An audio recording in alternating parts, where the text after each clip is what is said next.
So wait, this guy just is now going to have a criminal record for a card that costs like $30. Oh, Jesus Christ, dude.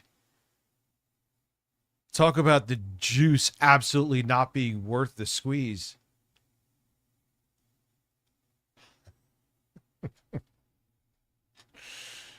What a fucking joke. So yeah, QB, it's now turned into where everyone's looking to become a fucking millionaire because of Pokemon cards. All right, we have a fist fight here. Let's go. Get live. We're getting live here. Hands on, hands off. Why does it always fucking do that, dude? Dude, watching shorts. Here we go. No sound. They're fighting over Pokemon cards. And the thing is, you ain't tough, dude. You are now known as the dudes who got arrested fighting over Pokemon cards.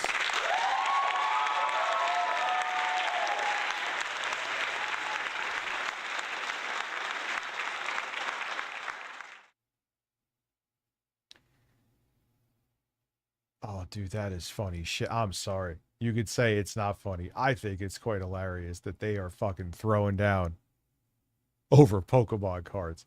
Like, you can't make this shit up.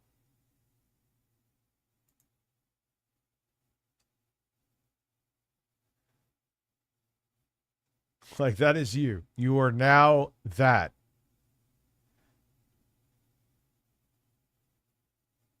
You will have to hold this down that you got into a fist fight over Pokemon cards. I don't care how old you are, for the rest of your fucking life, dude. You know what? Good for them. We'll do a couple more and then I'm sure there's some interesting Phil stuff to move before things get more serious here. Oh, look, here we go. Here we go.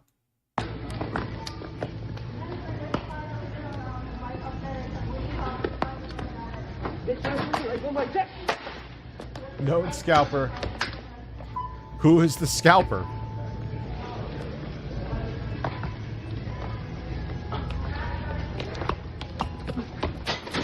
Hey, that's enough. That's enough. Right there. Both y'all. Both y'all. That was the weirdest fucking fight I've ever seen. That was...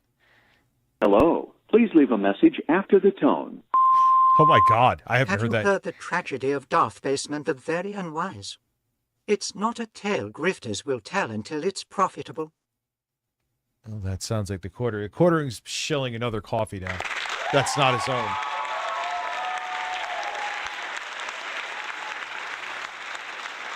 That was a comical. That was not a fight. Like, what the fuck was that? Also, you don't want to have a conversation. Okay. You got your ID on you? Do they have their IDs on them? They don't. He wants you to trespass. So use your ID. Bro, I'm out of here. Okay, leave that. Don't come back. Go. You're Stop trespassing. talking to me like that, dog. Like you crazy. I'm trespassing? You could tell that guy's a dork by how he's talking too. So it makes him. You're gonna trespass me right now? It fucking sounds like Ned Flanders. Leave For now. what reason? I just told you they assaulted me. Everybody, I try to speak to you over. Yeah, and that's a private company that's making that decision, man. Like, if they want, they could just watch you trespass because they don't like the shape of your ass cheeks. That's on them. You just have to deal with it. Yeah, it's definitely a Best Buy. Over here, you don't want to talk to me. They want you out of here. I just told you It's your last chance. Leave now. You're going to Bro, jail. y'all crazy as hell. Like, let me record it. What's your badge number? Matter of fact, since 002. you want to make a fucking Leave. scene. 002. Let Leave now. it be known Leave now. that Put this your- man is You're under talking. arrest. This You're man, under arrest. wait, what are you touching me for, dog? I'm recording. Oh man, the ego death is real. Like, just dude, you pushed it, man. You fucking pushed it, and he was still gonna let you walk away, and you had to keep going. You had to, because you had to have the last word in. You fucking deserve it. I'm recording. Get your hands off of me, dog. Are you serious? I was standing right here and I'm recording. Please don't try to make me, bro. Get off of me. What are you doing? He's about to fucking get hit by a car for fucking Pokemon cards.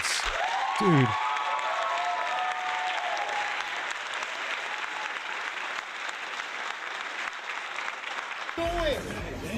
Hey, get off my car! Get out of my car! She's not only to kill my ass. He's not resisting. You guys be going. Wait, did he say, get off my car, my mom will kill it? Oh, no. Oh, so you don't want to have a conversation? Oh, so you don't want to have, even, oh my God.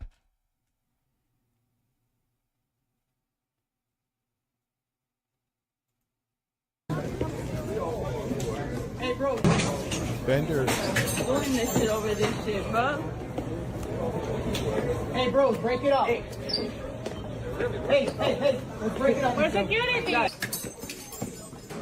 Wait, so they're throwing fists at the vendor? Hey, bros, Like the- break it up. Hey, let's break it up, you two. Where's security? Bro, I'm gonna need you. I mean, dude, this is, how are we going to survive some kind of fucking World War III shit when you have people, various melons, thank you, now putting us at 60. You have people wanting to end each other's lives over fucking nerd-ass Pokemon shit. It's insane, dude. Chill. Stop. Chill. Hey, grab my food. For wrong. Yeah. The checklist, static in the air, everything.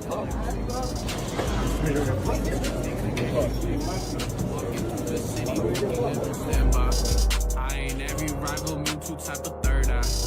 Lurking in the shadows, see the obstacle. I'm showing up over Pokemon cards. Oh, I'm sure they are. Obviously, they're losers. This is why we can't have nice things. There will always be shit human beings among us. True. 100% one pump man. Thank you, Neil Williamson. Spread your ass cheeks for Shrek. I thought you were going to say for a shriek. Yeah, this music is... Ain't no second All right, we'll move on to chance, something every else move now. perfected. Dude's getting arrested over... All right, you know what? Oh, yeah. No, I've that is insane. The same initiatory rank as Jack. We're gonna finally do this. We're gonna start off with a Phillitizer, though. I think a Phillitizer is in order. And finally. Then I have a video on Grifters. And we were actually going to watch that last night, but then I smelled the smell of death. All right, let's see here. Did we watch this? I don't think we watched this. I love it. And, you know, it's that stuff's positive, and there's other stuff that's positive behind the scenes, but the fact that I might lose my fucking house over something that I have I can only get so hard. I'm sorry. nothing whatsoever. And dude, I ended up trying that, Rick. It's just like, there's no value to a lot of this shit too. Virtually all of it. I tried, it was just some like sweet sauce that you could fucking go find at like Tops or Hannaford's. It's like $10 a dozen. And because whatever started some meme with it, it's like the stupid fucking pineapples with the Kool-Aid powder. One dumbass dude said like that shit good or whatever he said. And now you have like people selling them out of the back of their car and making people sick because they're not doing the proper things for it's like collecting bacteria and shit.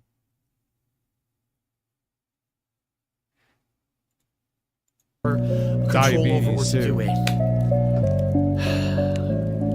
That's the worst feeling. No, TTS is working, Neil. It just isn't like you.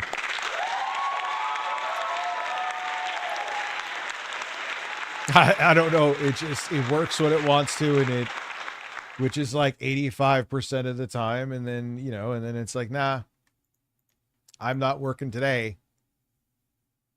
Or for this super chat.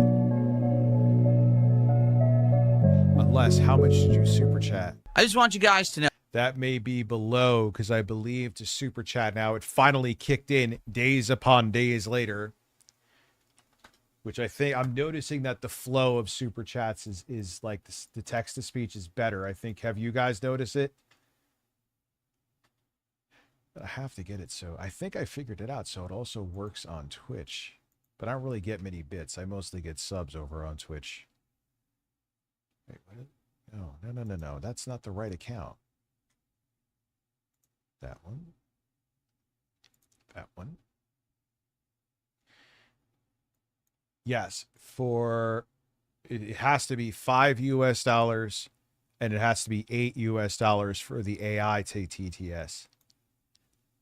In members, it's like 6 months, which a lot of you are at, and 12 months for AI TTS.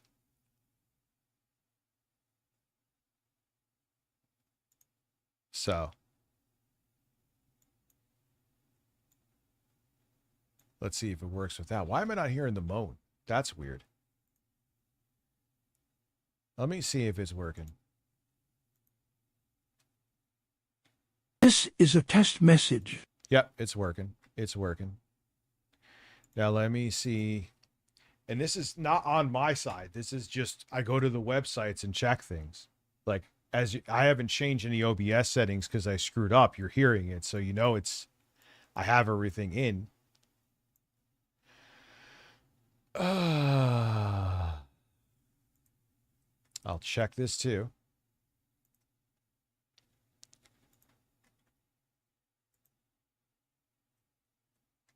Huh. One more thing here. It was working. Let me go to alert box. Let me go to YouTube. Test YouTube. Huh. This is a test super chat message. Oh, you're right. That is not working.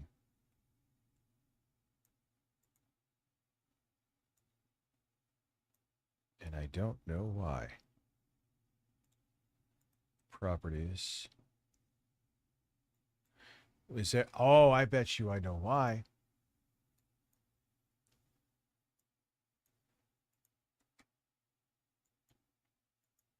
It also could be a weird OBS thing. OBS, like, and then I'll bring back the same source.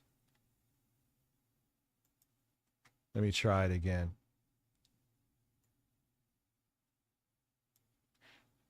And it'll work perfectly fine. And then I could just like restart OBS.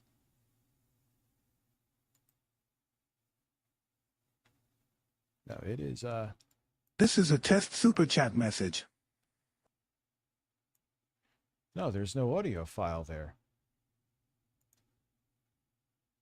That is weird. No, it's there. That is strange, dude. It's just not working. Try one more thing. I'm sorry about this. It's maybe if I get rid of Streamlabs, I'll add back in. I was wondering. Now you're right. Yeah, it was browser. Here we go.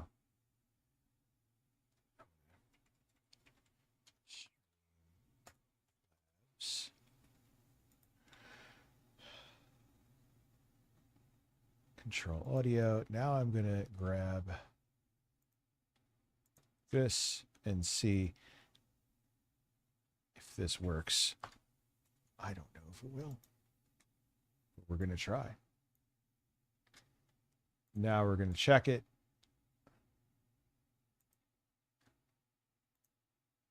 This is a test super chat message. This is a test super chat message. Oh, we're hearing that twice, though. That's good. Issue with the Mixer, maybe.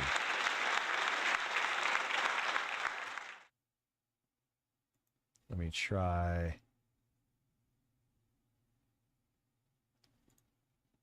that.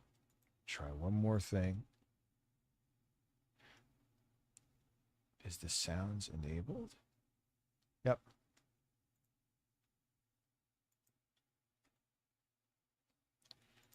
It's not working. This is a test super chat message.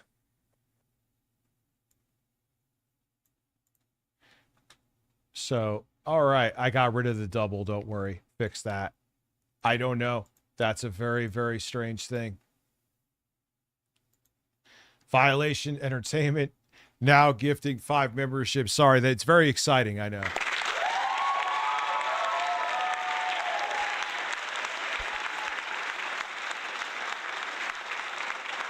So the moans, for whatever reason, are gone. I want to try one more thing, though, just for shits and giggles. As I'm sitting here looking like a fucking blue pancake slithering off of a pan. Streamlabs. Does it work in this scene? Because I've had this happen too. I'm only going to try once. OBS just fucking sucks horse dick sometimes, which means it's fantastic and Bosch would love it. Alert box. We're going to go to YouTube, super chats.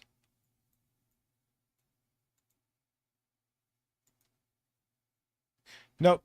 It might just be that Streamlabs. This is a test super chat message. It literally could also be that Streamlabs is just having a fucking short circuiting right now. So that's it. I'm done playing. It's annoying me.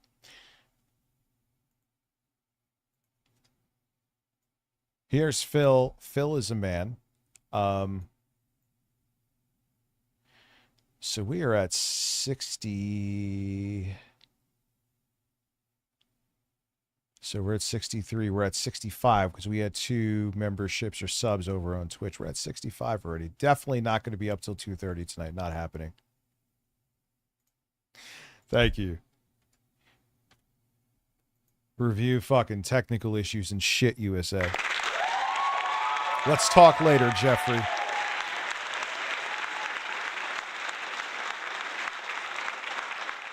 So, not sure what's up with that. I'm not trying to sound like Phil. My settings are what they've always been, and it's worked before. Why it's not working now? I don't fucking I don't know. It's even letting me control the audio. So strange. Streamlabs is in the mixer. Yes, it is. But for whatever reason, it does not want to work. His hairline is definitely.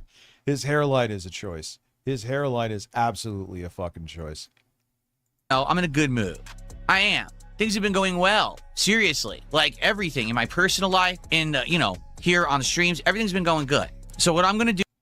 Does he have trap music? Is he actually have fucking trap music on in the background? This is him doing it. Yeah, I could, dude, we could talk, man. It would be easier to sell to someone like you. And like I said, yeah, those ones will have better sound quality. The 2 small ones from Radio Shack I'm keeping. Because those are just, it's like a tiny, but it sounds like a high-end deck. It's kind of shocking because they were budget, but they punched way above their weight. Those I'm going to keep. But everything else, minus the new stuff behind me, is going to go.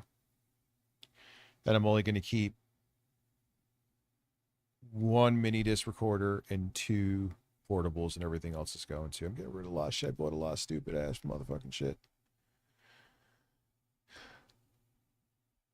We're very obviously, yeah, dude, I know. Mr. Gibbs was 16 months of a relaxed hole. Been loving the Legion Go to. I'm sure you have him fucking jealous of you. But the thing weighs. Yeah, it does weigh. And now TTS is just not working at all. It's expensive, man, but I'm sure it's worth it. Want to make sure that's working. This is a test message. All right, at least TTS is working. Do is something unprecedented. All right. This morning on Kick, I'm going to unban everyone who I got angry at last week. I'm serious. I'm not. Oh yeah, I didn't watch this with you. I just watched it for my own entertainment.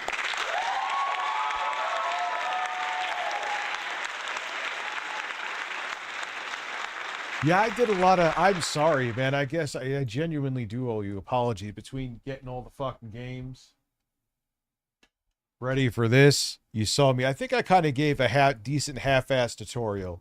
It would have actually been decent all around if I actually had the mic, you know, near me.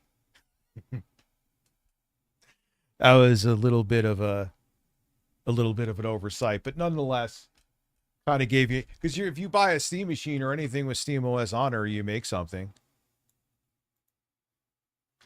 Fat Cat. Now, I think he was joking about what he said here. It's almost like Phil has these fleeting moments where he actually has a decent, it's very rare, where he actually has, yeah, and there's this, you know what it is? It's not just nostalgia, Jeffrey. There's like Gen Z and younger than us getting into it because it's physical. You could touch it. That sounded really weird, but you know what I meant? Like, that's like, for a physical media, mini disc fucking is amazing. Okay, the biggest shortcoming is that the decks are dying, and it's never going to have a resurgence like cassettes where, oh, I could just buy a new retro mini disc recorder. But it's, even though it's lossy, it's based on Sony's 8-track compression.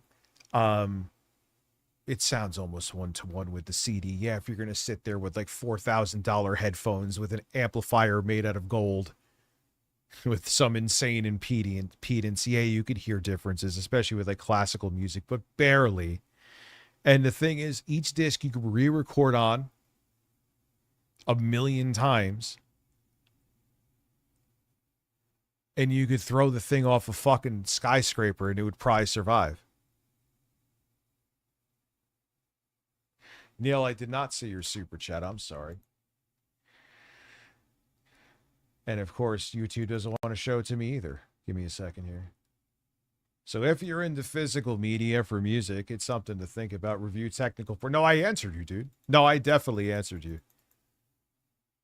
Vinyl, see, that's where maybe I can lean back, like aesthetic. My problem with vinyl, I have some vinyl. I have like a Tom York album in vinyl. I have other vinyl albums too. I'm going to keep those, but it's upkeep with them. You know, cassettes are cool, and I'll still fuck with the format. That's why I have behind me. Maybe if I finish up some beats, I'll put it on there, right? But you know, mini disc. But the problem with mini disc, and where if you're looking to make your own physical audio media, I would still put you towards cassettes. With Lord knows the shortcomings of cassettes is that, man, you buy a mini disc, yeah, the media, even though Sony stopped making them because they finally stopped making mini discs. I have new ones I got right before they discontinued them. But the players are all getting old, and it's going to get tougher and tougher to find parts for them. Sorry, Neil. I know I said, like, yeah, that's why I went into the whole thing with the Steam machine again. What's good, Mr. Blackheart? How are you?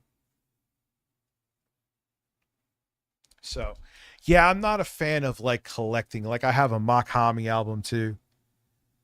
I got some decent vinyl, but my thing with vinyl, I mean, CDs. Here's where mini disc beats CDs. It's not just nostalgia. Yeah, it's nostalgia too, but it's not.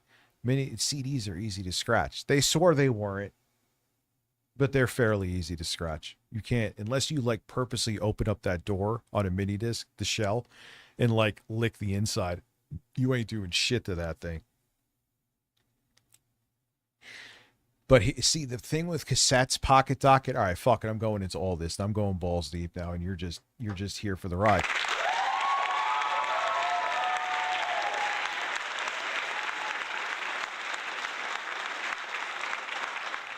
Even with a normal bias cassettes, depending on the deck, right, could either sound like complete shit, like say you got some no-name brand boombox back from Ames in like 91.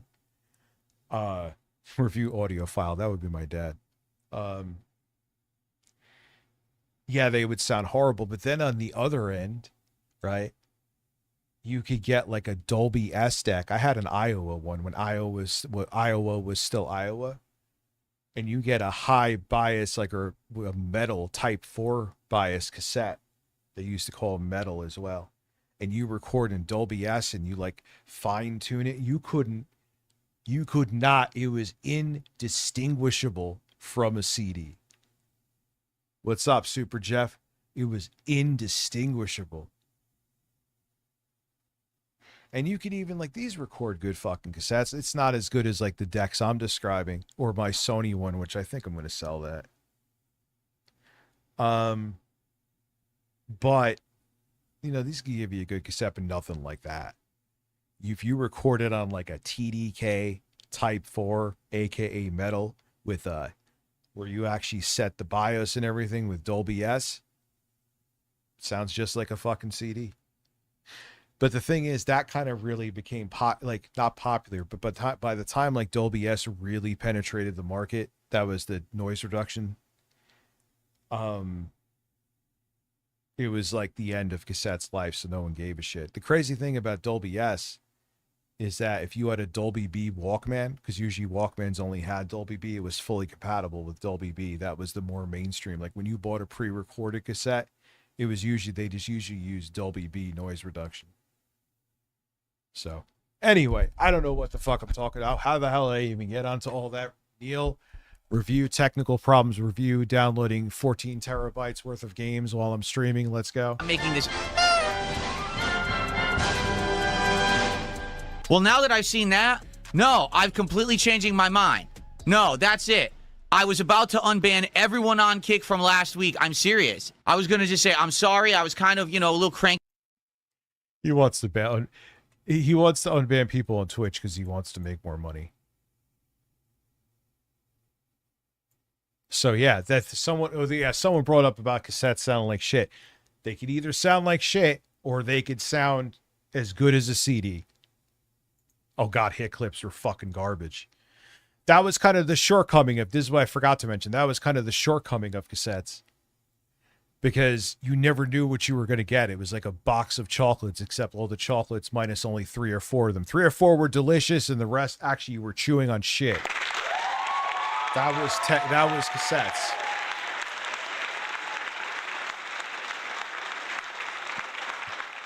Like when the smell last night was unbearable. The thing is, we're going to clean our septic there again. She hasn't had it cleaned in a couple of years. Downside to that is that if that doesn't solve it, that means it's neighbors, and we don't live in an apartment complex down there. So what the fuck do you do except complain to the county, which in turn could take forever to get back. So I mean, if it's theirs, they got to do it. Last week, but now that just popped up, you've completely changed my mind. I can see that you're not ready. That is unbelievable. I can't believe it. Seriously, as I'm giving you amnesty, the king is granting you forgiveness. You pull that? Who do you think you are? He's a filthy, dirty liar. I don't have any interest in Magic cards. I keep saying this because people are like, well, you're unboxing Pokemon. Are you interested in Magic? All right, let me make this abundantly clear so you stop asking me because I'm not going to keep answering the same question. Right now, we're into Pokemon. Why? Because I'm playing. Yeah, that is a good point, Miss Sparkles. He's still a Juicy Boots, you fucking son of a bitch, you cheap bastard. How are you?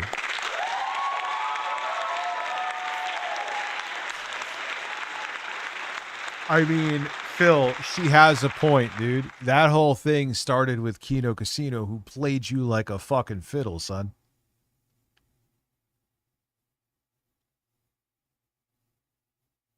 Well, yeah, that is true if the landlord is shit, but on the flip side, if your landlord is even semi-decent, you have a better chance of a turnaround on an issue. Like, say someone's like, well, granted, the septic would, I guess, but they even having a septic on a full, like, apartment complex, who knows? I don't know. Listen, I want to live off the grid.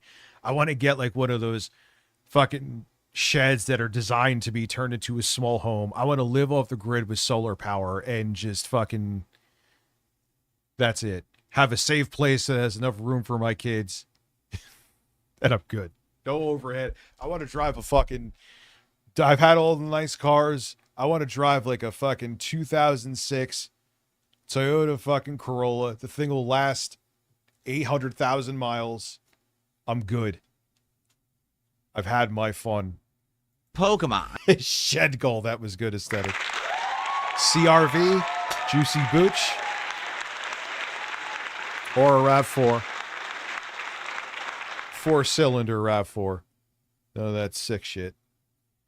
Yeah, I would go, or I would get a 4-cylinder Camry. The reason why, one, better gas mileage, and two, the 6 cylinders from that vintage have a belt. Now I can handle that life as long as I have tech. I can living off, not living off the grid like I'm hunting fucking deer.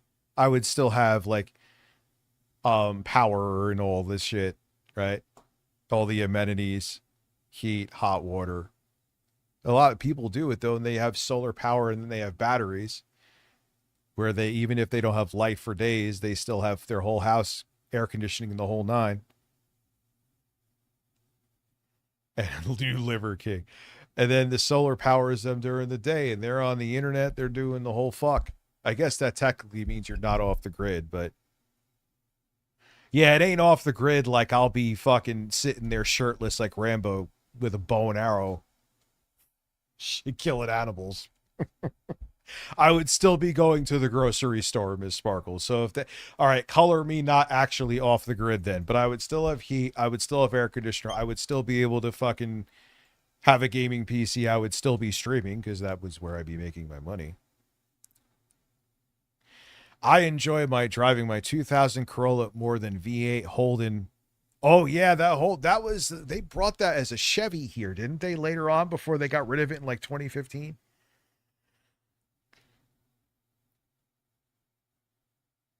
Yeah, dude, I want a fucking 9th gen, I think they are. It's from 2003 to 8, right? And then they came out with the new, which those are still reliable to either Corolla or Camry. And I would take the 4 in the Camry because it has a timing chain, not a belt. Yeah, the Chevy SS. I almost wanted one of those. All right, so I would be living very frugal, but I would still be able to buy like a 5080, Miss Sparkles. Techno, you fucking bastard.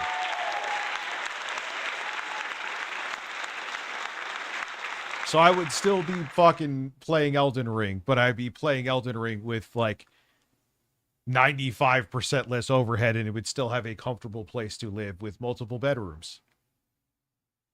Yeah, the new Chevy SS was ugly, but it's still so we're at 70 because there was 2 people over on Twitch, right?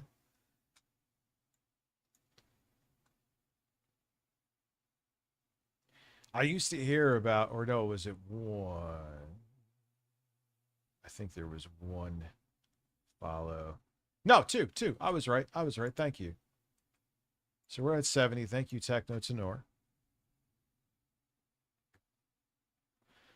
Like, dude, yeah, I used to hear about like Leonardo. I mean, granted, he's done other weird shit, but Leonardo DiCaprio, like, he just drives a Toyota. Why? Yeah, now I get it. It only took me till fucking 45 to humble myself and stop being a fucking idiot. Better late than never, I guess. Yay. There you goes, boys. I don't even know what we're doing right now. I am fucking out of my mind. Review living semi off the grid. I went from tape decks to living off the grid to downloading 3,000 Steam games because I need to benchmark a whopping 4.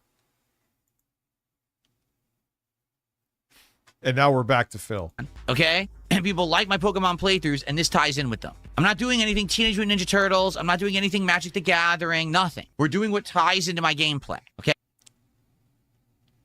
Fun fact, Saturns, they have plastic instead of like painted metal for their body panels. That was a big selling point. We hit the goal. We hit the goal. We hit the goal. Matt, I'm hard. Matt, I'm hard. Matt, hard. Matt, hard. I'm hard. Matt, I'm hard. I don't know what, that did not work at all, but I tried. Breasts. Breasts. Breasts. Crown Vics are weirdly fun as fuck too. Danny the Foot. We, like I said, thank you. We hit the goal.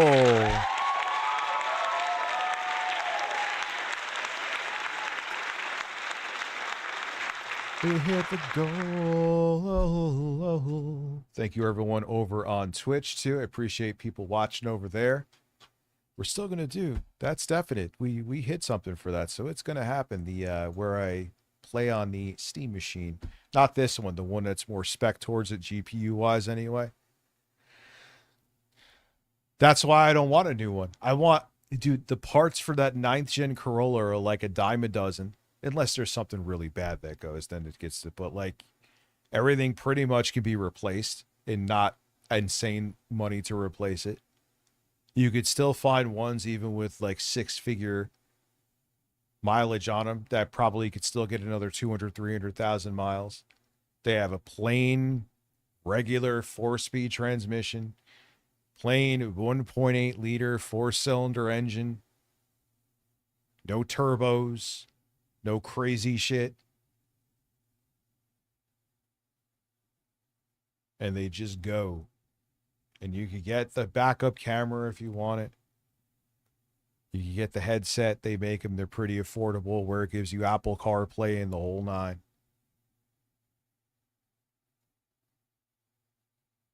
I am now the new head of Xbox.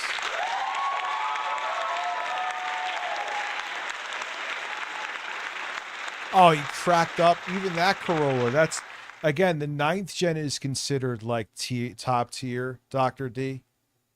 Yeah, that was nothing on that thing. Too. You could have had that shit for like another 200K. Oh.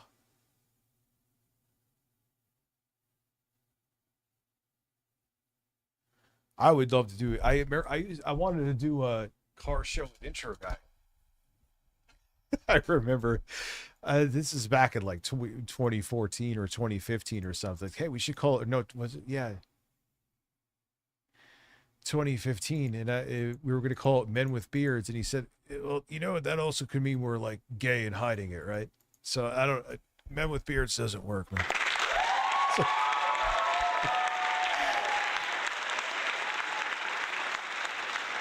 I didn't know that's what I'm like. I'm just fucking saying like we're both large men with beards. I don't know. He was like, yeah, I guess he thought that maybe we were like in some hot bear relationship. Yeah, I mean, we could have made jokes about that too. I don't know. But that would have been a fun show because he likes cars even more than I do. Okay, this is not a collector's stream. It's a gamer stream, and this ties in with it. I'm not saying no forever. I thought you want to be my beard, Miss Sparkle. What does that even mean? I'm saying it makes no sense now to do that. And I'm not going to keep buying multiple boxes of cards and doing different ones. Right now, if you haven't noticed, the momentum for this has dramatically died down. When we started 2.5, 3 weeks ago, on every stream, we were opening like 3 packs. Well, dude, I was thinking that's like a fucking joke to roast you again. And people were saying, yeah, even 30 is too high. You're charging 50 a fucking pack, dude. Well, guess what? All Thursday, we didn't open any. Okay, here we are. It's a new week. I have a new box in my hand. No, I'm a big fan of breasts. There is no beard with me.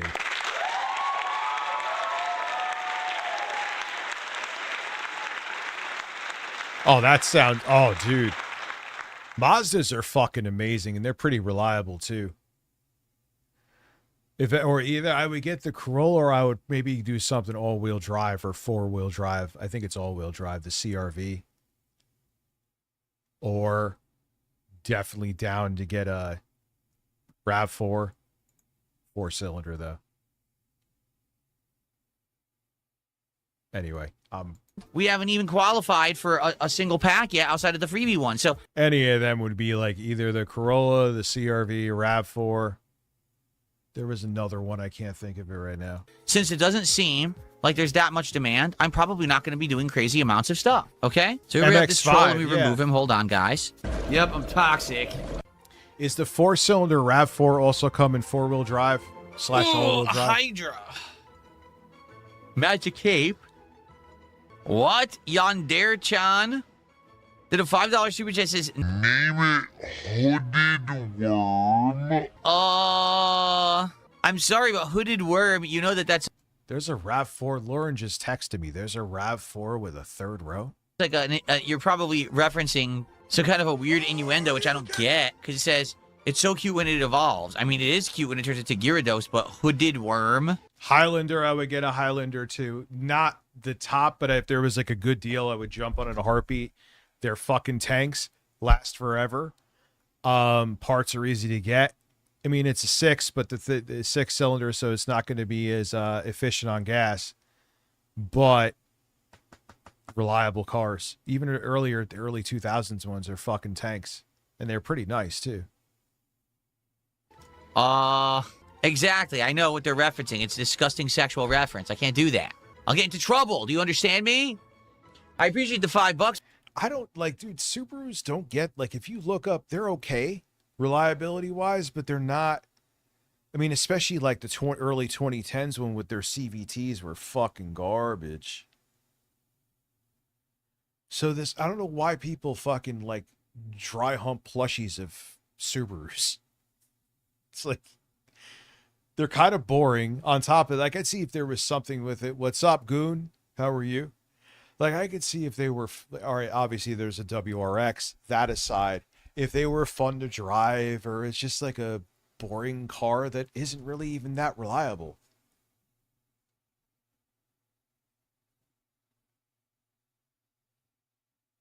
You know? Yeah, but Subaru's, the thing with Subaru, right, is back in like the 90s and even early 2000s. I mean, Subaru's been doing the all-wheel drive thing, especially in like the 90s and 2000s.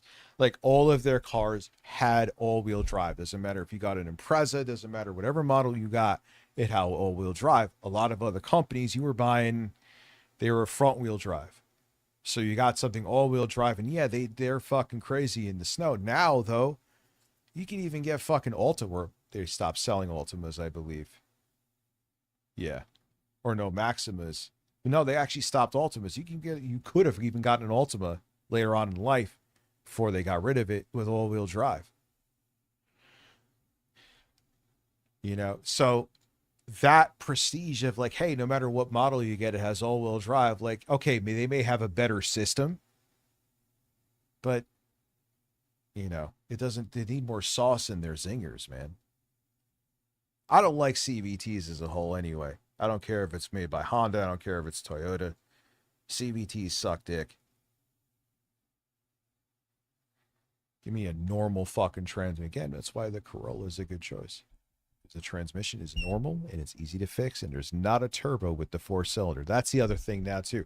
Every fucking car, instead of putting a bigger engine, it's always about a fucking 4-cylinder or even 6s or even sometimes 8s with turbos. You know how much extra pressure and premature wear a turbo puts on an engine? And then on top of it, man, I would do it, but you got a lot of you guys who are enthusiasts, or even if you just know a little bit about your cars, you would change your oil on time. But listen, man, turbos cook oil. And if you didn't have someone who changed it like a Swiss watch on time, you know, it just kills the life of an engine. And if you got to use one that you don't know if the person did the proper work on it, I'd rather have a naturally aspirated 4, 6, or 8.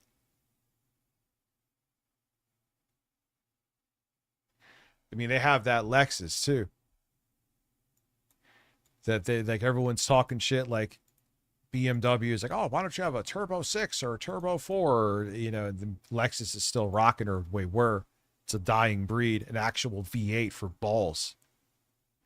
Brokeback Mountain 2 intro guy, let's go.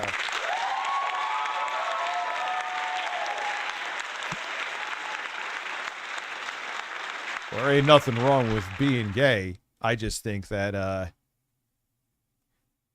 mean, maybe a new Subaru is different, man. I don't know. Now TTS is not working, and I don't know why. Here, I could even test it to show you it is actually working. OBS-wise. This is a test message. But it's short-circuited, so Austin, if you try, so what are easy to fix? Chevys are easy to fix. That's true. American cars. But the thing is, even if parts may be somewhat more, they're still affordable for Japanese cars. Not luxury, but Japanese cars. And, you know, older school Toyotas are pretty fucking reliable. But I can't get in trouble. Yes, it's gonna be Evil In. We have to do Evil In. Sorry, I love can't name Cars, it Hooded Worm.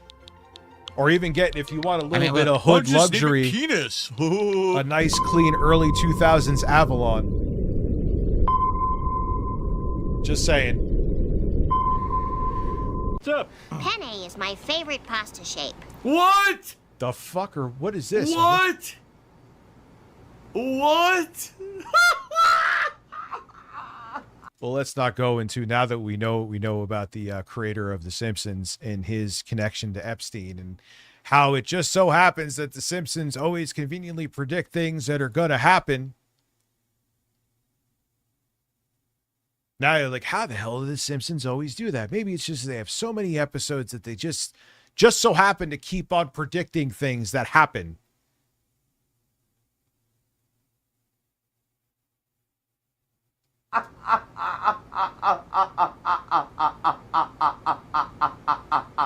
That laugh is diabolical. What the hell? Oh. Yeah, you know what's weird is that, like, Korean companies were on like a resurgence for, well, not even resurgence, but they were improving. And then that's no longer a thing. Like, you go and buy a fucking Kia, or they're just not great. Oh, this game was made when? I'm getting out of here. I can't. I'm out of here. I can't do it. I can't do it. I'm out. I'm out. That just creeped me the hell out, dude. I'm so creepy. What the fuck is what Simpsons game is that? Is that the PS2 one? Thank you guys for the support. We're at 45 bucks of support so far. Again, if we get a $50 contribution, that'll unlock a new pack of Pokemon cards for the end of the stream. And if we get to 100 bucks of support, that's another pack. So let's go. Simpson hit Fighter run. Spot, why Okay. would I do a Pride stream when I'm straight? I'm straight too. Who cares, dude? You're showing solidarity for a marginalized group of people who deal with being oppressed every day. That's what it is. Gay or something, maybe I would do a Pride stream, but I'm straight. So I wouldn't do that. You know, or my ass, it's just like, ah! So here's the thumbnail for today.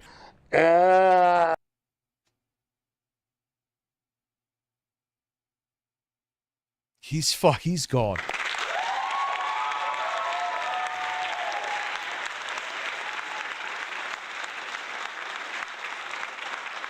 Can I sing you a song with a beat? What kind of song would you like?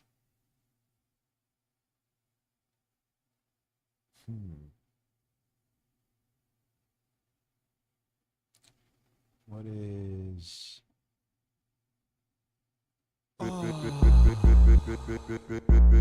I sucked Boogie's nipple. I sucked Boogie's nipple. I sucked Boogie's nipple. Breasts. I sucked Boogie's nipple. Breasts. I sucked Boogie's nipple. Breasts.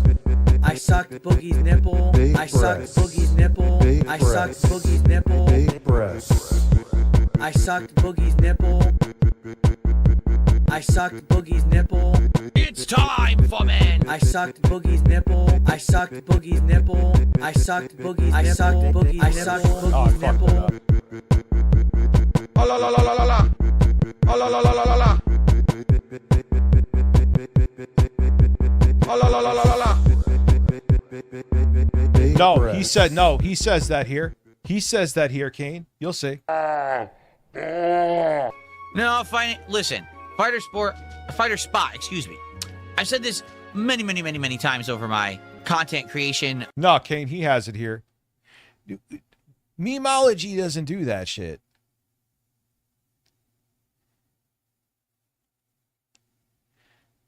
Oh, yeah, dude. Especially during the 90s and early 2000s and 80s, GM was just like 60% badge engineering. Dude, they literally had a Cadillac that was a rebadged Chevy Cavalier.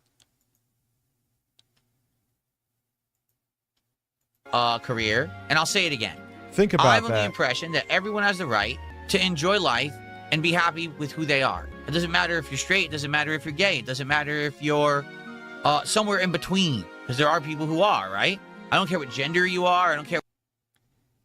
I don't know what happened with the voices tonight, guys. I'm going to try something here, actually. Reload the overlay. This is a test message. All right, I reloaded it. We'll see what happens. Yeah, and like, just imagine spending the extra money and you're just literally just getting a Cavalier with a Chevy Cavalier with leather. Yeah, the text to speech is losing. I reloaded the overlay. Maybe that may fix something. You're very welcome for the remix, Marvelous.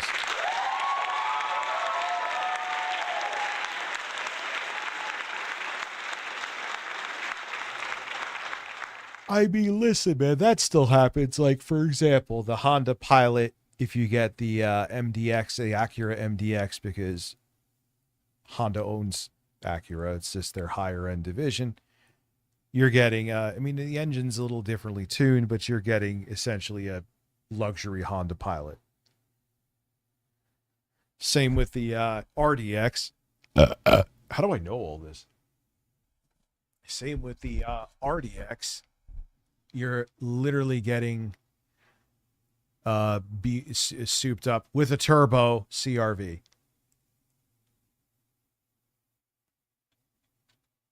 What skin color you are. I don't care about any of that stuff at all, right? I don't. And it's your right to do whatever you want with your own self, your own identity. It's all good. Bob did hit the I have no gold. problems with it whatsoever, right? To each their own. And I think everyone has the right to be happy, and everyone deserves happiness in life. So that's where I leave it. But I'm you know, a straight guy. I'm not going to go crazy. Oh, you're an ally. You have to do a supreme. No, I don't have to do a stream. I don't do a straight support stream. So I'm not going to do a gay support. You're damn right. We're talking about the cars. It just kind of tripped into it. I haven't talked about cars in forever anyway. Support stream. You know what I'm saying? Like, I just stream. It's not all that serious to me. I'm just playing games. So, hope that makes sense. Whoa! La Diva? The hell? A statuesque woman gazes out over the glittering waves and heaves a deep sigh. A statuesque woman. Okay. Her name is La Diva. Okay, so everyone, here's the deal. I am going to go on my break of the stream right now. So, number one, if you are on YouTube, if you could give the stream a like, I would really appreciate it. Again, I'm aiming for 100 likes. I want to hit 100 likes. Oh, I never tried the demo. On this stream. Please like the stream. Also, please support it. Right now, we're at $45, but we still have over 2 hours left on the stream. All right. Obviously, number one, I want to be able. No, I did not shit my fucking pants last night. To do some unpackings today. We only have one so far, and that's. If I did that, Lauren would have called me out anyway. The freebie. Again, $50 contribution. We'll do a pack. We get to $100 of support. We'll do a pack. Now, also, I like this game. It's chill fun, but I need some people to support it. I need people to support Pokemon, or else we can't keep playing it. We've played a hell of a lot of Pokemon over the last many months. Remember, we started doing nonstop Pokemon back in the fall with Pokemon XY. Then we did its DLC. Then we did a short break. Then we went to Fire Red. Then we went to Champions, and now we're doing Brilliant Diamond. I'm all okay with that, but I need you guys to support the stream. Right now, it's slow. Since we started playing Pokemon, I got the 2 super chats, and that's it. So please support it. Let's go. Let's make this a great supported stream to start the week so that I feel confident in keeping this in the rotation. If this stream is slow as hell, then I'm not going to keep playing Pokemon nonstop. You know, I've been doing it because you guys have been awesome and coming by and having a great time and supporting the content. That's why I bought all these expensive cards to unpack during getting everything as part of it. So let's go. Let's get support for Pokemon. Okay? Let's see. I don't care. I don't care. I don't care. Stop bothering me. I do flex for support. That's the most Phil thing ever.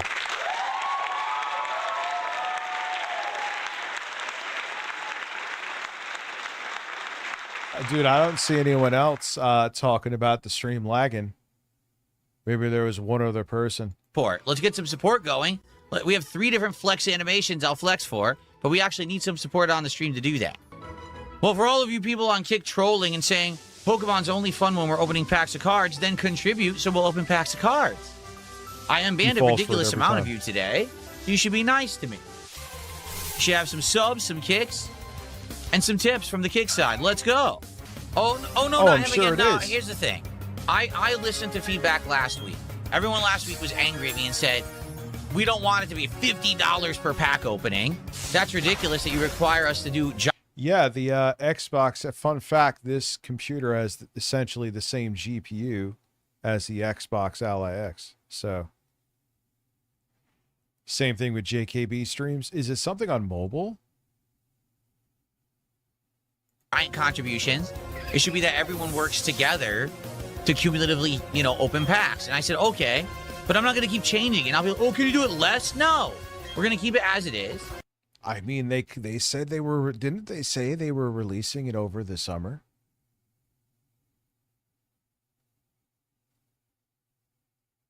Yeah, I agree with you, Got Milk.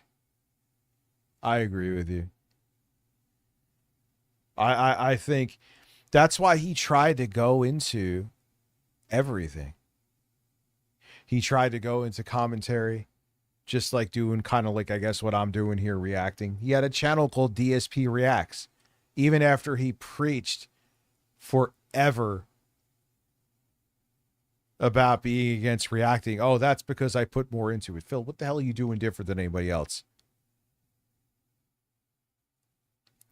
He tried DS Politics. Yeah, he's been done with gaming. He probably would like to do kind of what I'm doing, where the games are not even secondary. I don't even know if you call them fucking secondary with me. But you get my point, where one seldomly, like again, I'm going to do that that stream benchmarking the Steam machine over on Twitch. He'd like to just do random shit like that. But he fucked it all up. Because he doesn't have the level of self-awareness that you need to have to like talk about stuff and make jokes. You know what I mean? He's not capable of doing that. He's too serious of a guy, which is funny because he's funny as hell, just not on purpose.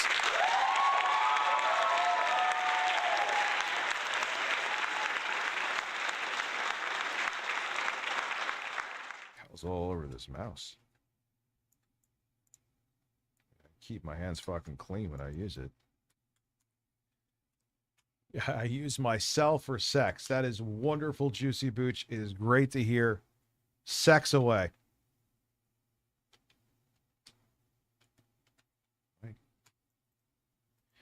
I'm, for some reason, cleaning my mouse right now. Why? I don't know. I don't like schmool on my stuff. Gives me Asmongold vibes. Maybe because I haven't been here and maybe I did something with Greece. That was kind of, yeah, hate that shit.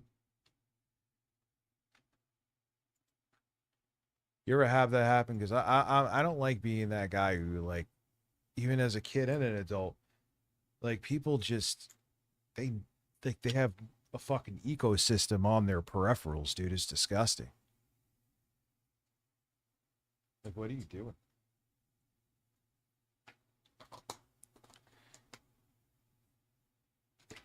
Anyway, man, I am fucking weird tonight, huh? Weird night. And we're going to roll with it, and it should work. And if it doesn't work, then we just stop doing it. I'm not going to keep... I like keeping my shit clean, too. So when I saw that, I'm like, what the fuck is going on? Making it so ridiculous that it's ineffective, and now there's no point to doing it anymore. You know, this is not cheap. It's not like I'm getting these for nothing. These are very expensive, so... I got to keep it going the way that we've been doing it. Greed is massively strong. Zesty Snack Pizza. But getting back to Phil, I know I don't know if it's going to work, Jiggly Joe. It is TTS. I mean, here I'm testing it right now. But for some reason. This is a test message. This is a test message. This is a test message. This is a test message. Well, that was fucking unnecessary.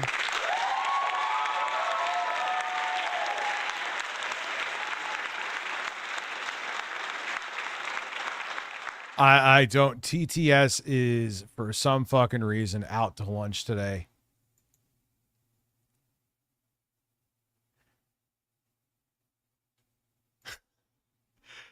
I mean, and even if I go to Streamlabs, and Streamlabs is being weird the other way.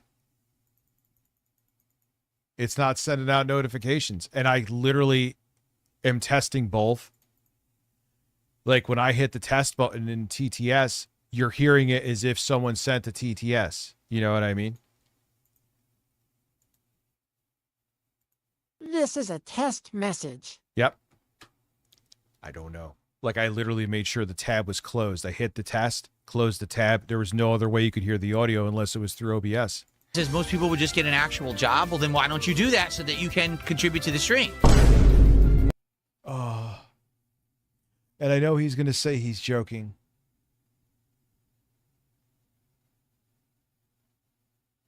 Oh, I wish I was eating a steak right now. Don't tempt me with a steak. Why are you sitting around unemployed like a loser? Get a job. All right, that's a good suggestion for you. Stop begging and get a job. But number 2, this is only the second stream of Pokemon Brilliant Diamond, and I'm going to be honest, as you can see, it hasn't been a well-supported one. We're only at $66 of support, and that's just sad, because... I mean, there's no way to spin this that it's not e-begging. You can't, there's nothing out of context with this. This is Phil, and he's a man.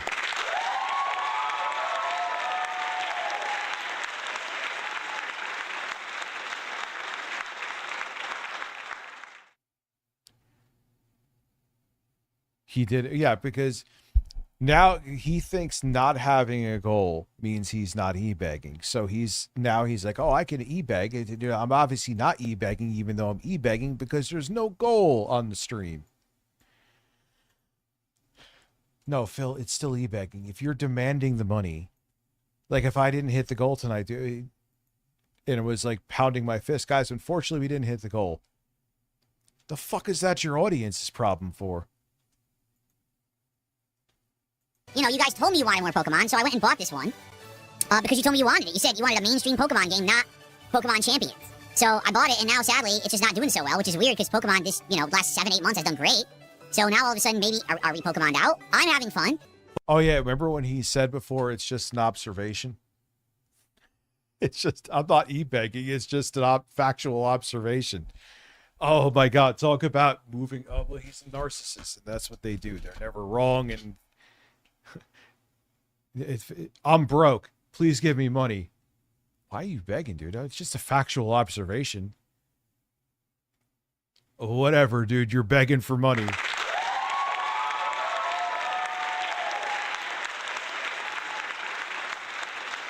But I want to do stuff that you want, and you're speaking right now through your actions, and you're saying maybe you're tired of Pokemon, okay? Sucks. Now we have an hour left. If you like Pokemon and you want this playthrough to continue, please support the stream. Again, I'm incentivizing it as much as I possibly can, all right? These pack openings, I'm giving you a free one, and every $50, there's another one for a $50 contribution, you get them. This was working. And I know, like, there's no way to spin this that it's not e-begging. I mean, there are times, and like I know Kane, like he says that people take him out of context, and I get it. There are, like, I always use Duty streams as a perfect example. Like, he's like the Phil News Network. This man does not do enough every day that you need to make 4 videos about him. It just doesn't, there's just literally not enough content there. But there are times, and we've actually done tests on stream where you, like, is Phil begging right now? Go to click a random stream to see where he's live streaming at that moment. And he is begging.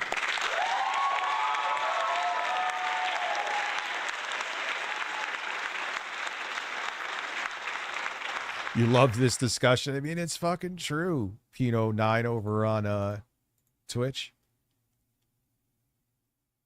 Duty is in Japan doing videos on Phil. That I will give the man, as a content creator, that is some fucking dedication. Yeah, I would say there is a 60% chance. I'm not going to exaggerate. I would say a 60% chance he is doing exactly what people clip him for. So yes, Kane, I am sure you are right that it is over exaggerated. It also depends on the clipper that you watch.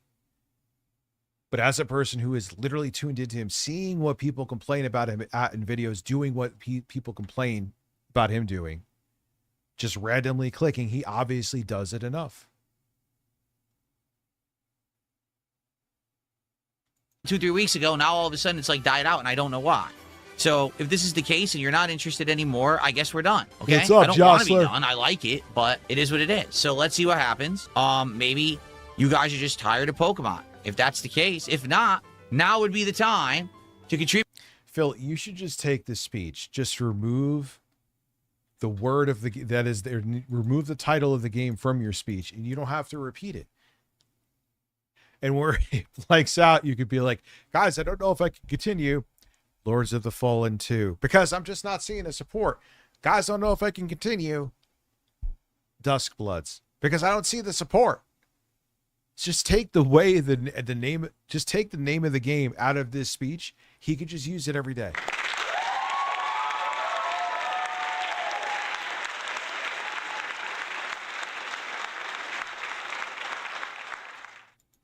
So we can have more than one pack opening at the end of the stream. Because it's a major Pokemon stream, I actually purposefully made it to a shorter podcast so we can play more of the game. So it sure would be great to get support. If we don't get more support than this stream will have done as poorly as Symphony of the Night. And I'll be honest, we'll probably try one more time. And if it stays this way, we're done with this game. And that sucks. I don't want to quit a Pokemon game. But I'm not going to keep something in the rotation that's doing so poorly. So I put those on. I look at you like this. Phil, Duty, I feel like, I think someone else said it too here, is like he's what they all do this though. He makes it like he's way more successful. I don't know. Listen, man, if he's a multimillionaire, I don't fucking care. But I've just noticed throughout history, like all these dudes say they're wildly successful and they just do it for the fun of it, even though they are dedicated to a point that it's weird. And then you find out later on when they have some kind of PR nightmare doing this that they're full of shit. They're not as successful as they make it to be. And all of a sudden you're all entranced. And now all of you must immediately contribute to the stream. There's nothing you can do about it. I'm sorry. Those are those dirty, underhanded tactics that I use every day. I'm very sorry about that. Like, do-do-do-do-do-do-do, here I come. Now, Dark Ethan, I don't know if you were aware of this. For a $50 contribution, I guarantee a bonus pack. Now, I don't know if you knew that, so if you... I mean, watching Phil for entertainment.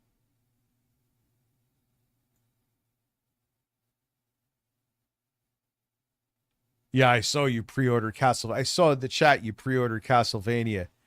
Listen, yeah, isn't it Smash JT allegedly green screening Jostler?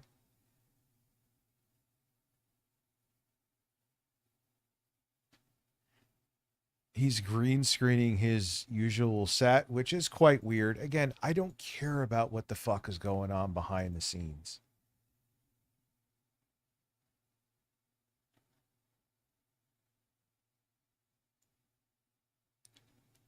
Like, I don't care. It's not my fucking business. It's not my, but like I said, it's just like Phil with e-bagging. It's like he like put his wife for a decent portion of the intro of his fucking live streams to like prove he has a wife. And then when people are prove like, oh yeah, a woman actually wants to sleep with me with my high pitched voice.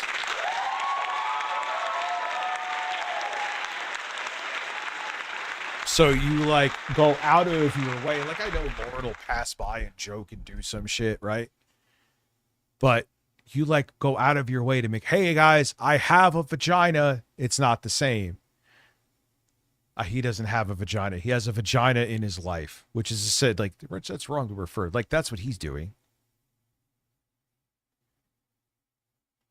So when he does shit like that, even though it is no one's business, just like Phil's finances were no one's business, but because he made him people's business, they wanted to dig and they dug too far. People are going to wonder about your wife when you're green screening from the place that you should have access to actually streaming from.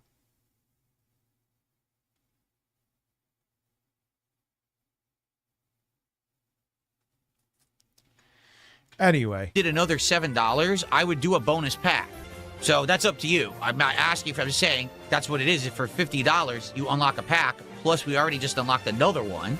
So for $7 more, we'll Trust me, as a person who has accidentally overshared way more than I should have on multiple occasions, I've gotten better with it, obviously.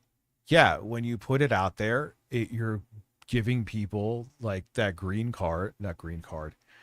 light to look into you. do a bonus pack, okay? Very exciting game, guys. We're very excited tonight. Look at all this interactivity we got. No one talking to me at all. So anyway, Spawn Killer, you're the top tipper, $3.50. Let me get you on the leaderboard. Yes, I should call out, guys. This game costs a full $60. I'm not kidding. You may not believe it, but it doesn't make it less true that I spent $60 on this game. I'm just saying. For the record, the trolls are very upset that Dark Ethan contributed. Oh, that is very true. Shout out over on Twitch. First time chatter, Cheese Sucks. 1919. I probably butchered your name to it, but college told me there's someone for everybody, no matter how weird. Well, that is true. They're already spamming chat with nonsense about how upset they are that I'm getting support. I know, it's a horrible thing.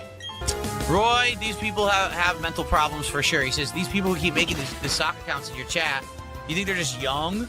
Or they have mental problems? They're He always complains about the same thing, too. mental problems. These are not young people. Most of the time, it's found that these people are adults, but they don't have lives. Like, they literally don't have anything to do with their time. I will say, though, that TikTok streamers are significantly worse than Phil's. And Phil's an e-beggar. It's irrefutable. We're looking at it right now. But TikTok streamers are like, they will not take a shit until you give them money. Even if they have to shit. So they think that... Oh, by the way, I didn't mean to ban you, Philosopher. I misclicked. There you go. I unbanned you. I want you to think about this. There's adults out there. People who are like in their 20s, 30s, even 40s. They don't have any responsibility. They don't have to be at work because they don't have a job. They don't have to spend any time with their family because their family wants nothing to do with them. They literally just sit on the internet all day doing nothing with their life. They are pretty much worthless. And they then take that worthless time they have and they funnel it into toxicity, trying to hurt others on the internet. There is an entire generation of people like this. I mean, he's right. But you're giving them the fucking platform that they want, dude. Dude, the people, and again, I'm not sponsored by them, but the people at Boss Games are like the nicest fucking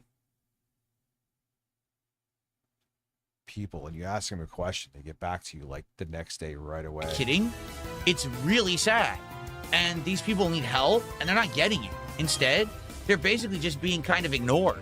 And that's really bad because you're going to end up with a group of people that think it's okay to act in these really abhorrent ways, you know? But that's the situation we're in right now. Imagine if you sat around all day and all you did on the internet was troll people. Wouldn't people be like, what's wrong with you? Why are you doing that? Wouldn't you have like a family member or a significant other or someone speaking up, be like, why are you sitting on the internet trolling someone all day? These people don't. I mean, think about that. They literally have no meaningful existence. They have no one to tell them, what are you doing? Stop this, you know, listen to reason. Blah, blah, blah, blah, blah. Shut the fuck up. I mean, Phil, you are, anyway. It is now finally time to get into this shit. I'll start from the beginning. I probably watched this 6 times already. This video is absolutely insane.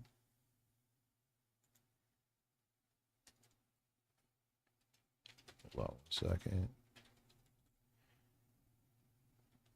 From my research, I think Epstein's role as a government informant was simply his day job. His real job was working as the public face. Yeah, he was like a middleman for all these fucking billionaires and cultists, lunatics. Figure for elite families who are interested in the deliberate collection of sacred objects that are believed to get... This shit's been going on for they think like 600 years. It didn't start with Epstein, and he wasn't on top. You're going to see. If the owners of these objects, otherworldly power. It involves elite patronage networks and human trafficking and ritual abuse, and they come at a price that most people would never be willing to pay. And by the end of this video, you will understand exactly what Epstein was building, and you will know what has driven this operation for the past 600 years. Let's get into it.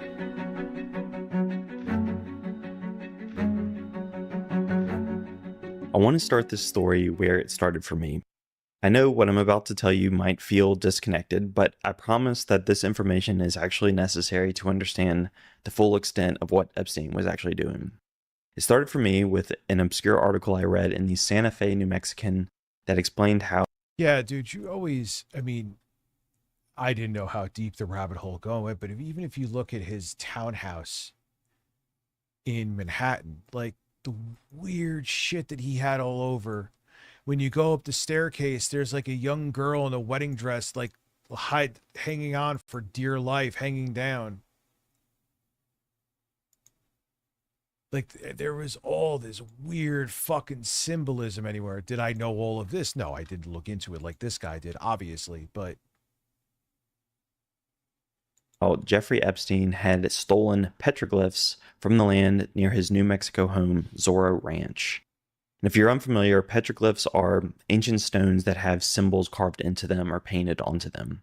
And they're usually used in rituals or ceremonies or have some sort of religious significance. The stones that Epstein took were sacred to the ancient Pueblo people of New Mexico.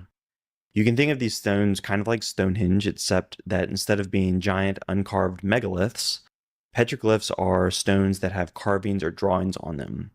And these carvings are what make these stones actually sacred. So, when the DOJ... Yeah, and just like the eyes wide shut shit. The eyes wide shut shit. You know, there were these rituals that I'm telling you, he was murdered, Stanley Kubrick. He did not die of or if he did die of a heart attack, someone poisoned him with something that you can't trace. That shit was a documentary, not a fiction. Released Epstein files in January of 2026. There were several strange emails from Epstein to his staff. He was directing them to go out into the desert near his home and collect these sacred rocks and bring them back to install in his property at his ranch. And this story didn't get much coverage at the time. Yeah, and so did, Alyssa Crowley. Including Epstein, they were in on that shit too. I'm going to grab something to drink real quick. I'll be right back. Ooh, that's the wrong software. I will be right back in a second because I need a little perk me up. To perk up those nipples just so I could look just like Harmon Smith. That is an incredible looking man. Ocean water. Cucumbers. Cucumbers. Cucumbers. Cucumbers. I'm never blowing bubbles ever again.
my penis pulsate a little bit. No, this is gonna get me. That.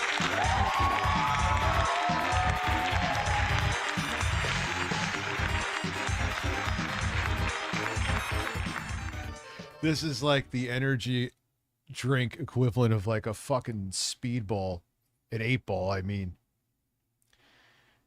I got a packet of that Celsius stuff, mixed it with water, and then I put a small can of Diet Coke on top of it. It tastes delicious, and I will need it. I am here till 2:30 a.m. I haven't done one of these late motherfucking streams in a minute, so I need this. I need this.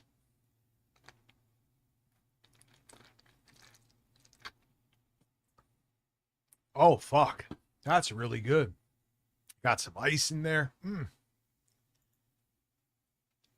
I'm probably going to be up till fucking 4 in the morning because I'm having that, but that's okay. Because of the severity of his other crimes. But it really bothered me because I couldn't understand why he wanted these ancient religious stones. Because there's lunatics that are so wealthy and have generational wealth. They have old money. They have no grasp on reality, who are they are in a cult. They are occultists. They do not function by the normal rules of society. It is generational wealth that has been around for hundreds of years. These people live on a different fucking planet. They don't really, but they think they do. And this has been going on forever. And because they have so much wealth, they can fucking bribe whoever they want to. A fucking neo-Nazi, literally, who Sig Heiled, it is, you do not dare tell me that was a wave. You look at someone actually Sig Heiling in him, a fucking Nazi, an apartheid-loving fucking weird-nippled Nazi is a trillionaire. Get lost, man. We are, like, all the shit that you heard, they live, all like that movie with fucking, what's his name, where he puts on the glasses and takes them off, is real. It is real, and it is right in front of our faces right now. He wanted to bring actual Babylon to the world, Epstein. He literally told some girl he was trying to fuck that. She was on TMZ. Roddy Piper, rest in peace. They live. I said they live. The extent of the coverage that this story got was basically that Epstein was weird and he was into weird things. But for me, I was immediately suspicious because all of Epstein's properties are covered head to toe in symbology. And I knew there had... Yeah, this is fucked up, dude. This is going to make your head hurt if you haven't seen this yet. To be some... Yeah, he wanted to seed a bunch of women. Like, he wanted to fucking knock them up, Epstein. Because he wanted to make, like, he thought he was going to make, like, some superior Zionist race. Dude, everyone needs to, like, wake up, man. And a lot of these people have unlimited power on this planet. Deeper purpose for wanting these specific stones. The earliest document in the Epstein files that talk about these stones goes back to 2001. And that is 8 years before his arrest in Florida. In that year, a property manager sent out a staff memo that said, this is like almost a YouTube short good. I mean, it's nothing special. It's just a Diet Coke with, I got to make sure I get the flavor right. With the Celsius. It's fucking banging. Petroglyph rocks moved to the main house. JE to let us know the size, location, and how many rocks he would like. That same... It's just crazy how money and also threats shut people up so quick. It's like, no one was like, yeah, you know what? This guy's a fucking lunatic. You know I work for him, but maybe I should start saying some things. But nope. If there's a check, there's always a person that will just be obedient for the check. It's insane, dude. We're so screwed. We are so up the butt without a fuck if we don't get that $200. If you know, you know.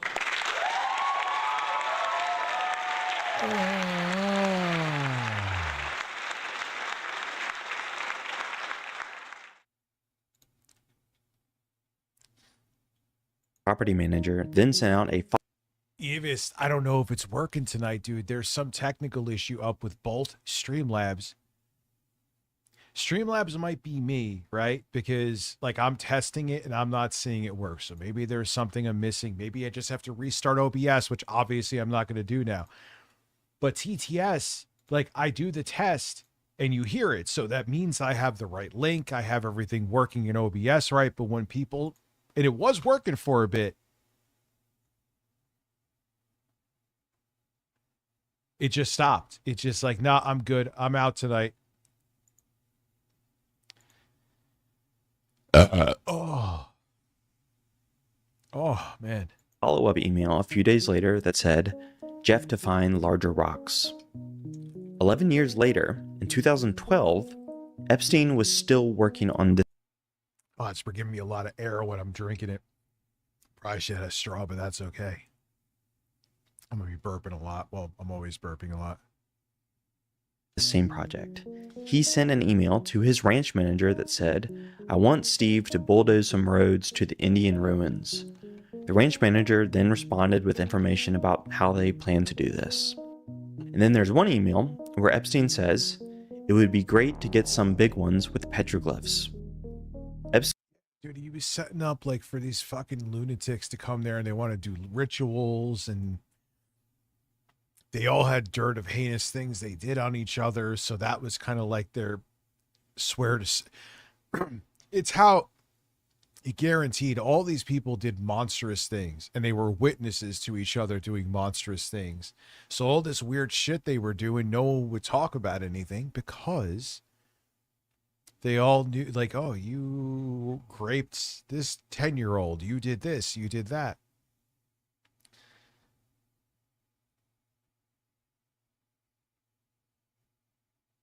Epstein was making a point to select the rocks for his property that had the most significant religious value to these Pueblo people. But there was still no real hint as to why he wanted these rocks in the first place. But here's the thing. Everything that Epstein has done is filled with symbology. So I knew that this petroglyph collection had to mean something. And the next place I looked for answers was his nearby home, Zorro Ranch. They're saying there's more insane, horrible shit that happened there than maybe anywhere else. At least that's what I think I heard. So was this property symbolically significant to Epstein? Yes, absolutely. Epstein bought Zorro Ranch in 1993 from New Mexico Governor Bruce King. The ranch is about 30 miles south of Santa Fe and it sits in the Galisteo Basin. What makes this land significant is that two separate occult lineages or religious lineages meet at this location. And Epstein's property. Yeah, there was always some symbolism with things that he bought. Wait till you find out about, if you haven't watched this yet. Yeah, everyone was like so disappointed with like, dude, Noam Chomsky. And this is post convicted Epstein, so he knew. Oh man, but it is what it is, man. See, that's the thing about being a lefty. I don't give a fuck, If it, like, I'd be like, so if Bernie Sanders was on the Epstein list, obviously he's not, but if he was, I'd be like, nah, man. Whatever comes his way, comes his way. You got to face consequences. Period. He's on my team, so it's all right if he went to an island and did Lord knows what to underage kids. No, fuck that. Property sits directly in the middle of them. The first lineage is the Pueblo tradition, which we have covered with the petroglyphs. The second lineage traces directly back to Aleister Crowley, who is the most influential occultist of the 20th century. But to understand that connection, we first need to talk about who Crowley was. Yeah, also ties to Scientology. L. Ron Hubbard, like this shit goes deep, man. And who surrounded him. Crowley belonged to a secret society called the Hermetic Order of the Golden Dawn. This society drew from Kabbalah and tarot and alchemy and ceremonial rituals. Their aim was to actually harness the power of these rituals and these traditions and use them to effectuate real-world change. Crowley eventually broke away from the Golden Dawn in 1904. Possibly, man. I don't remember what you did back then, Heavy Gamer. But in that same year, he claimed to have received a supernatural message from a non-human entity. Sure he did. Sure he did. But he had a whole bunch of other fucking powerful lunatics that believed it. He called Awis. This entity dictated the text to him that would later become the Book of the Law. And that Book of the Law became the foundational text, the scriptural text for Crowley's. This shit's all just a grift. But you have the wealthy fucking lunatics that at G7 summit, Trump publicly criticized Israel, saying that their tactics in Lebanon, it's theatrics. I'm sure it's actually, it's probably Israel sanctioned, BB sanctioned tactics. Oh, let's pretend that we're at odds with each other. In Lebanon are reckless and they don't need to knock down entire apartment buildings, costing innocent lives. I don't believe it. I think it's all bullshit. It's staged tension. Did the same thing with Biden. Oh, Biden was really mad at Bibi. Yeah, well, he was so bad he gave him more money. Oh, you go. New religion that he called Thelema. It's also where we get the now infamous law, do as thou will, which later would go on to become the central and only commandment of modern Satanism. With Thelema established, Crowley took over a different group called the Ordo Templi Orientis, or the OTO. He then reshaped this organization entirely around his new religion, Thelema. They're all fighting. They're all fighting because they're all panicking because if they don't end up stealing the midterms, like I said, their whole grift that they base their whole careers on is probably going to completely fizzle away. Rituals became their primary focus. One of the most important figures in Crowley's OTO was Jack Parsons. Parsons was a rocket scientist who co-founded what eventually became NASA's Jet Propulsion Laboratory. Parsons went on to initiate L. Ron Hubbard, the future founder of Scientology, into Crowley's sex ritual religion. From January to March of 1946, Tom Cruise is a top-tier foot soldier for Scientology.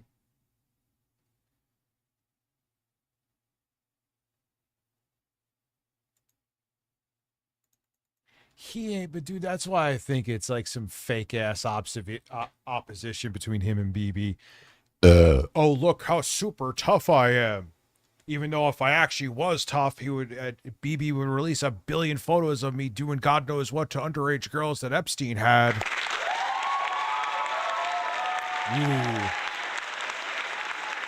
What's up, Brendan? How are you? So thank you, 37 thriving Pakistan. Like that, I just don't believe it, dude. I don't believe it. I don't fucking... This government is a fucking sham, and then all of a sudden now he's going to be... No, it's stage toughness, man. It's theatrics. It's kabuki fucking theater. Do not buy it. Juicy Boot, you cheap bastard. How are you? Parsons and Hubbard performed a series of sexual rituals called the Babylon Working. The intention of these rituals was to summon a Thelemic goddess into the material world. And according to Parsons, the ritual actually worked. They were able to summon an entity. Hubbard, the creator of Scientology, is where this lineage actually connects back to Epstein. About 80 miles east of Zora Ranch sits the Trementina base, where the Church of Scientology has encoded all of L. Ron Hubbard's writing. Yeah, it fascinates me and horrifies me too, because a lot of these people have their hands on limitless funds, which absolutely destroys democracy, and on the levers of power worldwide, and they're cultists. You think they're making sound-minded decisions? No, they're making the extreme antithesis of that.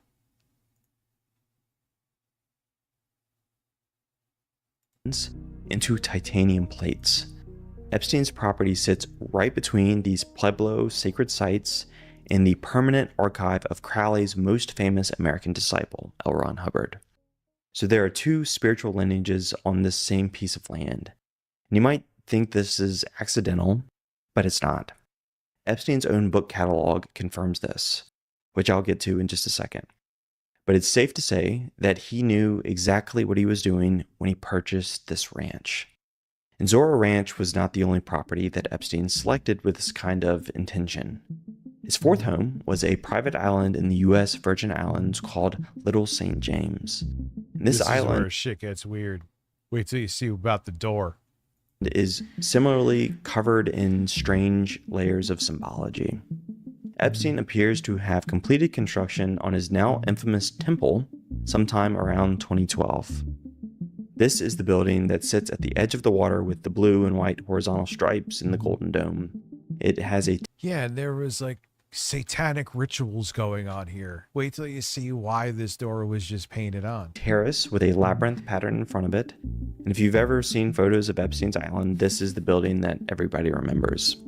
So the obvious question is, what is it and why did he build it? Strangely, the building does not resemble the plans that Epstein submitted to the authorities in 2010. The architectural plans that he submitted to the U.S. Virgin Islands describe a music pavilion. This was supposed to be an octagon-shaped building with a low-profile roof and stone walls. There was a piano in there, What he though, actually I think. built doesn't resemble this at all. Every deviation from this approved plan is intentional. The new building actually has an architectural twin. The structure that Epstein used for his design To bring upon Babylon on this planet, Jeremy's, what was his Epstein's goal? This shit gets dark, dude. It goes well beyond him being the sex trafficker thing. It's way deeper than that, way darker than even that, and that's really fucking dark. What's up, Satan? Speaking of which, in the chat.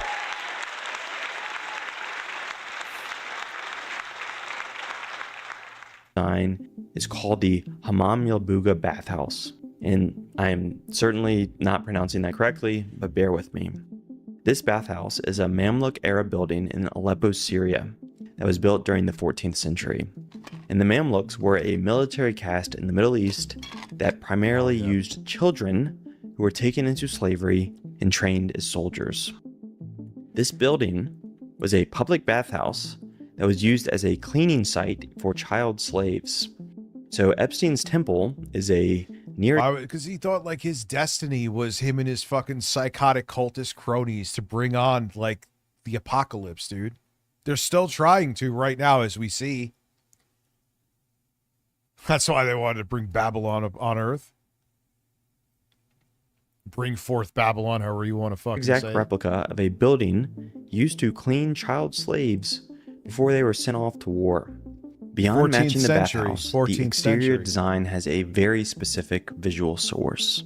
The white and blue horizontal stripes on the temple are the same stripes as the talit, which is the... No, it is way deeper than that. There is symbolism everywhere, Danny the Foot. It's scary to think of, but no. These are, and they're doomsdayers too. traditional Jewish prayer shawl that you'll see used at the Wailing Wall, and they've been using the talit for thousands of years. The talit is also the... Why have all this symbolism there, Danny? Why have a map of Greater Israel in his Manhattan apartment?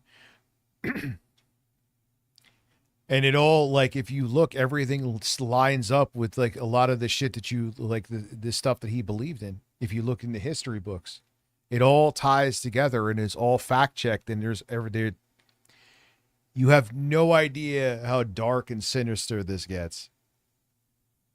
No, it wasn't just liking the architecture. There's no way you just so happen to like all the architecture that coincides with all of the symbolism here. There's no, it's just statistically impossible. It just isn't. Visual source for the Israeli flag. The Talmud actually explains the symbolism of these colors.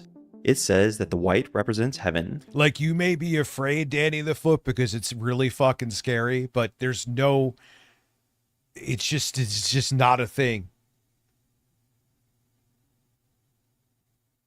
You don't want to know. Well, at least you're honest.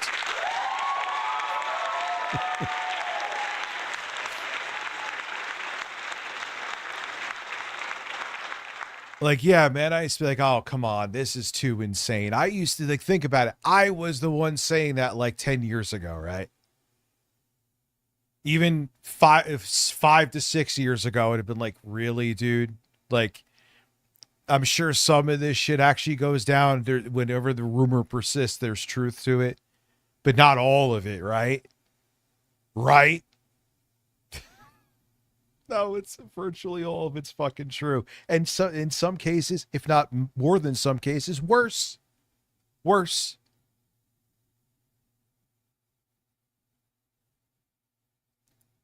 Oh man, holy shit.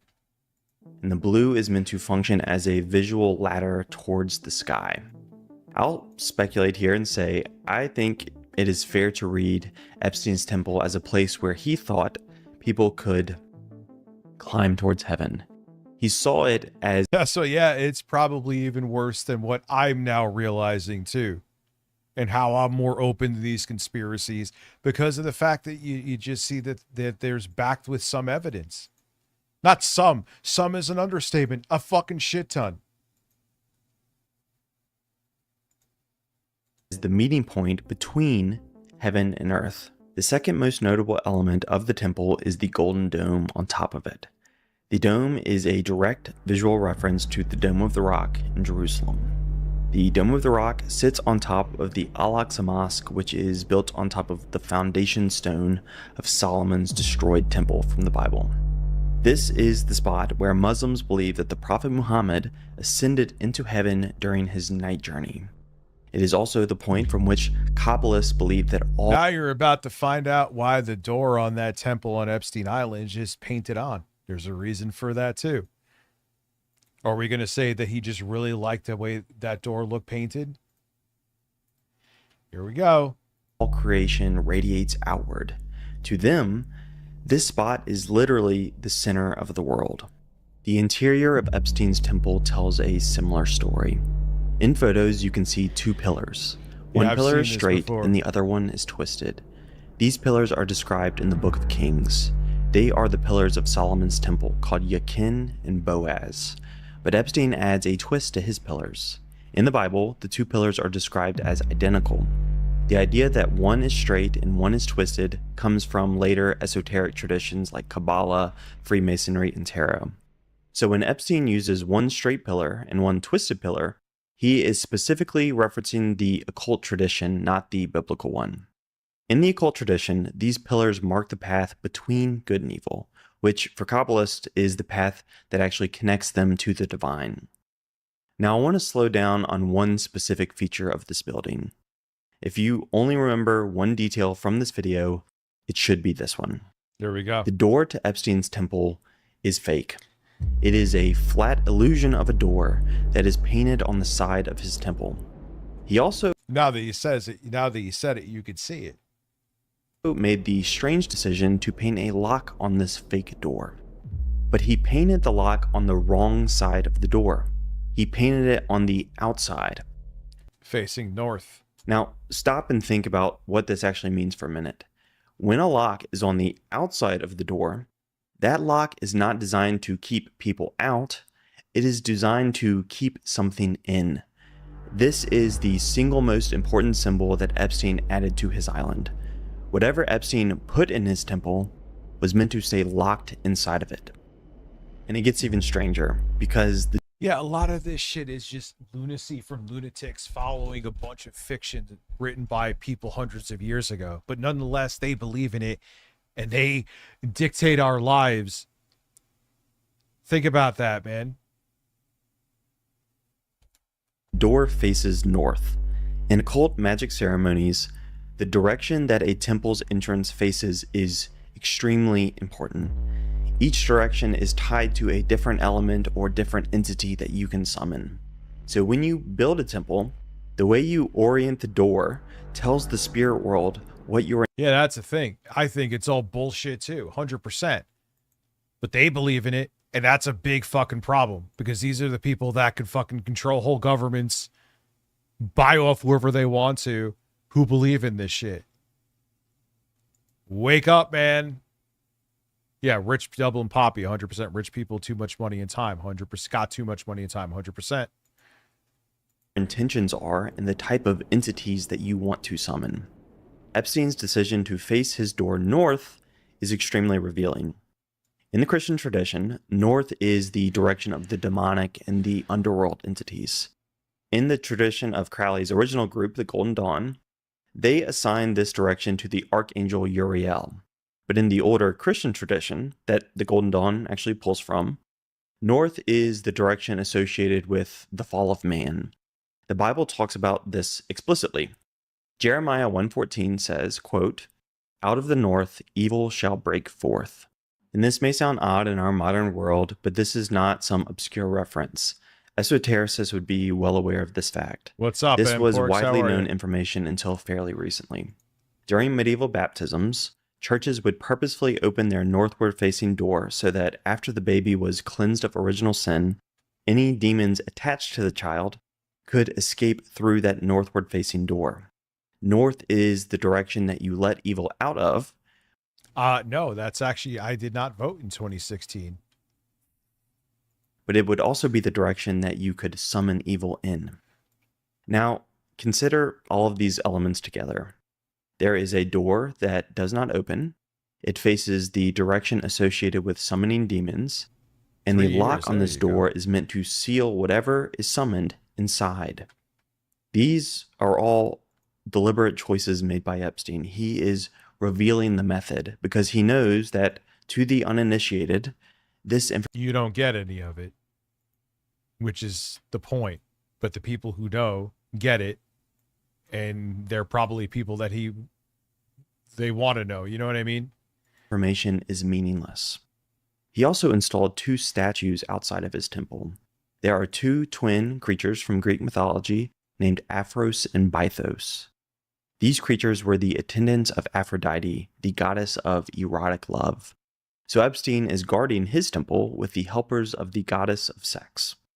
The same logic that drove Epstein's architecture is also present in the objects that he collected. There is an ancient principle in magic traditions called the law of contagion. And it says that objects absorb the spiritual energy of whoever has handled that object. A similar principle applies to things like talismans or crystals. Essentially, the more concentrated the devotion you place on an object, the greater the spiritual charge. Epstein So ridiculous. seems to have been operating under this principle. He was collecting as many objects from as many religions as he could. The idea is that once an object has been touched by enough concentrated religious devotion, that charge becomes permanently encoded inside of that object. The object becomes a type of spiritual battery.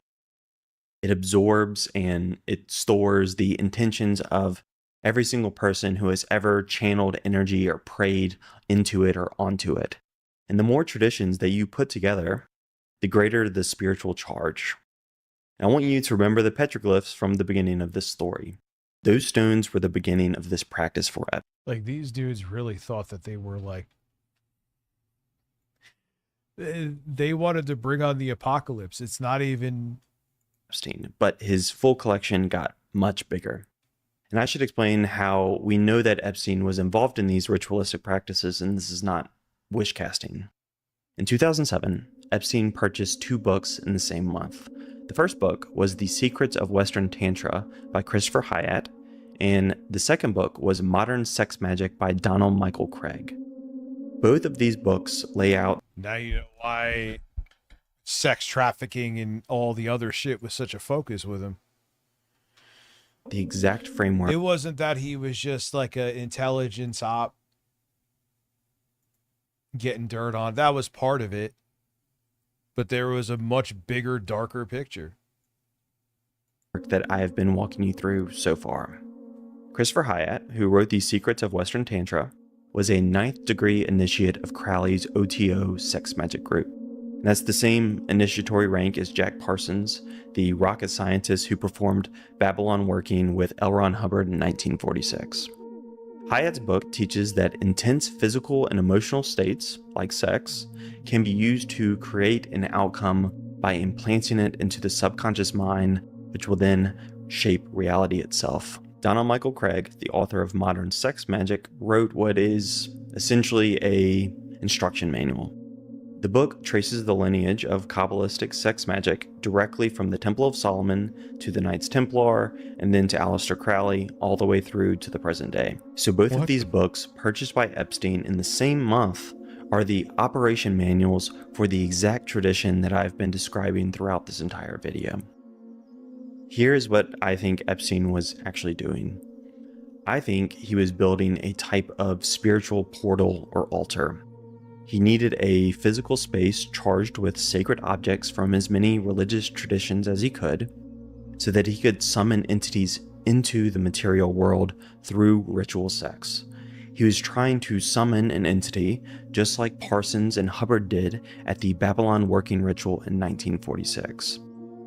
They told you that they did. Let's translate that. Hey, what's up, Infected Method? How are you? Once you understand this framework, every single weird thing that Epstein collected after 2007 makes sense.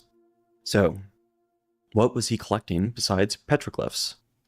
10 years after he bought those books, 3 pieces of cloth arrived at his Florida residence before they were forwarded on to his island. Somehow, Epstein convinced someone to send him 3. No, I don't understand. Why would you check out? It doesn't mean it's real. This is just the shit that he thought he believed in. And these other fucking freaks believed in as well.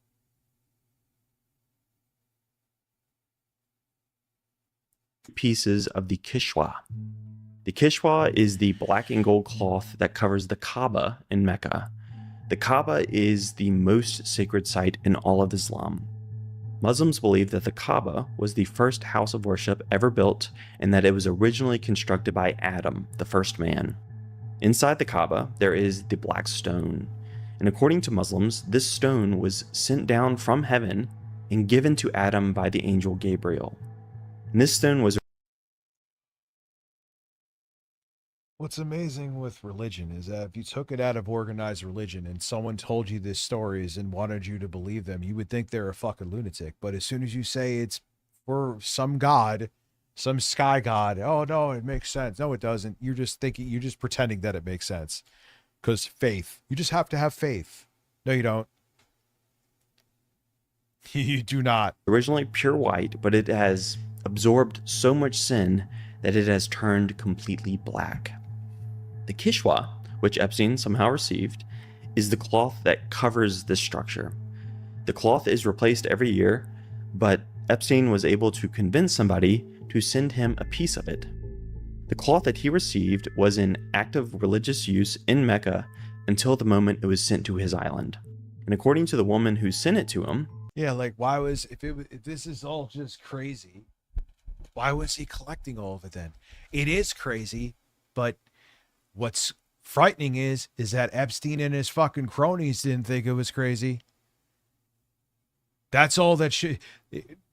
Yeah, it's all fucking nonsense and weird shit in theater. I agree, but they believed in it, and that alone should frighten you.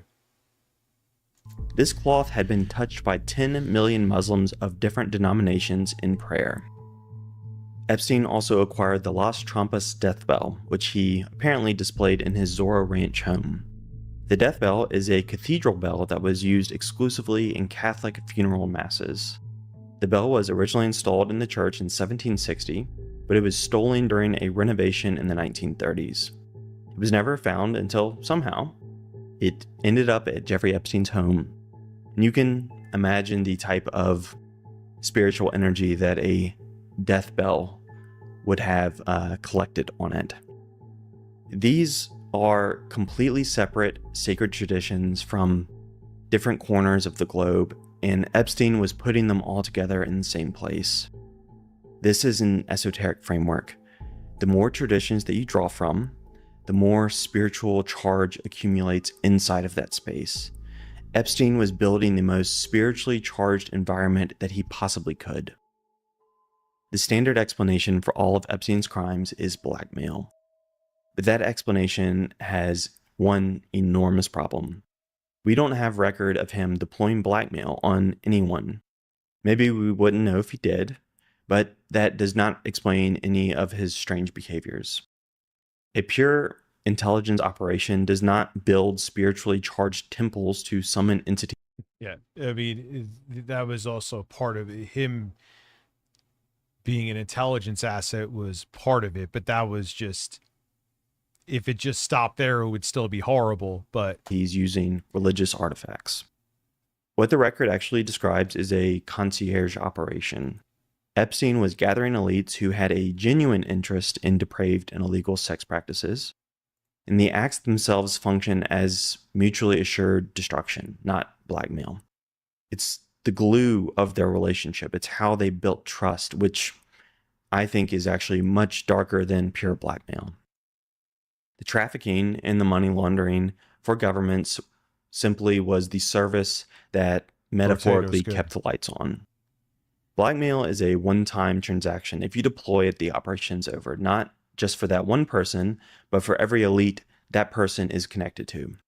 And from this fact, we can conclude that these elites consented and they had at least some understanding of what they were doing. Why is that important? Why does their consent matter? Because in almost every tradition that has seriously considered how evil operates, there is one consistent principle.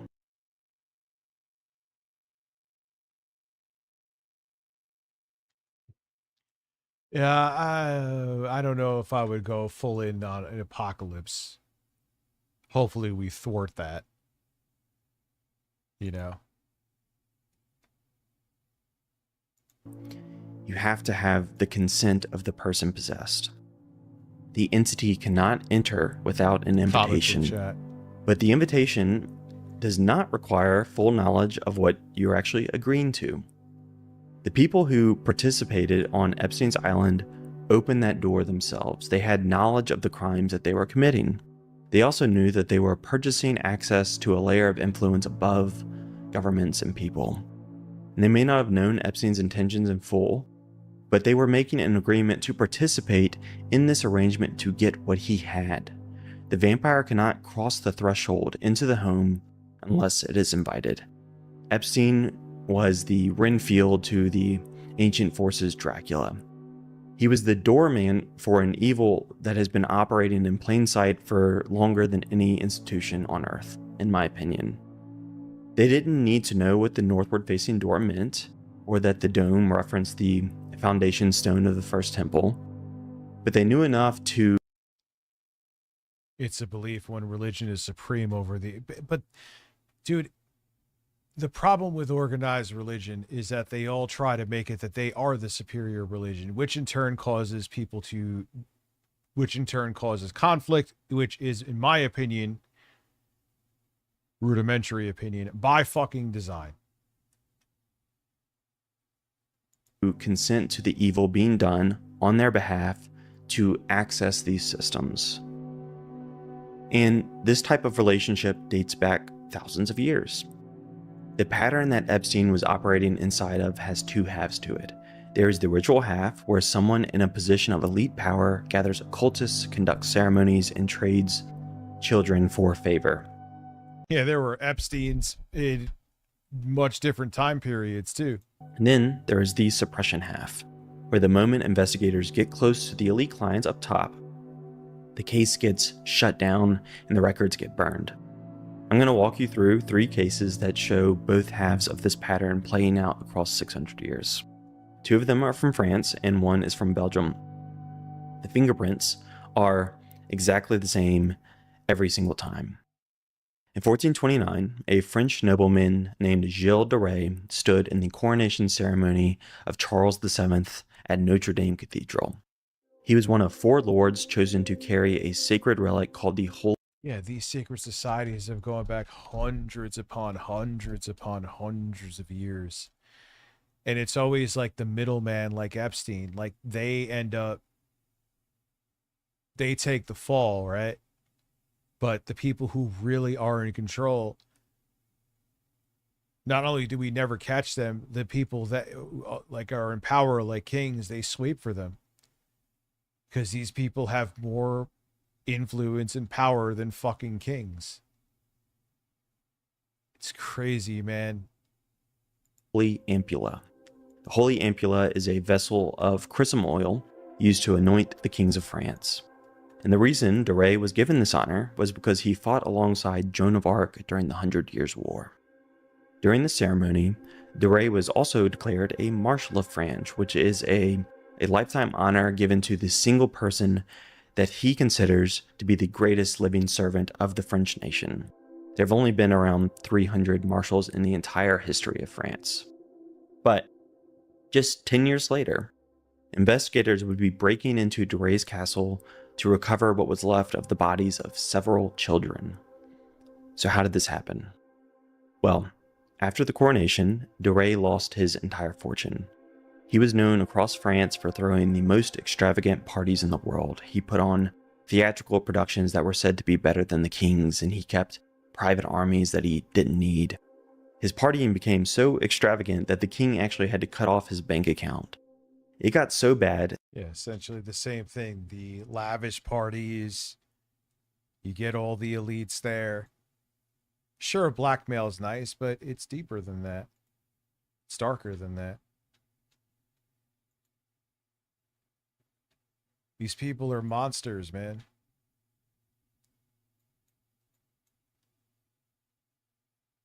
And they have essentially generational wealth-fueled psychosis. And these lunatics control us, and we're just along for the ride.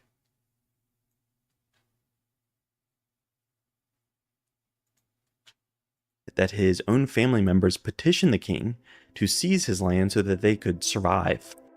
But then de Rey made a different kind of arrangement to solve his problems.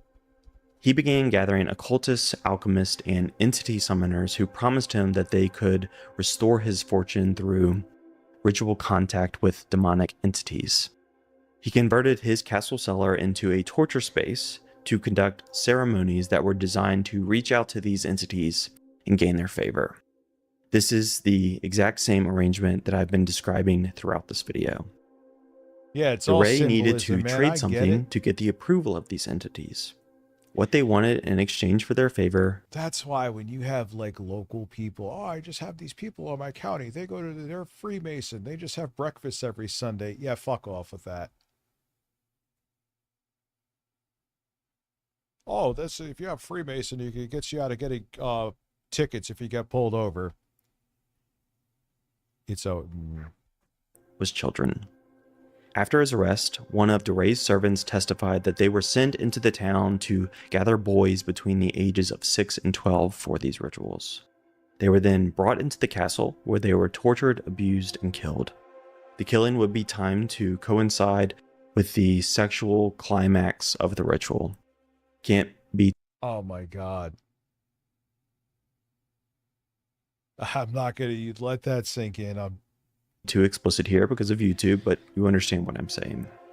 After that, the bodies were then further violated after death before they were ritually burned. And these crimes continued for over a decade under the full protection of his elite social circle. After his arrest, by the church, not the king, de Rey confessed that he and his followers had murdered over 800 children in the name of Satan. De Rey was hanged in 1440 along with 2 occultists who were in his inner circle. But, importantly, none of the elite friends were ever named in the trial, and none of them were even arrested. After his death, the king... Yeah, the king swept for him, because that's how fucking powerful these people are.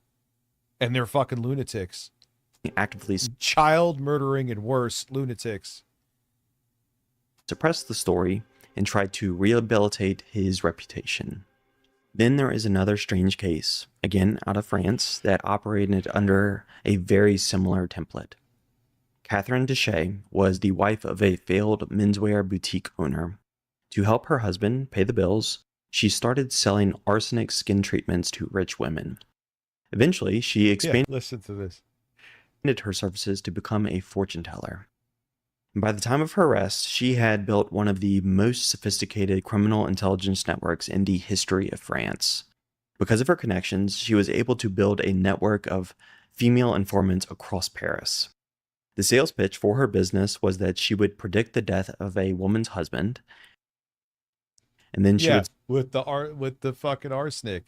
Sell that woman the poison to make her own predictions come true.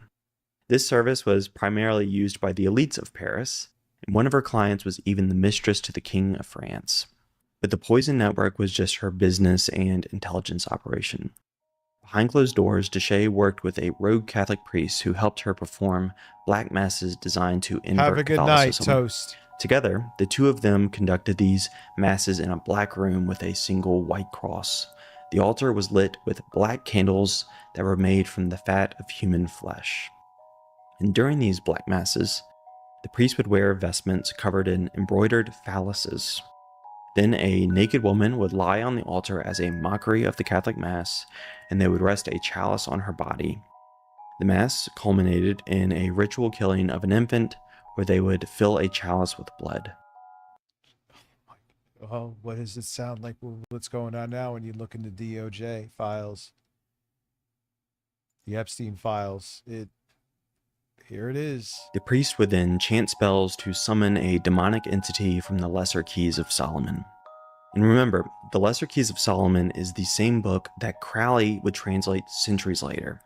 It's also the foundational text behind both of the books that Epstein purchased in 2007.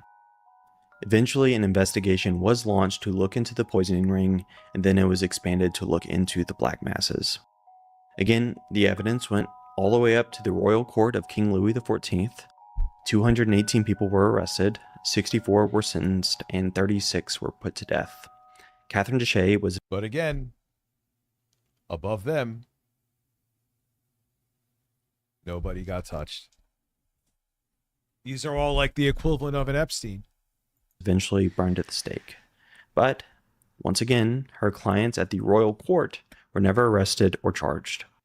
As soon as it reached the royal court, the king ordered every record of this investigation to be burned. The only reason that we know about this case is because the detective who did the investigation secretly copied his notes and evidence against the direct orders of the king. Finally, I want to review one more case that brings this pattern into the modern era. It is the closest modern analog that we have to Epstein in our lifetime. In 1989, a Belgian electrician named Marc Dutroux was convicted of kidnapping and raping 5 young girls. You sound like a toilet out of my ass. What does that mean? Hello, Foil Grim. How are you? Thank you. Charge my phone. It's about to die.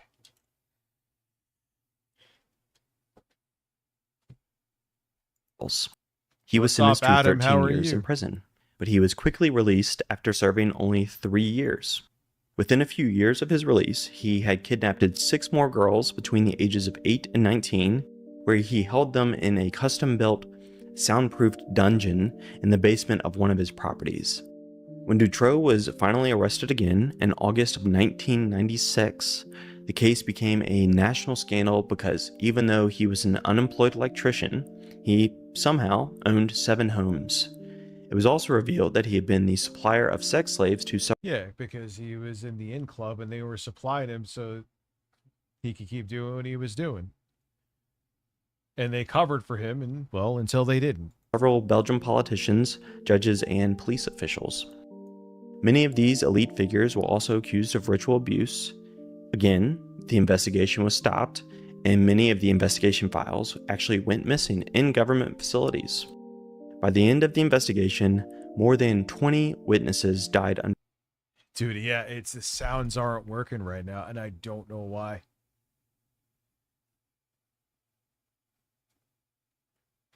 I'm ready for you to update my brain with men goodness while birds peck at my nipples. The birds aren't available, but I could suck them if you want. There you go.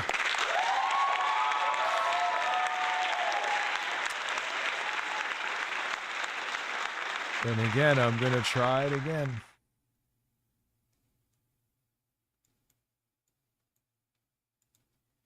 Let me see here. Under suspicious circumstances like suicide and car crashes and sudden illnesses. In 2004, Dutroux was finally convicted on charges of murder, kidnapping, and rape, and he was sentenced to life in prison. But Again, everyone above him, no one got held accountable. Official report from the Belgian government is that Dutroux was a lone predator with a few accomplices. What we are looking at across all of these cases is a network that sits above governments and is protected by something no nation or court has ever been able to touch. Every single one of these cases got close to the people up top, and every single time, something or someone stepped in to shut the investigation down.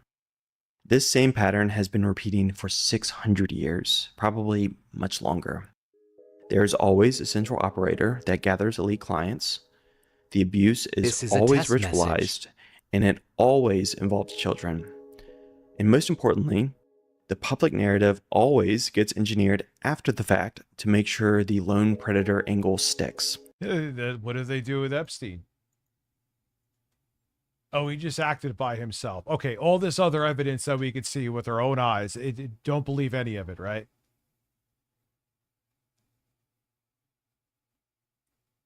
Yep, and then, yeah, and they get away with it over and over and over again. And maybe this time they won't, but these people are fucking sociopaths and lunatics, and they will try to destroy the whole planet before they get held accountable.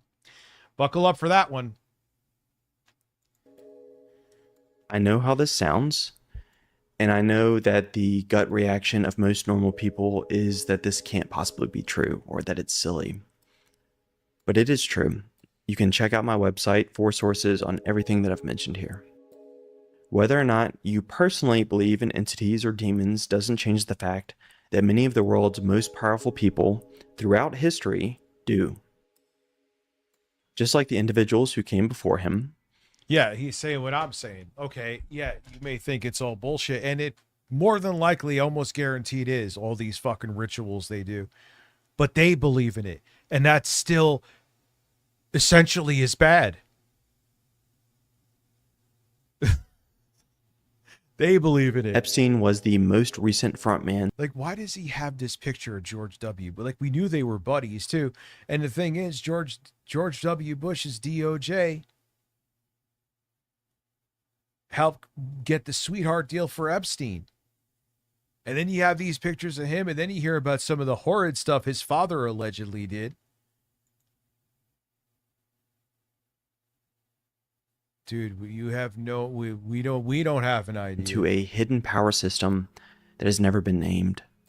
The people on top of this operation, the names that we don't know, have an operational template that continues to find new hosts in every single century. There are forces operating in this world that have been making the same offer to human beings for as long as records exist. They'll give you power, hidden knowledge, and protection. The entry fee for all of this, yeah, this is in his townhouse in Manhattan, remains the same. They want the corruption of innocent souls.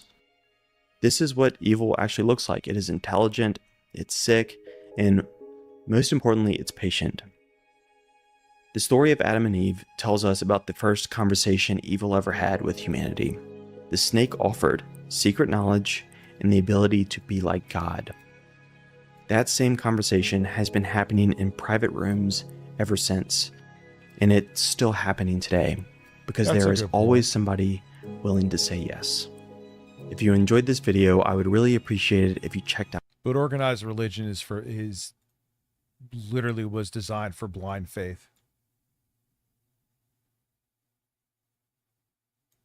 Because blind faith makes you obedient.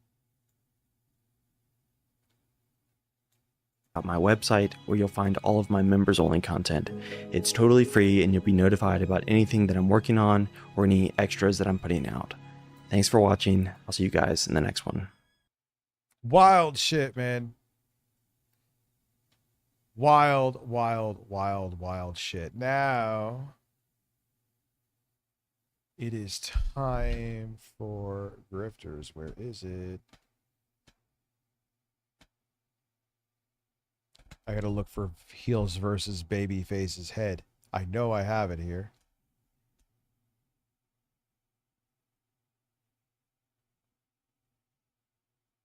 Why is it not here? All right, so we could do Too Lazy to Try, but nah, dude. That one is fucking amazing.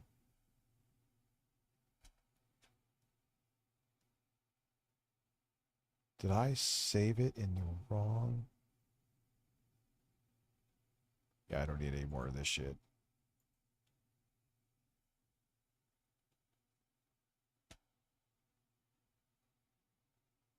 Grifters, God of War, maybe? It's about heels versus babyface, and I would have wrote the Grifters.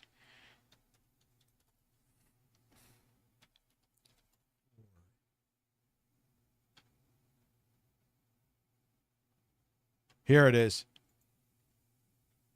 Nature of having the plugin. 3, 2. Like, it's not even, like, at least the Grifters used to kind of sort of be kind of creative with this shit. Now it's just like, all right, just what do I need to say as rage bait with no creativity with it whatsoever? 1. God of War is back, baby, and this time.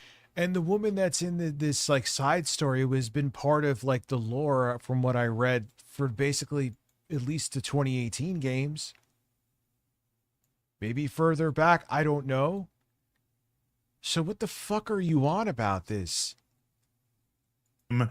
They're wearing a dress, and they're talking to a gooey cube, and I think they're doing the laundry or something. I might have read the name wrong, but I think I'm right. I wonder if they'll make me a sandwich. Yeah, this is make you a fucking sandwich. Oh my God. No, they won't make you a sandwich. And I could say you don't need one.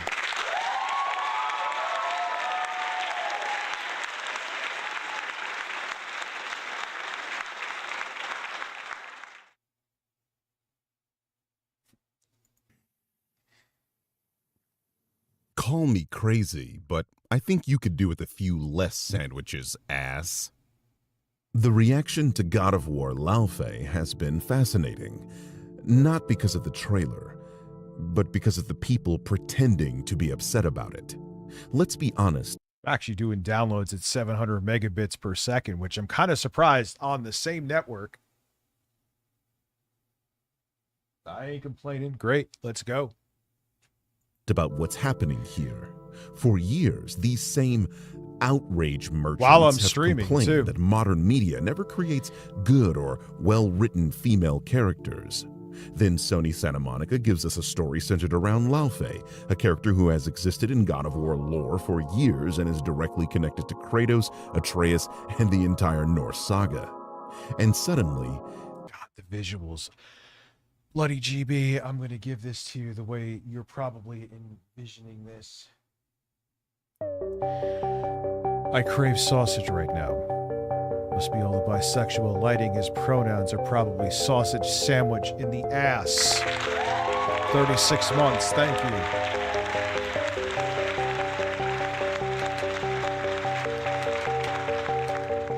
You know what? Oh, shit.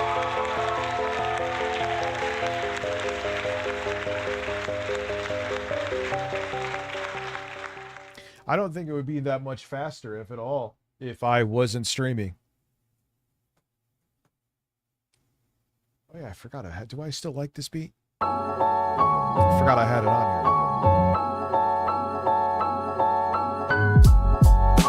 Oh.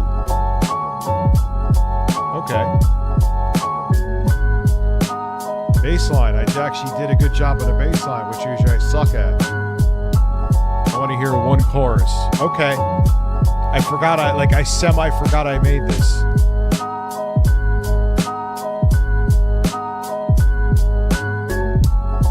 Got some drops. I like this better than the other beat that I thought I liked better, but now I don't like it.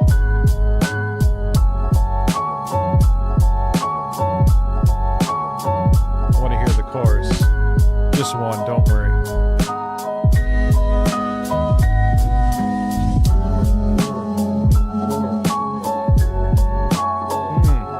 Yes. I switch up the bass line too, which is good.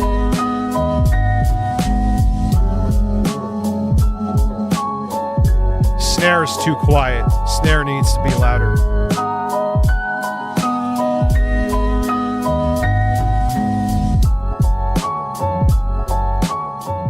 Yeah, that's pretty nice.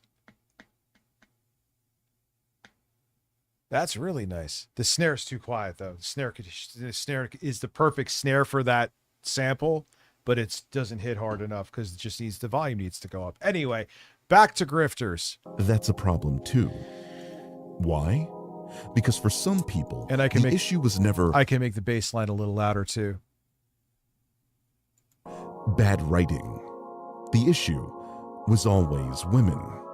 If the protagonist is a man, they call it peak fiction before the game even releases. If the protagonist is a woman, they start making hour-long videos about it. I don't care what the character is so long as the game is good. And they fit into the story. Doesn't matter male, doesn't matter female, doesn't matter trans, doesn't matter. Just like make the character entertaining and make the story good. That's all that matters. It's just like it's just nonsensical beyond that. It's so sad beyond that. And the thing is like, oh, I want to be able to believe in these worlds, and I need to like fantasize. It fulfills my fantasy. If there's a masculine male character, so you need masculine male men. That's what you fantasize about. Okay.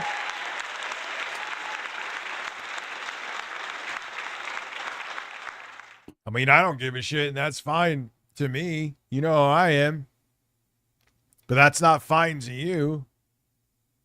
So you got to play as hot, sweaty dudes. Okay, muscular, hot, sweaty dudes. All right, just come out of the closet right now. Agendas, politics, and the downfall of Western civilization. The trailer has been out for 5 minutes, and they're already angry. They don't know if the story is good. Now, again, just like the God of War games, it has nothing to do with the character. Someone called it God of Right Trigger, and I was like, ooh, yeah, I felt that. I felt that deep in my soul and agree with that. That has nothing to do with the gender of the characters. I feel that with the God of War games with Kratos. They don't know if the gameplay is good. They don't know if the characterization is good. What they know is that the lead character has a vagina. And for a certain corner of the internet, that's all the information they need. Yeah, and their audiences, that's all the information they need too.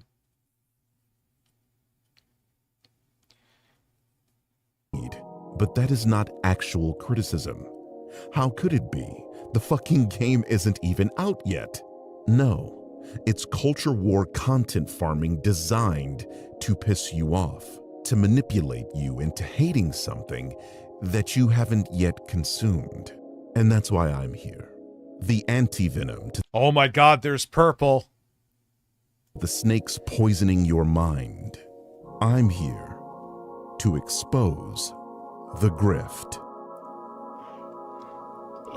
In today's episode, we're going to look at the pronoun guy whining about God of War Laufey, a video game he doesn't have to play, and one he's mad at for the worst reasons imaginable. Well, you know, that's semi-decent money with 72K views. God of War hijacked by feminist slop, and that's all they care about. I make a decent piece of coin off this. Without any further ado. Hi everyone, it's Az here from Heel vs. Babyface. You're never going to believe this. How many times are we going to start a video with that? But State of Play was... I always find it, like, listen, however you want your background to be, many argue, and I would agree with them, my background sucks, but I also kind of like my background. I'm weird. I like the tape decks. It makes good ambience, but subjective. But it's always like they have to show, oh, I'm really into the culture. Look at my Transformers. I'm sure those actually, unless they're replicas. No, they may not cost a lot of money if they're replicas. But, like, yeah, we get it, man. But then they have these vapid one-dimensional takes that they don't, you just proof they don't know what they're talking about. So they could have 1,000 fucking Pokemon plushies in the background. But if they're fucking full of shit and make no sense with anything that they're saying, guess what? Their amount of, oh my God, I'm such a fanboy doesn't mean shit. Was absolute crap. Is that a fact? because I'm certain this state of play was the most watched showcase in the platform's history, having more than 3 million peak viewers, 4 million hours watched, and an average of 2.4 million concurrent viewers. Multiple independent polls. They don't care though. And what's sad again is that their audience doesn't care either. Just tell me the lie that I want to believe is real. That's all they really care about. Polls rated the state of play as a B, with the topic of this video getting the most votes as the best game revealed. So I'm curious, where are you getting your information from? Ass? Is it your ass? Wait, is it your ass? Maybe it is my ass.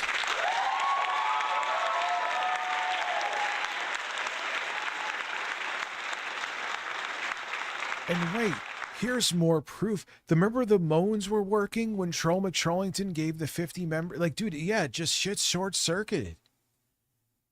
I'll figure it out tomorrow. Maybe I am fucking something up, and no, I didn't change anything from then. Wow, it's so well known for showcasing greatness to come. Oh my goodness me. I'm so glad that Imagine, again, being a dude, you're supposedly this alpha male that breasts, and then it's like, wait, where are my muscular hairy men that I could play with? Like, they mean that literally and figuratively too.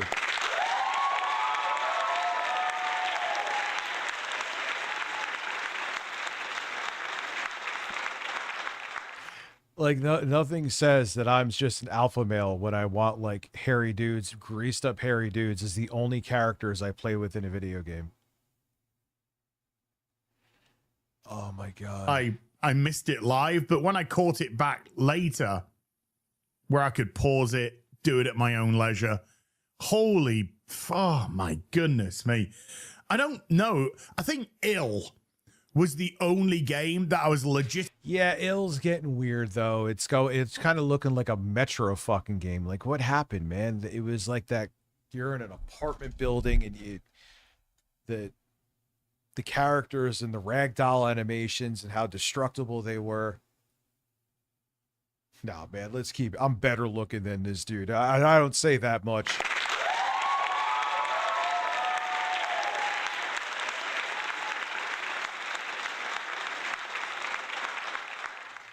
Ultimately, like, ooh, yeah, oh yeah, I want to get me some of this. Everything else, even that lovely woman who was like, who? Why? Imagine how insecure you are. I'm a real man. No, you're not.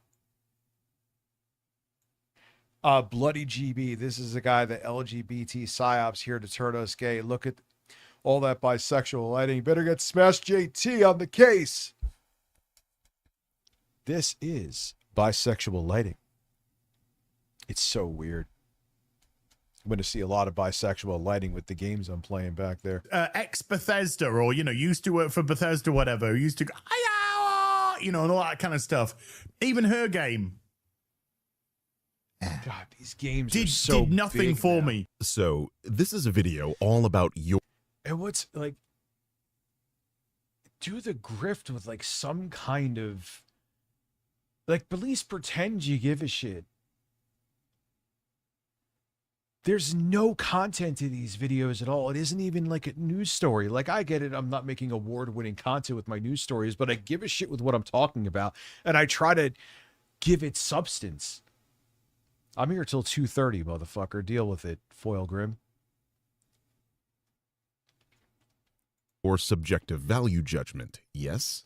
About what you personally enjoyed seeing? Because there were a bunch of games people are very excited for and enthusiastic about, but because you're an anti-woke grifting loser who's built a failing career on hating anything women, Disney, Marvel, or minority, you can pretend that Wolverine isn't hype, or that Tomb Raider isn't going... Yeah, the Tomb Raider looks good. Wolverine looks good.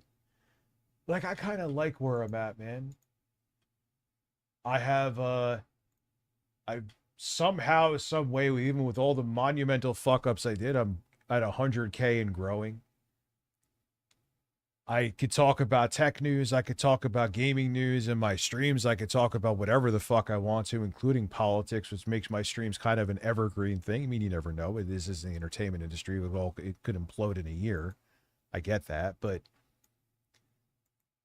I don't have to do it. And then I could review a fucking computer that I'm downloading 45 terabytes worth of games. Like, I don't need to do this grifting shit.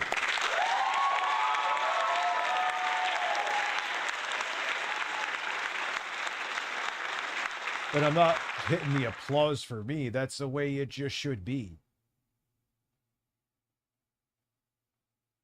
Like, all these dudes have is just, I have to pretend to be angry every day. And it's so fucking pathetic and weird. Like, imagine, what is he? Probably in his, like, late 30s. He looks like he's around my age, which maybe, you know, better or for worse. What are you doing? Imagine being, like I said, our age, and this is what you're crying about. I love to roast it because I think it's so fascinating and pathetic. And then what's even more so is that they have audiences that are their age. It's not just younger 20-something dudes who just eat it up just because they want to. They just want to believe in the bullshit. And it's so frustrating. And I love, because even though it's just about, oh, Rich, you're just raging about video games. What's the big fucking deal? Because whether they're young or old, they have a bunch of these misguided people that watch them. That these people become broken adults, even if they already are adults, who are so lost and broken. They have no idea what's up and down. They have no idea what's reality is. And these are the people that are most ardent to go out and vote for leadership. And you know what the fuck they're voting for. They wear their fascism on their sleeve. Period. So even though, yeah, it's just about anti-woke shit and, you know, sexist shit in video games, it's deeper than that. It's much deeper than that. I know it sounds stupid, but it's really not, dude. It's really not. So I am here. Look, it already gets the traffic. My little ass streams ain't bringing any more traffic to it. So let's just talk about it and fucking expose it.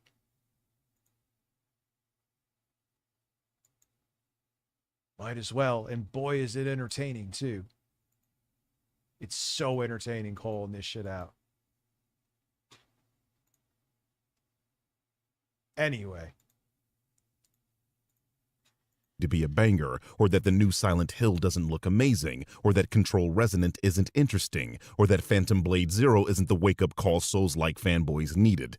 Yes, only Ill looked interesting in the whole hour-long presentation. Have you considered you're just falling out of love with gaming as a consequence of being a jaded man-baby that is only famous for being mean to death due to you crying about pronouns? I remember that shit. Starfield. Oh my God. Where are all these people with the rage, with all the fucking pedophiles, including Trump? The pedophiles, what happened, man? I thought Trump was going to be Daddy Trump was going to be your hero and expose the pedophiles. Not only is he part of the pedophile elite, he's sweeping for him. What happened?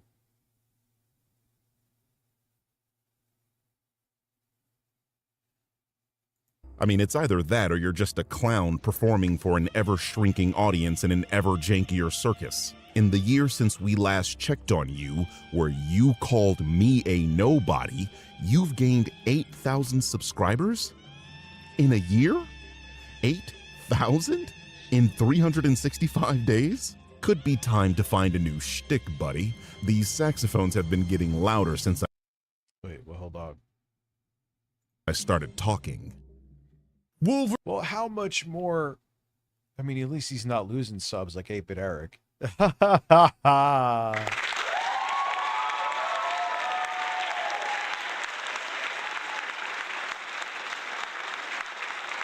Green. Maybe a decent gameplay loop, possibly. But again, we've got race-changed heroes. Jean Grey looks like a dude. This is the character model that Ass is saying looks like a dude. A dude.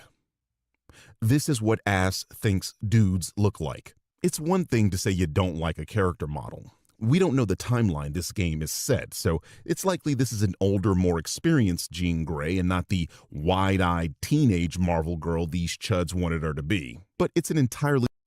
Yeah, and they always give themselves away that they want characters to look younger, that they want women that are... That bird picture of me is incredible. That they want, like, women to be virgins. Which is also very weird to me. They give themselves away, man. They just come out and say, yeah, I want underage girls. Fucking weirdos. Different thing to say this character doesn't look like a woman. These are just lies. But you have to be dishonest and a liar to be a right-wing culture warrior. That's chapter 3 in the handbook. And it's been worked on by Sweet Baby and people like that, so yourself. And that's like what I gotta piss in a minute. That's what freaks me out, is that they're, even if they're adults, they're brainwashing these people to be permanently ruined. Now, granted, if you're my age and you're actually watching this guy and thinks there's substance to his content, your brain is already cooked in. But let's go take a step back, which they're still watching, which horrifies me, to like teens and 20-somethings who are adults, but their brains aren't even fully formed yet. Fun fact, I found out your brain doesn't fully form if you have ADHD till your mid-30s. Explains a lot about me. I'm going to go piss real quick. I'll be right back after these man messages.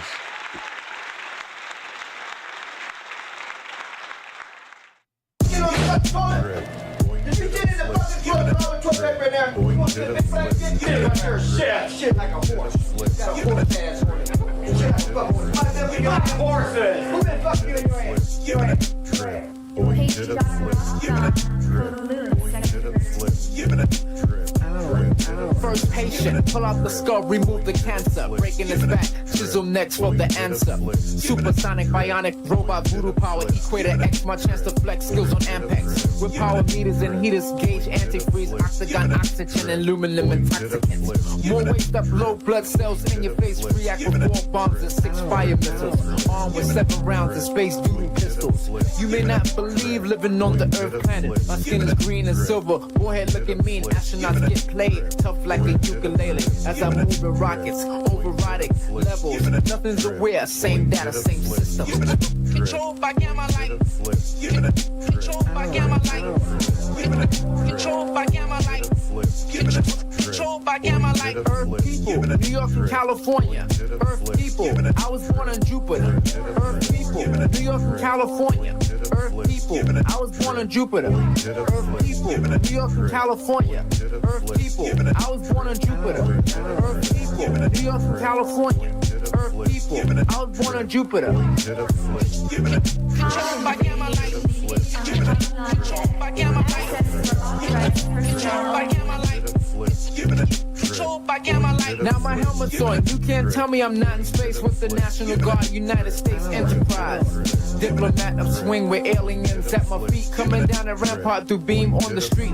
Obsolete, confused compounds and dead sounds. As I locate intricately independent economic bomb, I save, restore food. And capture D, my program is ability for reaction in response to a no one. Identification code unidentified. I got cosmophonic, press a button, change my face. You recognize, so what? I turn invisible. Make myself clear, reappear to you visual. Disappear again, zap like an android. Face the fact, I fly on planets every day. My nucleus print, prepare, I return again. My 7XL is not yet invented.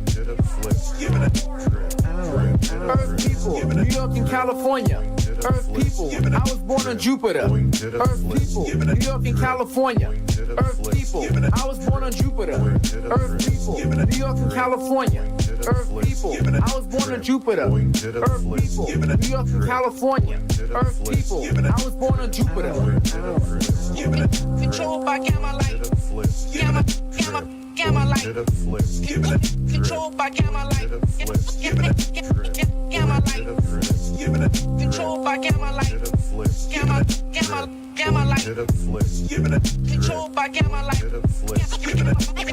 Gamma light. Space Ranger, contact 2, sending FedEx. I program 1 and go to Earth through the fax machine. My number 709-755-60L3, computer file 93. Digital level, standing on the terminal, upside down through polygons, fighting pentagons. Changing blue skin, my brown colors coming back. I'm psychedelic this time, coming rainbow. Look at the green lights and y'all see my brain glow. 5 colors, yellow, black, and red, and green, purple.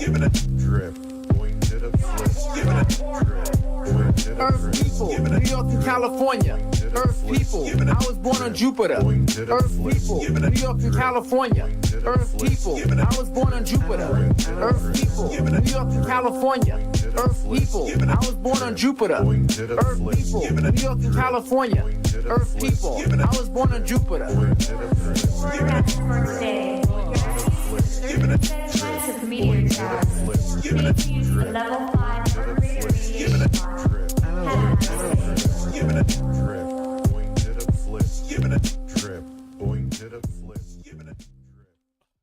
This song is so fucking weird. No samples in that, boys. Just my mouth and a bass line. Oh, the you know where. Oh no, not Sweet Baby Inc. They're going to consult on the story. You know, the same thing they did with God of War Ragnarok, a critically acclaimed game. Incidentally, they did the same thing on Spider-Man 2, another critically acclaimed game. Yes, I went to Jupiter. I guess if they're going to be consulting on the story or narrative, we have a lot to worry about. Unsurprisingly, Silent Hill looked like... Foil Grim, I see you, man. You gifted 5 memberships. Appreciate you for being a man. Trash. If you're new here, Ass, among other things, is a racist. His channel is full of videos hating on almost anything with a black protagonist. Just scroll through his channel and look at all the thumbnails. If a media property prominently features a black character, they're going to be in his thumbnails making a goofy face or crying. Like this, or this, or this, and this. They're all racist. They used to be like, oh, I'm not racist. I'm just about freedom of jokes. Like, man, you think that shit's funny? It's kind of racist. No, I'm not racist. Trust me, man. I watch black women in porn.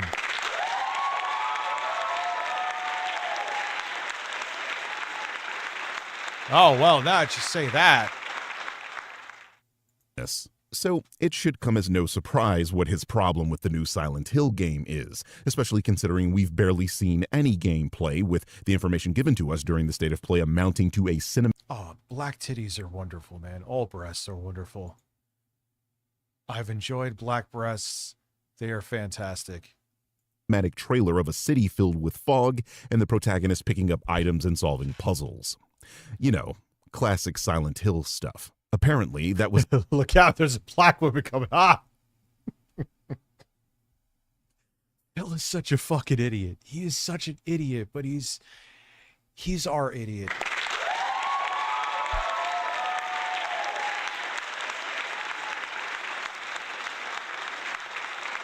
Enough for Ass to say... Silent Hill looked like trash. To be fair, his head does look like a crystal ball, so he might have some... His head is... He has a weird, like, his bottom half of his mouth just, like, juts out. It's like you went into a character creation, and, like, when you're about to make a... like, you could be, like, chin prominence or whatever the fuck they call it, and you could just... It looks like they had me as a template, and they just said, all right, let's just go neckbeard.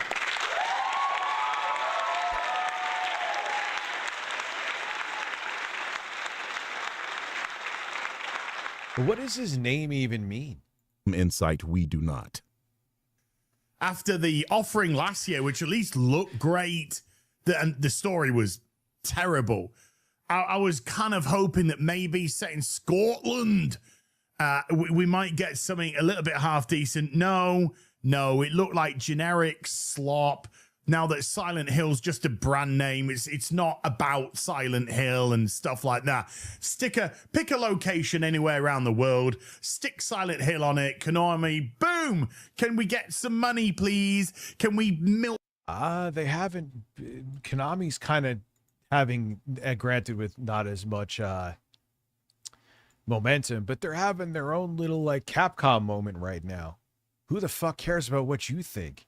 Especially when you have no substance to your fucking opinions anyway. Oh my God.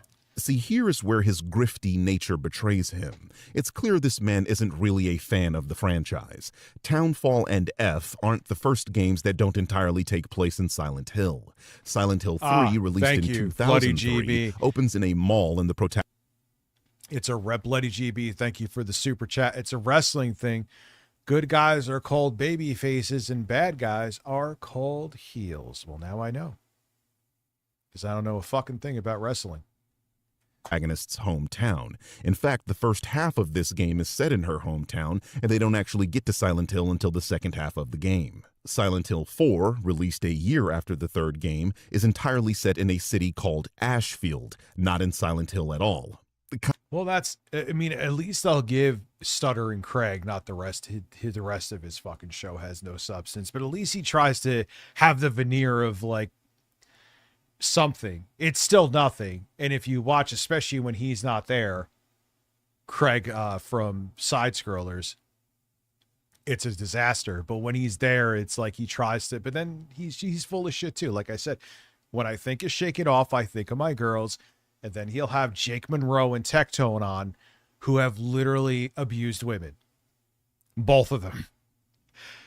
I thought you were concerned about your girls, your little girls and their future. So you just go, who really actually cares about that? I'll side with these dudes because I have something to gain for my career from them, even though they're terrible people. And they should be who I should shelter my girls from. But I'll feature them on my show and have my co-host saying that they love Tectone.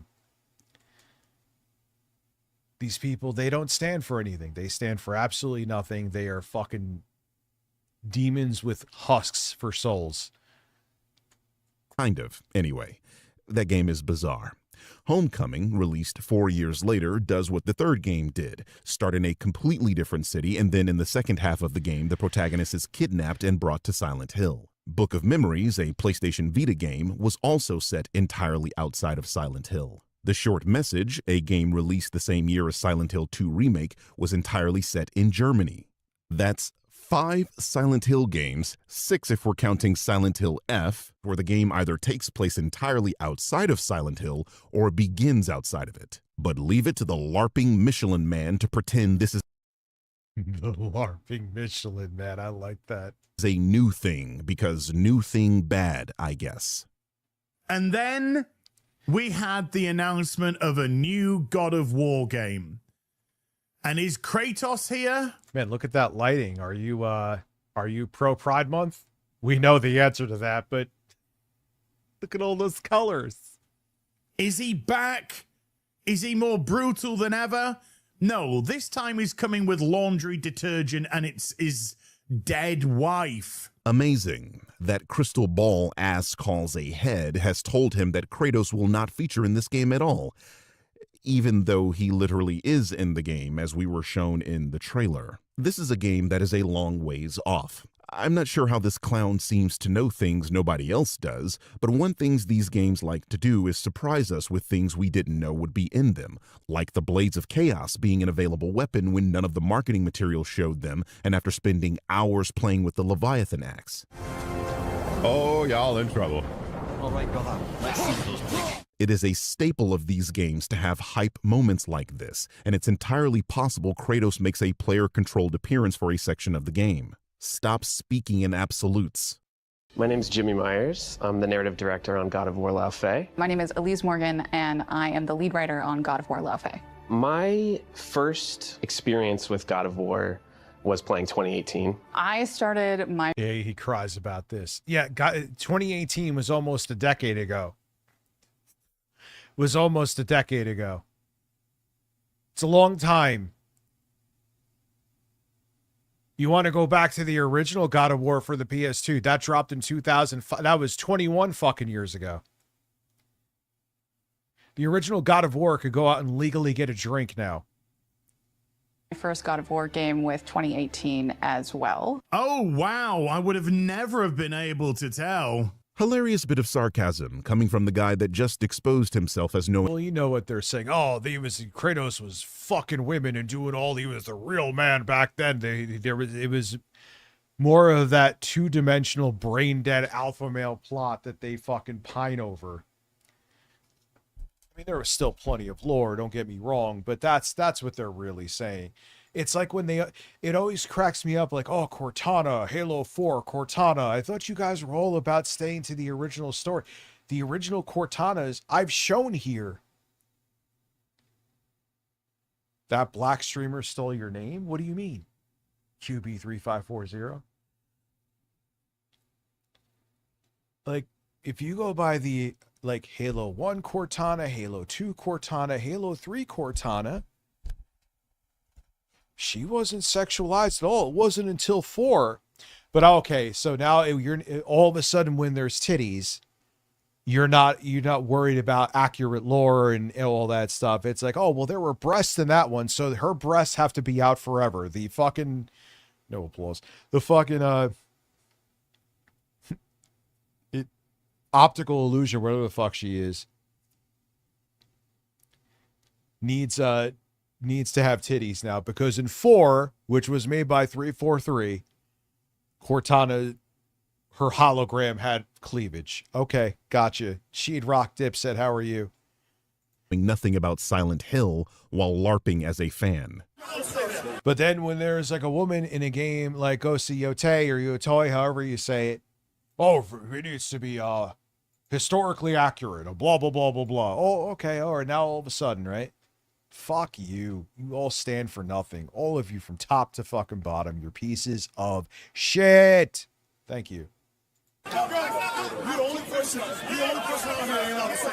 By the way, this introduction into Faye video is going down exceptionally well with 39,000 upvotes and 39,000 downvotes. Once again, another grifter promoting. They're all the same. See, the thing is, you could just replace Heels versus Babyface with Smash JT. You could replace him with, unfortunately, 8-Bit Eric. There, you know exactly what take you're going to get. You know exactly what they're going to say. You're going to know it's based in absolutely nothing. Like, you could say, Rich, you have the anti-grifter take. I get it, but at least what I fucking talk about is backed by some fucking evidence. It isn't just in this, like, sexist, racist, homophobic, transphobic fucking delusion that's based in nothing. What's up, Poorly Made? How are you over on Twitch? Goes to Yatoy. Can you motorboat me? I need to motorboat some breasts right now. God damn it. A YouTube dislike plugin that is without a doubt massively inaccurate.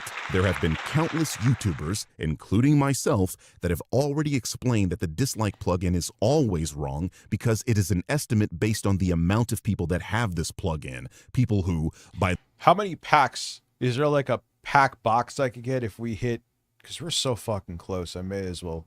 If we hit 100 members, I'll get a few Pokemon card packs. And we'll... make it a Phil theme stream. Can we get to 100? I'll buy him right on stream so you see him too, so it's not me just. And Lord knows I'm uber excited about card packs, so I totally won't have a stream about him if I bought him already. Their very nature of having the plugin are more likely to dislike things. Yeah, me too. Because DSP. the estimate so is based on the games. users of the plugins, you get massive discrepancies when the actual count is shown. For example, Digital Melanin is a man. Thank you very much. recently, I was brigaded by Asmongold's audience. A viewer of mine. Yeah, dude, look, I have 7,000 fucking games. I want to play Yotei, 2. Did I say it right finally? I want to play that shit. But my backlog could fill up a fucking stadium, dude, 10 times over. And asked about the dislikes on one of those videos, as the plugin was showing them that the dislikes on that video. Also, subs on Twitch count towards this too. So that's why we're at 85. Thank you to the people who became subs on Twitch tonight. Video had matched the likes, both at about 13,000. Because I am the one with actual stats on my own videos, you can see. Dude, I'll do an Elden Ring stream any day of the fucking week.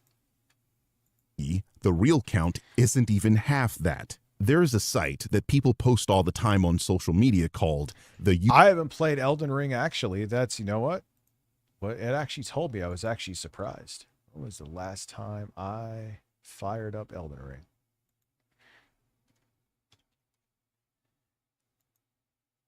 Last played May 7th. Over a month, dude. That for me is a long fucking time.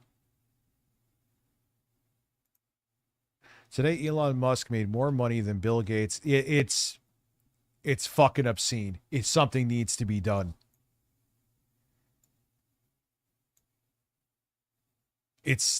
Why am I getting more viewership on YouTube now than the rest of the night? We're almost at midnight. Okay, not complaining. YouTube dislike viewer that specifically uses the data from Return YouTube Dislike, the most famous of the dislike plugins and the one the majority of people use. Well, I decided to post a couple of my own videos on this site to prove not only is this plugin massively inaccurate.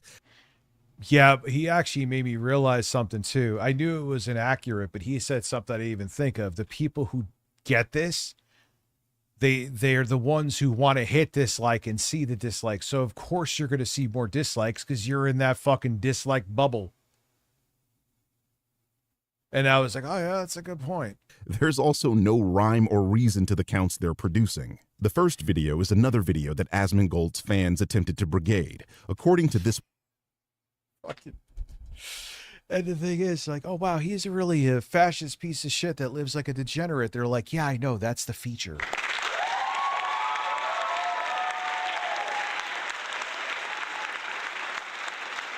I'm being featured, so if you're watching here and you're seeing me being featured, welcome. Plugin, I very nearly got ratioed with 13,615 dislikes on that video, a strangely specific number. But when we go to the actual stats on that video, you see that the video has more than 3 times less than the plugin is showing to the public. Here's a video of mine that... Yeah, so like YouTube totally hid that shit now. The days of you getting an accurate, the public seeing it anyway. I know in my videos how many people are liking and disliking, obviously, but you knowing it is just not a thing. Listen, I'm going to go to the bathroom, dislike all of Ames's videos, come back. Wasn't brigaded. You can see the dislikes are showing at 630 according to the plugin. Well, when we look at my actual video statistics, we find the plugin is showing double the amount of dislikes. And finally, my favorite, another video where I apparently got brigaded by Asmongold's audience. The plugin is showing I got absolutely railed by the dislikes. But reality is often stranger than fiction. Yeah, because the people that were going to dislike your stuff are the ones who were going to get the plugin so they could see the dislikes and beat off to it. And my whole thing is too, like, I mean, there's videos that are terrible, like game trailers, or the video just sucks, or someone's straight up bullshitting. But what is it? Oh no, you ratioed me. Okay. Who the fuck cares? What does it mean? Oh no, you're ratioed. Oh gee golly. For the million... Whatever shall I do? It doesn't take away that what I'm saying is backed by evidence. Just because someone's fucking derp mouth drooler brigade came to dislike a video. And it's not just in general. What's up, Black Sheep? How are you, man? It don't mean shit. Time. Stop using dislike plugins. I implore any creators watching this, and there are Yeah, because I think in the beginning they were actually like you could still get something from YouTube's API where you were actually getting. What am I doing with your messages up top? Oh, yeah, I saw I was on the featured, man. Okay, that makes sense. In the beginning, they were getting the plugins you could still get something from YouTube's API, so you were getting an accurate reading. Now it's just, oh, who else has the plugin? Who's in the dislike cult? quite a few of you that watch and react to my videos to test this on your own videos, especially any that were contentious, and post the results for your own audience to see. Being a YouTuber himself, Ass knows these plugins massively overinflate the dislike count, but being a grifter, he has. No, yeah, well, that's that. Oh, look at the evidence that I have, even though it's not evidence in the slightest. It's always the same shit with these people, dude. Has to promote the idea that contentious videos are being ratioed by the audience. I would bet my Porsche that this video doesn't have anywhere near 39. Oh, fuck, you got a Porsche? Motherfucker, I'm gonna be getting a Corolla.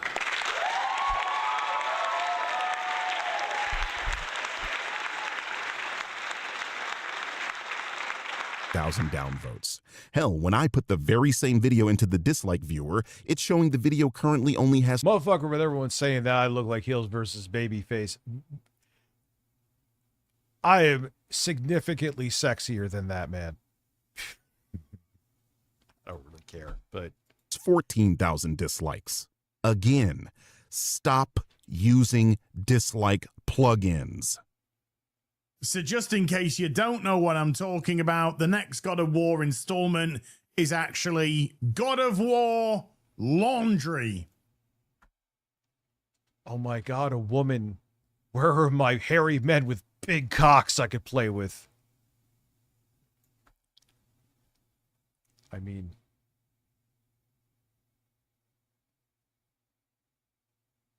yeah, we're just gonna go with that. Spread your cheeks and just go to town. Yeah, I'm pretty.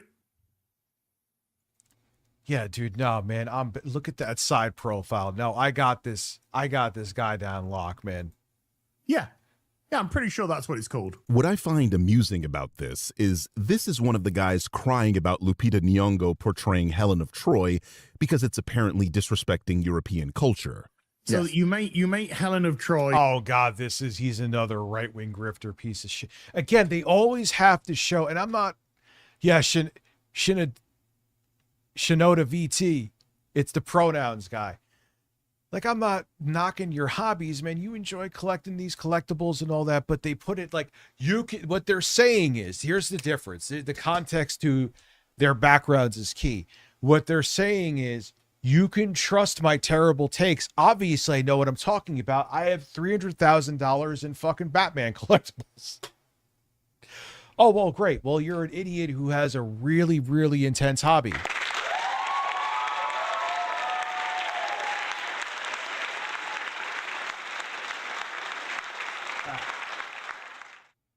Why did I pick Chronos? I mean, it's a good game, but it runs weird on SteamOS. Black. Helen of Troy wasn't black, but you make Helen of Troy black. You make Elliot Page Achilles potentially, maybe, and then you put fucking what? Yeah, but not Moondust. You aren't like putting it behind you in a stream while you're sitting there hating on a fucking bunch of women, brown people. That's all they do. They're fucking sexist, racist, transphobic, homophobic, fascist fucks who are like, I'm a gamer though. Don't worry, guys. What's he called? Travis Scott in it as a poet, say, oh, well, that's because rap of today is like poetry back then. No, fucking isn't. But here he is disrespecting European culture by making fun of a Norse name. I guess Porky Pig here is a bit too uncultured, but Laufey is a Jotun, or giant, in Norse mythology. My point is, regarding Lupita in the Odyssey, they'll play Tomb Raider if they think her breasts are large enough. That's what it is. It's so insane because they either need a hot, sweaty man or the woman needs to have big titties and a body that they want to jerk off to, even though the woman is just made of polygons. It doesn't really exist. It was never about accuracy to the source material with these people because they don't actually care for or know anything about that source material. The point is outrage. They are stoking outrage because you keep clicking on their videos when they do it. So if you were expecting Kratos to take center stage for the next installment of God of War, then you're probably a sexist, misogynist, or something. Is like heels versus babyface married or anything? I bet you he's the kind of guy who goes full milady. Something like that. And if you are, they nice bomb to try to hide that they're pieces of shit and they're desperate to get ass too.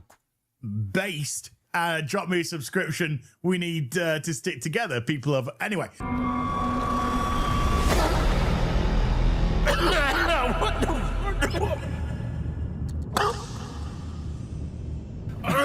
Oh, shit. Besides the lunacy of outright admitting his audience is made up of bigots and misogynists, he really needs those subscriptions, guys. I mean, 8,000 in 365 days? He explicitly called me a nobody, and I did 14,000 subscribers that same month, something he's never done. Lucky you, man. I wish I could get 14K in a month. Jarvis, set an alarm for when we surpass this Joker in subscribers. I sure would like to gloat when this nobody is bigger than this somebody. Well, not bigger, but you know what I mean. So this is his wife, Faye, whatever, who's dead, and this is her in. Yeah, that was his wife. That's a pretty big part of the fucking lore. What are we doing here? Some sort of afterlife, whatever that may be, even though it kind of looks, Jesus wept, horrible. That's actually meant to be Deborah Ann Worrell, I think is how you pronounce her name. Karen Page from Daredevil, if you were wondering. Somebody from... I don't know about that comic book. You know, at least I'm in that six-figure range where I could get products like the one I'm reviewing. I could get some sponsor spots, not from AI. I probably could have, even sub 100K, I probably could have made a fucking salary from the, hey, we're this new fledgling AI company. Well, go fledging the fuck away from me.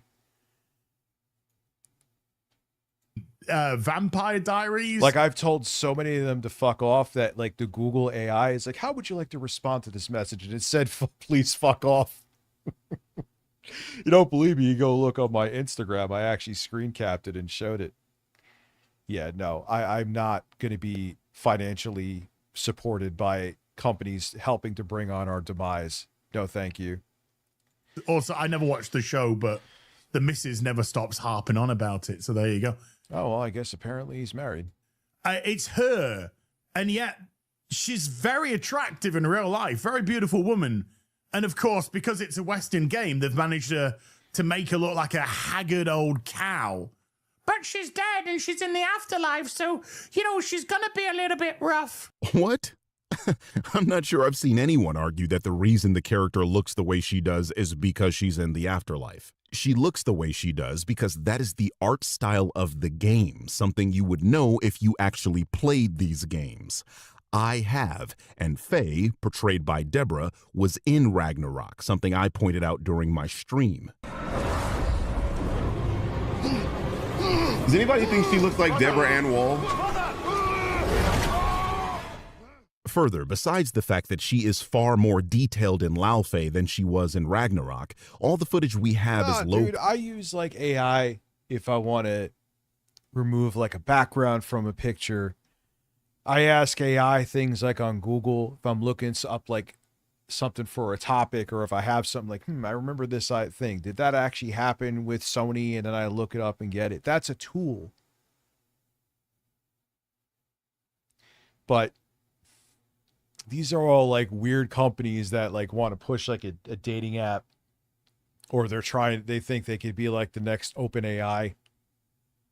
No, thank you. I want nothing to do with that, and I don't want to make money off of it.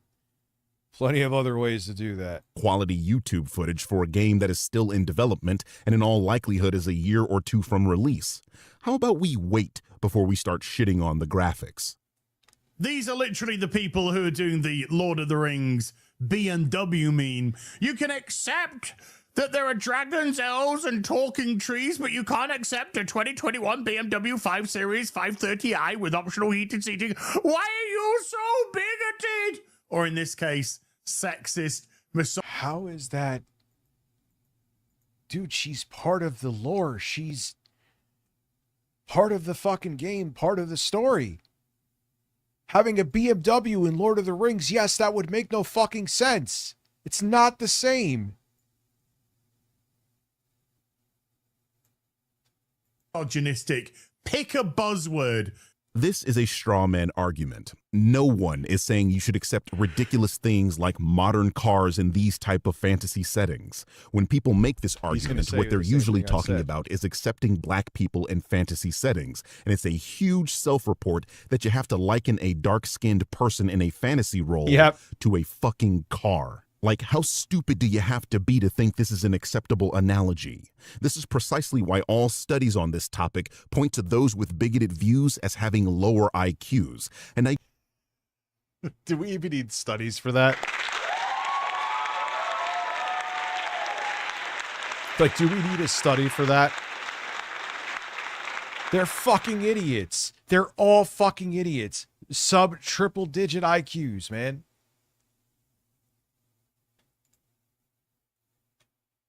do appreciate you people demonstrating that publicly for us. Saves me the trouble.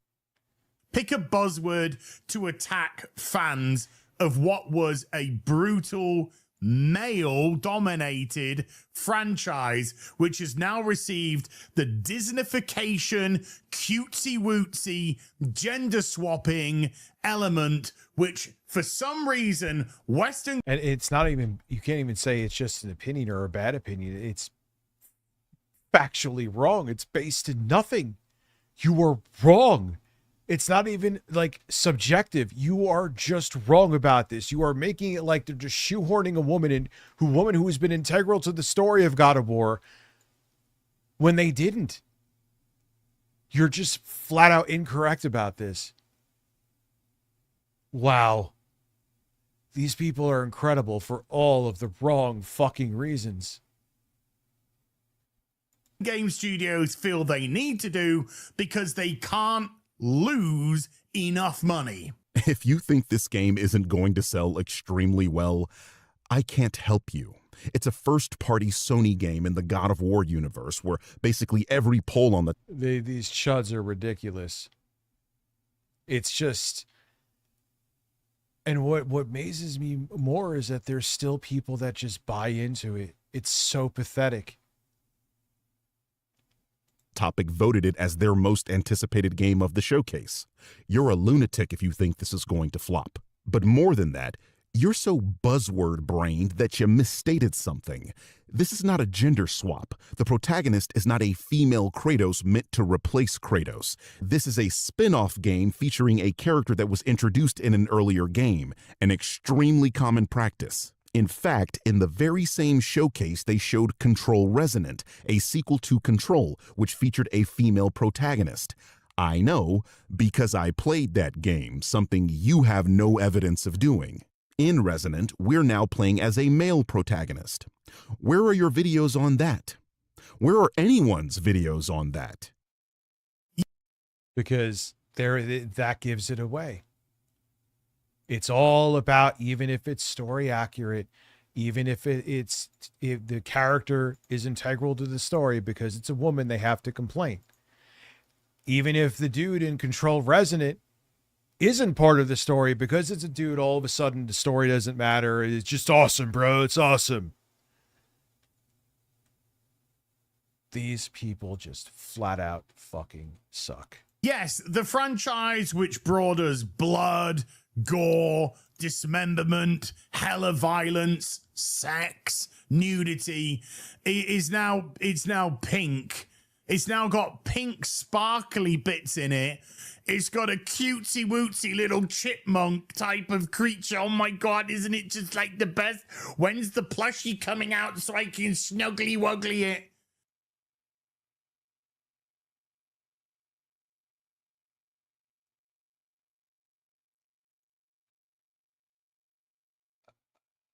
Fuck.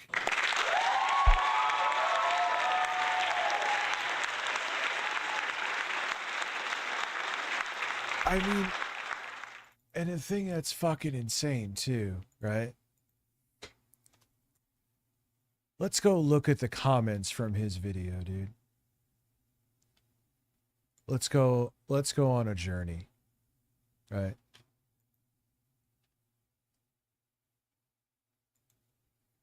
Heels versus babyface.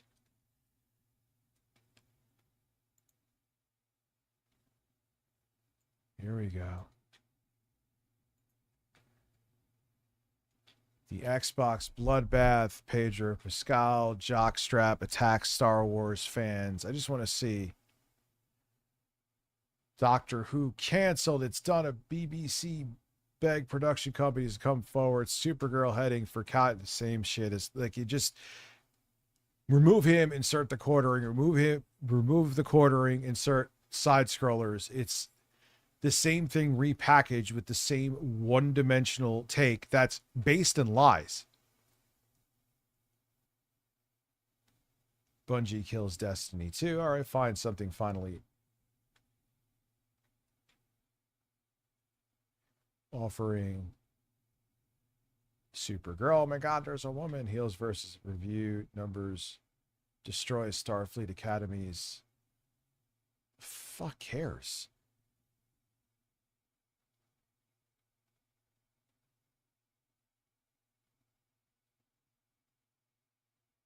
Let me see here. Where's the God of War thing? Did he take it down? I mean, this is 2 weeks ago, so obviously. Maybe he did. I wanted to see the... Yeah, we're going back. Is it a live stream, maybe?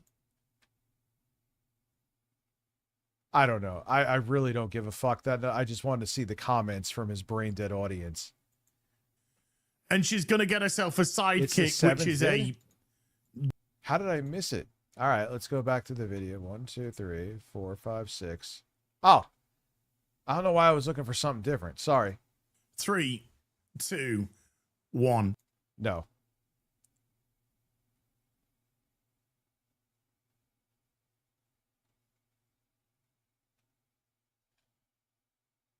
She's Kratos' wife. It's 2026. Are we still doing this? Yes, we are still doing this.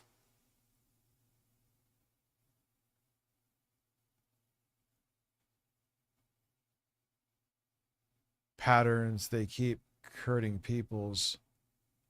I'm so embarrassed for your partner. Oh man, it's not going over the way it used to, man, huh?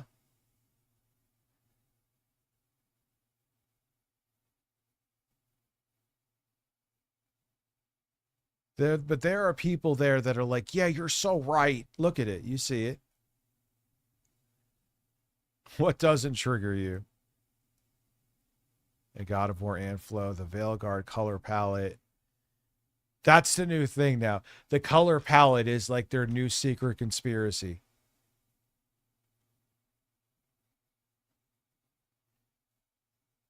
Babyface complains about the Odyssey disrespecting European. Also, Babyface disrespects European culture by calling it laundry instead of.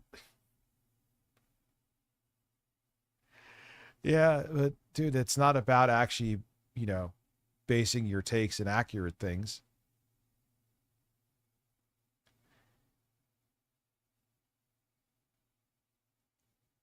But see, there's still a shocking amount of people. It's not really shocking. Let's keep it real. That are like, yeah, man, you're right. God of War laundry. God of War added detergent. 431 likes.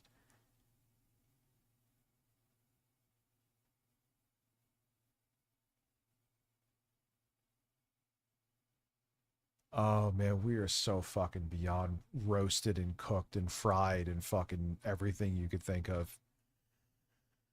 Yeah.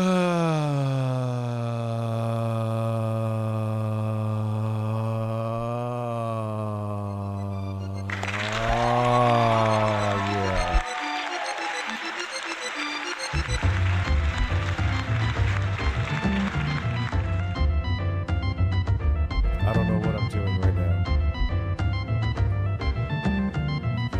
All right. Oh. I've sent you links to 2 different Pokemon. Both are within $50, contain 6 packs. Interesting. Okay. I don't know if I'll do $50, but I'll get a few if we hit the 100. And I'll open them up next time we stream. Or maybe I'll make a stream out of it. Who knows? War is back, baby, and this time they're wearing a dress. Oh no, we're watching this. No, I meant to watch this guy. Sorry. Jelly Cube that speaks and is voiced by Jack Quaid because I guess he needs work after the boys. And like, imagine this guy being your significant other. Like, what did him and his fucking wife sit down and talk about? Fucking, oh my God, I found more pronouns in a video game. That's where we've come to now. These male-dominated, violent, fun, power fantasy that we have are all being stripped away. No, you can't have masculinity. You must have femininity. You need to know what this strong, beautiful, dead woman has got to... What a load of horse shit. First of all, I'll repeat myself. This game isn't out for a while, and we know almost nothing about it. What we saw was a teaser in a showcase, and even then, we... Well, look at... I mean, at least pretend... Like, when you watch side-scrollers, right? And they're sitting there making fun of Pride Month, and I'm like... You're doing this while you're talking to these 2 fantasy VTuber characters. Like, are you fucking for real?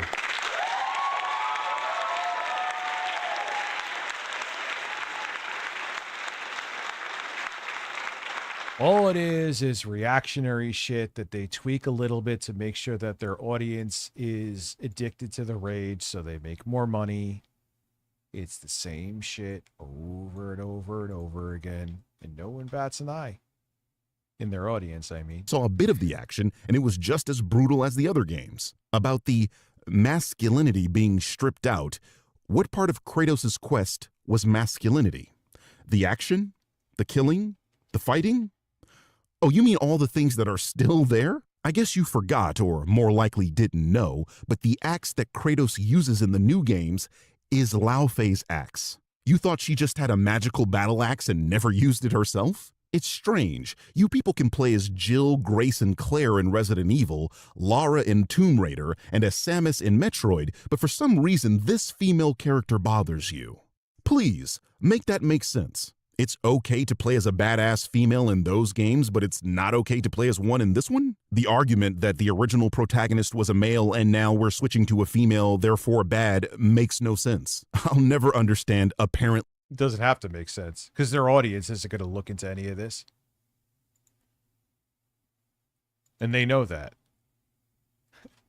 It's amazing that imagine having heels versus fucking babyface as your, like, only source for like current events in tech and gaming news.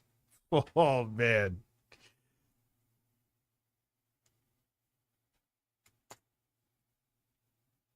Straight men arguing against playing as a female character in video games. You want to look at a man for 20 hours? It looks like a vow. Yeah, I rather enjoy looking at women. They're easy on the eyes to me. Why are you hating on women in games, man? Why they all have to be fucking naked? Out. Which was a mega flop as well from Obsidian. It looks utterly generic. It's been done a million times before. Well, now you're just contradicting yourself. You are literally asking for Kratos to be the protagonist in this spin-off game, something that's been done a million times before. And no, this looks like God of War Ragnarok, something you would know if you played the fucking game. This looks nothing like Avowed. And again, if you think this game is going to flop, I have a toupee for you that won't make you look ridiculous. And of course, all the discourse around it won't mention any of the things that I've just gone through. No. It's crazy how far along the hair tech has become. I remember one of the earlier games was one of the Tomb Raider games, not Shadow. There was one before it that they started bringing the hair effects in. Because like hair during the 7th gen was just fucking a texture painted onto someone's head. It will just talk about, oh, you're scared that there's a woman as the main protagonist. Hey, I don't sound like that. Even though games recently like Stellar Blade have excelled. Oh my god. Oh my god. Oh wow, I didn't mean to.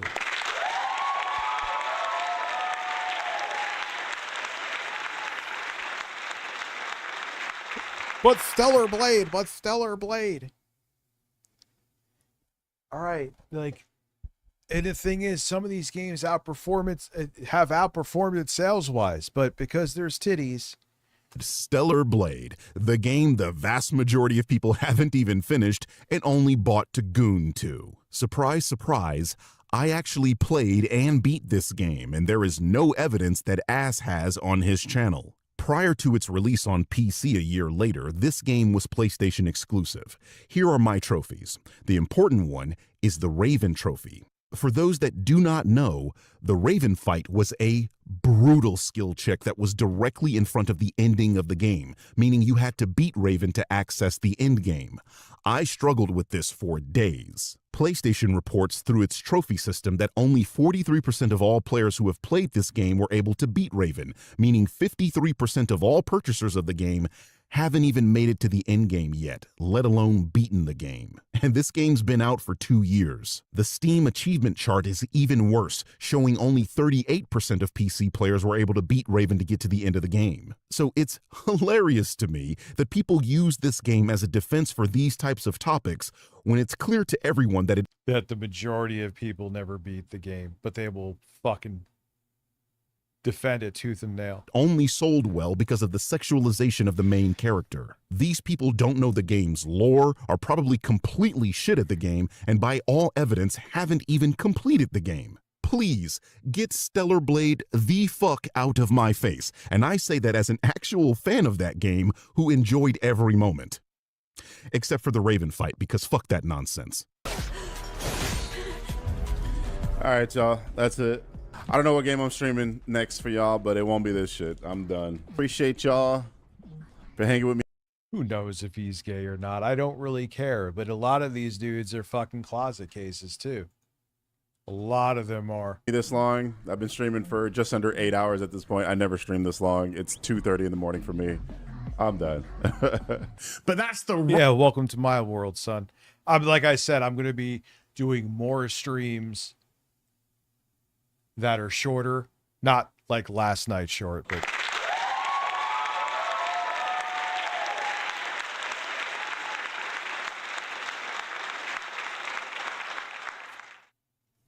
but yeah, I've done many a wee hours of the morning stream, son. Wrong type of woman, because Eve was an attractive woman with long legs and buttocks and breasts. Remember?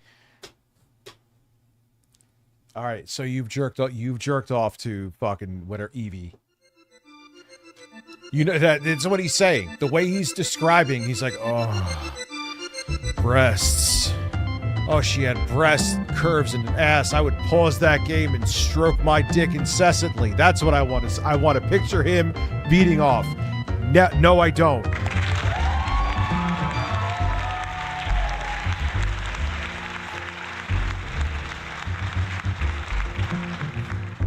Like, oh, they're so fucking weird. These people are the scum of the fucking earth, dude. Well, now that I know he's jerked off to Stellar Blade, let's keep going. But those, no, they're long gone. This is my point. The only thing you know about Stellar Blade is that the main character is conventionally attractive in Asia. You know nothing about her characterization. You for damn sure didn't finish. Wow, that's weird that less than 37% of Elden Ring players beat the game. Man, that puts me with one nerd game in an elite club. That's kind of shocking.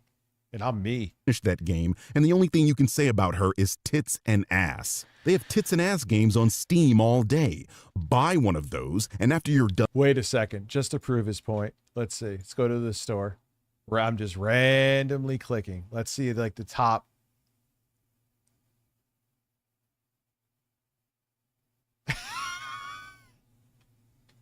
Warrior of this is Harmon Smith. Warrior of Lust, Wet Wealth. Top sellers. Oh wow, there's usually more creepy shit here. What's specials? What specials do we have? Anything good?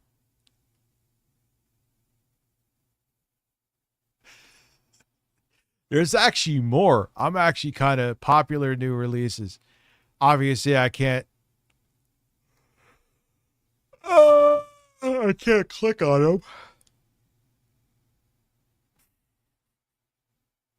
Jesus Christ, man.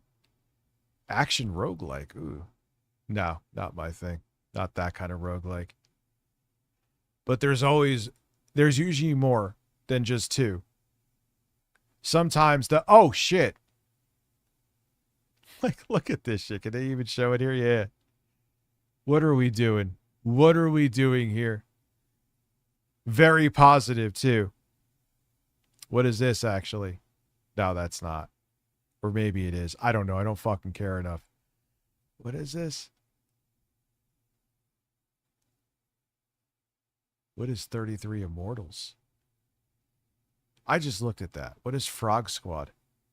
What am I? Oh my God, ADHD.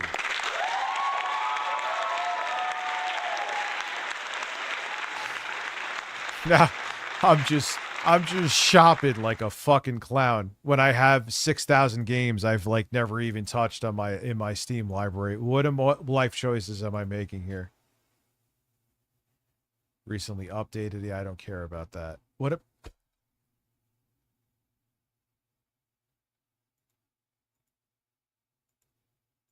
And I'm still shopping. What is Rogue Core? And it's got mixed reviews, so I don't fucking care. Using your rose to tickle your micro penis? Come back and play a real game. You are 51 years old talking about a video game character. He's 51? Dude, he's doing rage bait about titties in video games at 51. Oh, man. Tits. How you're not embarrassed to say this shit publicly with your face showing is beyond me. But then again, you debase yourself. Wow. Every time you upload anyway. So this should surprise no one. And look, man, I'm an old as fuck streamer and YouTuber doing this shit. And even if somehow, some way I don't fucking delete my channel again and actually this time make fuck you money, I'm still going to want to do this. Don't get me wrong. But he's just like, this is his 9 to 5 bullshit lie grift in your 50s, son. And you know, like, he has to know, obviously, that he's being distant. So you're just pushing a lie just to make a check at 51? Make better content, man. Dan's Gaming posted the most generic fence-sitting, sweeping slop tweet. Must protect my overlords in the corporation, otherwise I might not get my little figurines or... That's also what shuts people's brains off, too. Even if you poorly pretend that I'm protecting you from the corporatists in this field, I'll give you the real opinion where they're just going to lie to you, even though I'm right here, right now, lying to you up and down all fucking day.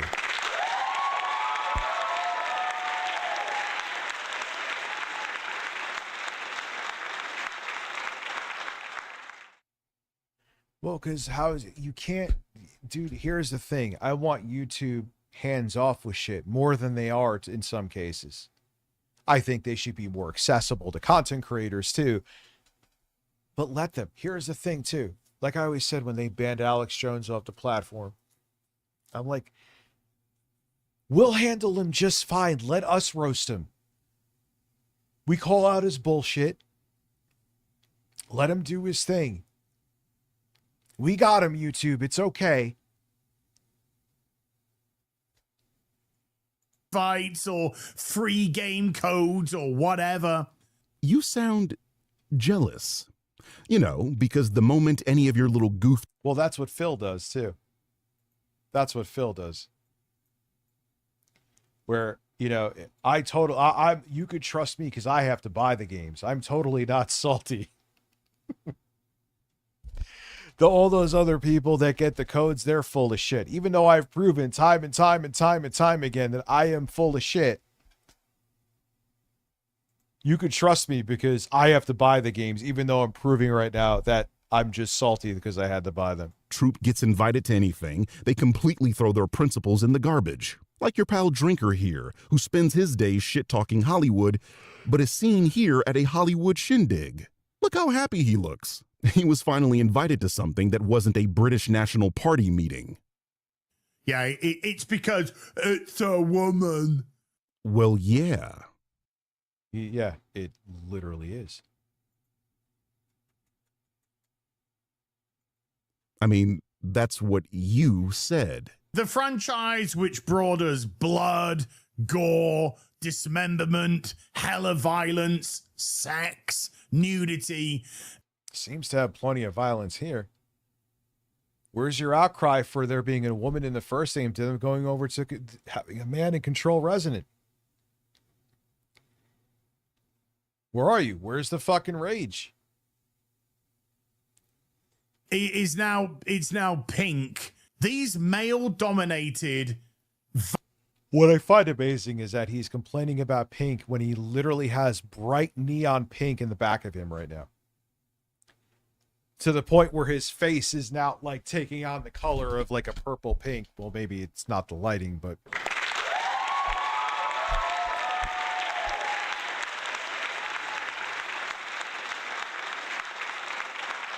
Like, does anyone not find that insane? Violent, fun, power fantasy that we have are all being stripped away. No, you can't have masculinity. You must have femininity. You need to know what this strong, beautiful, dead woman has got to... Your publicly stated opinion was that you don't like this because it's a woman, and you then go on to make misogynistic jokes like she should make you a sandwich and she should do laundry. It is entirely because the character's a woman. Why are you running from being called what you are? You have no process. And what the thing is, too, is, yeah, just be a sexist piece of shit. Don't even try to hide behind anything, poorly hide behind it. Come on, man, be you. The mask is off with all you weirdos now. You don't have to pretend anymore. Just go full mask off, which you basically do, but just don't even have the thin see-through veneer. It's stupid.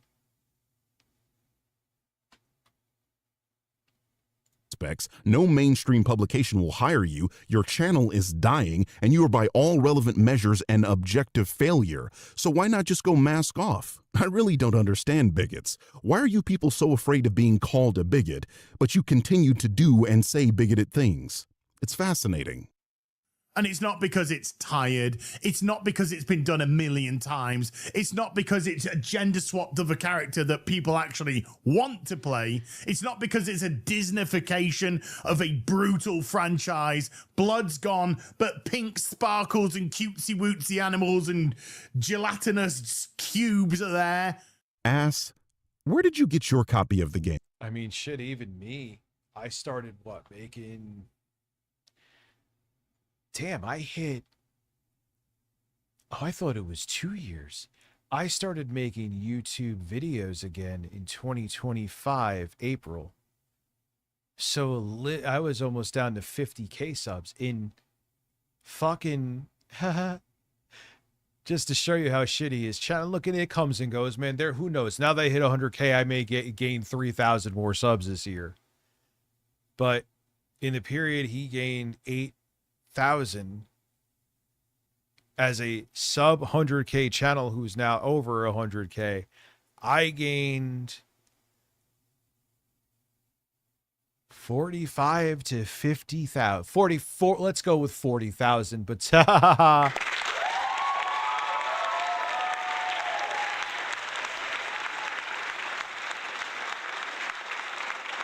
yes, as one myself, if I'm not claiming his ass. Like, dude, may I imagine being his age and this is what you're angry about.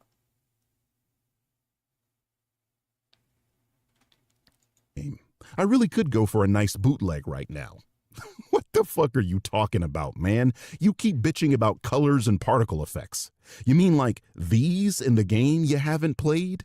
This series has always been extremely colorful with lots of particle effects. I mean, this is God of War 3. Look at the orbs. Hell, let's look at the first God of War, and those orbs are even more saturated red here. Look at all that Disneyfication. Where a beautiful woman is uglified in the name of progress. She ugly, dude. Knowing his weird ass, he won't tell you this. He probably gooned to her, too.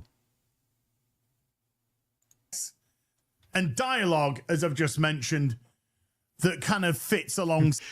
Maybe he's complaining because, like, oh, I didn't see enough titties. It took me longer to finish.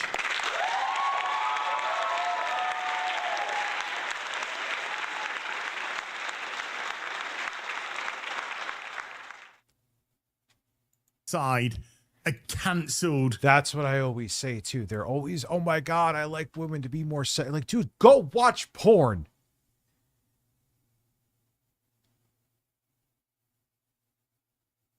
And what's fucking these guys too, they're all breasts and this and that, but I'm like, you side with a political ideology that wants to fucking ban porn. You know, like, what the fuck are you doing? CW. Yeah, that mask is completely off now. Oh yeah, the right wing is the party of free speech, except we want to literally consider anyone who doesn't agree with us a terrorist. I guess you weren't about that free speech, were you? You just wanted to, but you were about being able to say hate speech without consequence. But anyone who you disagree with, you wanted to stifle their speech, and not only stifle it, you wanted them to be punished for it. You show. Oh no. We're all crying because it's a woman. Shut the fuck up. First thing you've said that I agree with all day. Shut the fuck up. In actual fact, Domino's in the UK has decided to join our side of this equation. Sorry, no. The UK Domino's account is well known for its chud tweets. This is not the first time they've been controversial. Like, just look at their bio. I'm entirely surprised you didn't already know this. You know why. Responding to the discussing film tweet about the game, God of War Laufey. What a stupid name. God of War Laufey. And the fact that it's actually so close to laundry is just poetically hilarious. I also find a European disrespecting European culture hilarious, on account of that very European being upset that another European is putting a black woman in his European fantasy movie. And look, it's okay to not know. Something just popped up a notification. SanDisk came out with an 8 terabyte SSD for the PlayStation 5. It's almost $4,000. Within the asses, how are you? We're so fucked, dude. That Laufey is a mythological character, but who'd like to bet that this fool would be mad if Lupita was portraying Laufey, calling it disrespectful to something he clearly knows nothing about? Because again, I'd bet my Porsche.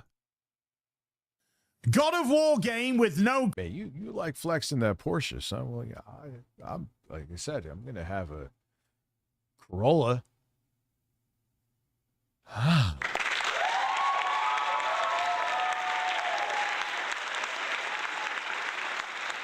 Dude, I remember getting an 8 terabyte SSD for like I was like, oh man, this is expensive. It's $1,000.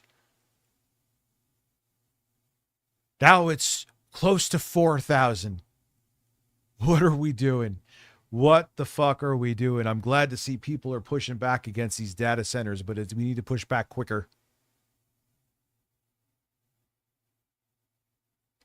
8, you could buy a decent used car, literally high mileage, but still could be very reliable for the same price.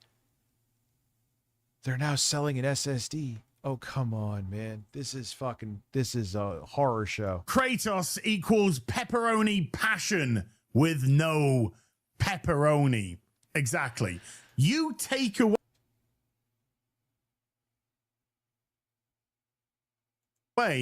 God of War, and this game releases as Laufey. This fat fuck bought like 13 pizzas from him just because of this tweet, which was probably sarcasm. God. Nobody is going to give this a second look. What a revelation. People largely ignore things they know nothing about. Next, you're going to tell me that water is wet, fire is hot, and that the average outrage merchant only discovers a franchise exists 5 minutes before uploading a 37-minute rant about how it was ruined. Truly groundbreaking stuff. We should alert the scientific community immediately. Or maybe you'll uncover the shocking truth that people tend to care more about things they're familiar with than things they aren't. Incredible. Somebody get this person a Nobel Prize before they accidentally discover that the sky is blue and that reading... Yeah, but that's the thing. Them having their takes... people just want them to have these takes. These people who watch this just want affirmation. He has to give him these one-dimensional takes, because if he goes beyond that and maybe has some nuance to his takes,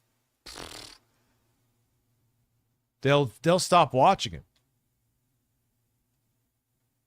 And even though his audience isn't growing in his fucking egg-shaped simple mind, he's like, well, at least I want to cater to the audience that I have. And they want to hear this.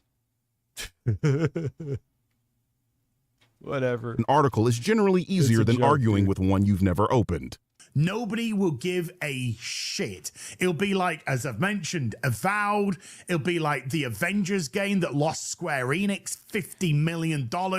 It'll be like Forspoken, which got absolutely hammered as well. All of those crap games.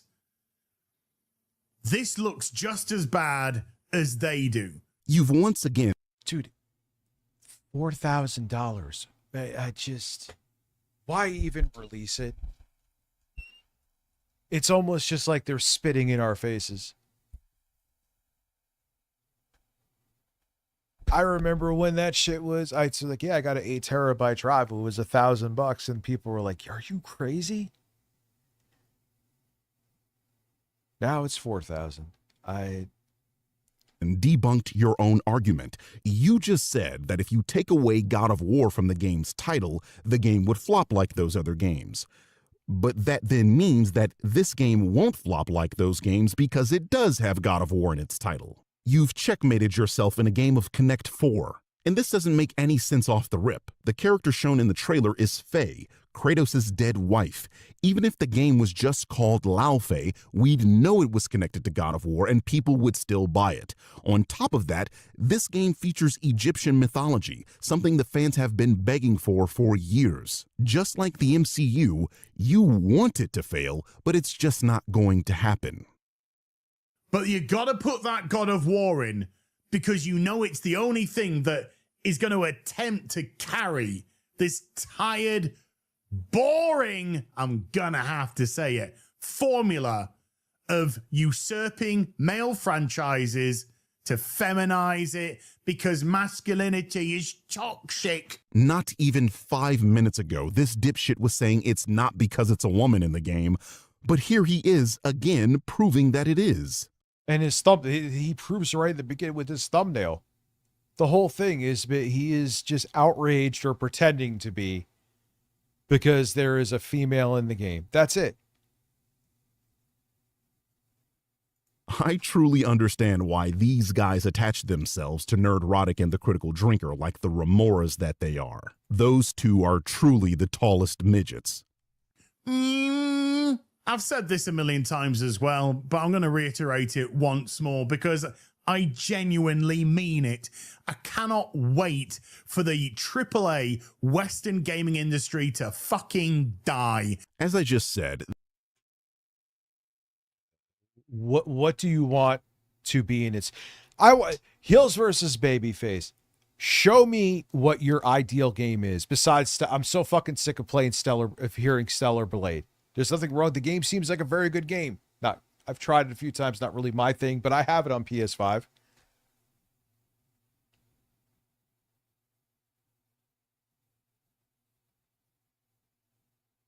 Well, what is a game that you consider a quality game?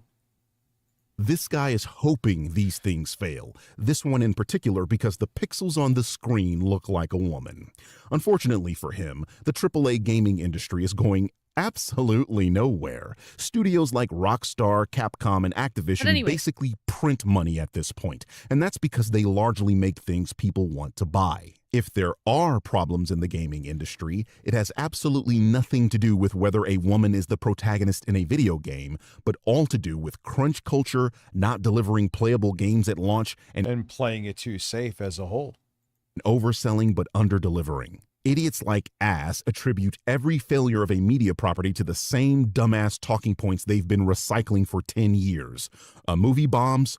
And they never go into like, okay, what are you backing this up with? Because they don't have anything to back it up with. Has Heels versus Babyface or whatever the fuck his name is? Has he ever addressed this video? What's up, Jordy? How are you? Not that Jordy. Has he ever? Okay, here's what so-and-so said. Here is my backed with evidence thing to refute it, because they don't have anything. And when someone brings up in their audience that, even if it's not you, like, hey, you should, discuss your grievances with games and all your other bullshit with so-and-so in a stream. They'll be like, oh, they just want clout. They just want this. They just want money. But they said they'll turn off. I've said this before. I don't know about anyone else, that they'll turn off their super chats, or those super chats will go to charity. They just want drama. Even like, really? Your whole existence is about drama. Now you're above drama. You just don't want it because you know that all of your arguments will fall apart and people will see. We already know what we do see, but more people will see that you're just here for rage bait that's backed by nothing. You're full of shit liars. That what you sell your audience is anger. And if you came in front of someone like me, even though I'm not a great debater, or one of these people, you'd be ripped to shreds. Woke. A game underperforms. DEI. A TV show gets canceled because of the agenda. At some point, you'd think they notice that plenty of diverse projects succeed, plenty of non-diverse projects fail, and that reality stubbornly refuses to... Dude, a lot of times, I just, want real humor. I don't want this woke stuff. And then, like, all right, so do your conservative humor. And it's so fucking terrible. It's so boring. All it is that they're desperately trying to offend somebody. That's like the Joe Rogan get woke, go broke comedy ideology. And then you go there and it's like, hey, gay people, am I right? That was fucking terrible. Oh, look, he's offended, see? Like, what are you talking about, you fucking loser? The whole thing of, so you're offended, so that means comedy. No, it doesn't work like that. And it's not that you're offensive. It's just, you're just making up a fucking, you don't have any comedy. You don't have any like witty one-liners or an interesting take or a great delivery. You're just saying something to piss people off, and that's you because you pissed them off and you got a reaction that means you're a comedic genius. No, you're just fucking pathetic.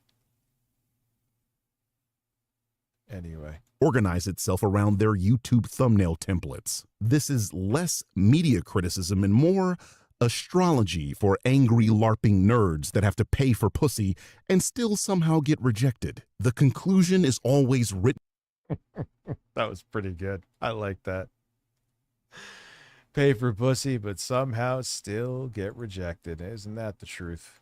Before the evidence arrives. Every road somehow leads back to the exact same grievance because if they admitted a project failed due to simple audience disinterest, well, then they'd lose the ability to blame their favorite boogeyman for literally everything.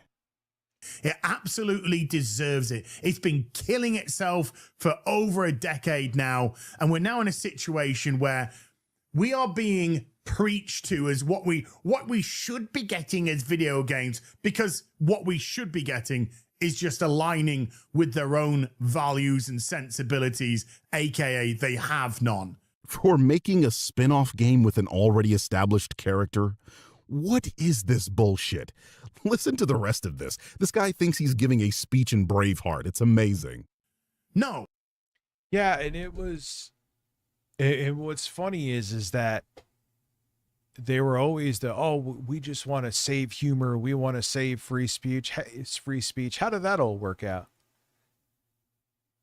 You seem like the antithesis of it now. Any critics, anyone who makes jokes at you on your party's behalf, you cheer when they're canceled. I thought you're the fuck your feelings crowd, and you were pro all humor, even if you don't like it. You were always full of shit. Gamers are a group of people that you don't fuck about with. Yeah? You think this awkward looking free speech bastion, when they wanted to cancel Jimmy Kimmel, said anything? You don't have to like Jimmy Kimmel. It's not about Jimmy Kimmel. It's about free speech. He didn't say a fucking thing. I guarantee you. If anything, not only did he probably, if he did, he celebrated it. We're not. Yes, we will watch that. What's interesting is that Trump's nipple fetish, you'll see what I'm talking about. I'm not kidding. It's weird how it's making the rounds now. I remember hearing about that initially when the Epstein files were released months ago. Whatever. Let it be out there so everyone knows what kind of fucking sick piece of shit he is. One of these groups of people where we get scared away by bad words. You want bad words? Holy fucking shit. We can bring those to the table. No problem whatsoever. Call us what you want. We don't give a shit.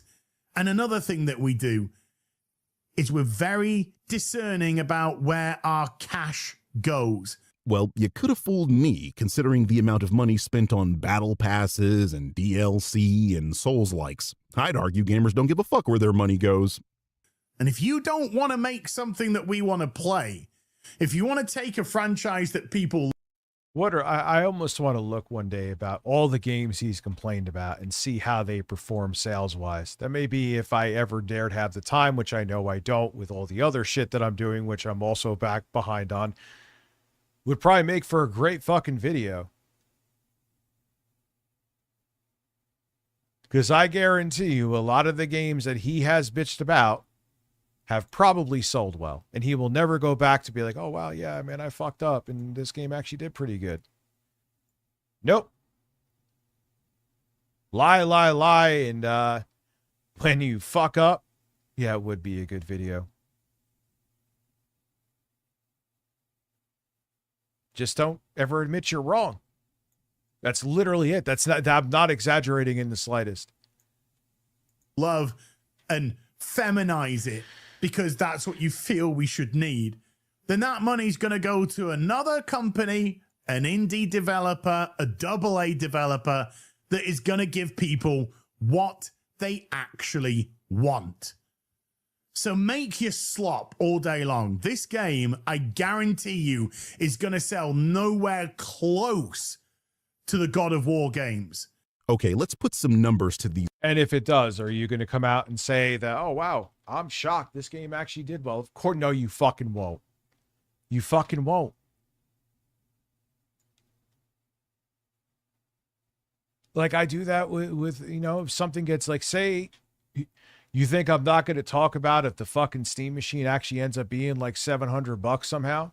Like, oh shit, I was wrong, especially with how the Steam Deck got raised up in price. I'm almost 100% positive that is not going to happen. Wishful thinking. But if it does, am I just going to, oh no, you know, and just not talk about it and be like, hell, I'll be excited to make a video about fucking that up. But that's also part of the illusion too, is they always, like, their audience just wants them to pretend to always be right. Because that to them is pathetically strength. Don't grow as a person. Don't learn from your mistakes. I know I feel like I'm saying the same thing verbatim, but it's so fucking true. Just real strength comes from never evolving as a person beyond the age of 18 at best, because real men are never wrong. They're right about everything. What? What a way to, like, imagine not growing as a person from an age where you couldn't, at least in the States, couldn't legally drink yet. You may be a legal adult, but you couldn't legally drink yet. Like, God, if I still had the same ideologies and fucking the way, like, dude, even like in my late 20s and 30, I'm a completely different person. Dude, that's when I saw that about people with ADHD. Like, their brains don't fully form by until like their mid 30s. I'm like, oh, that sounds like me, because I was a fucking idiot.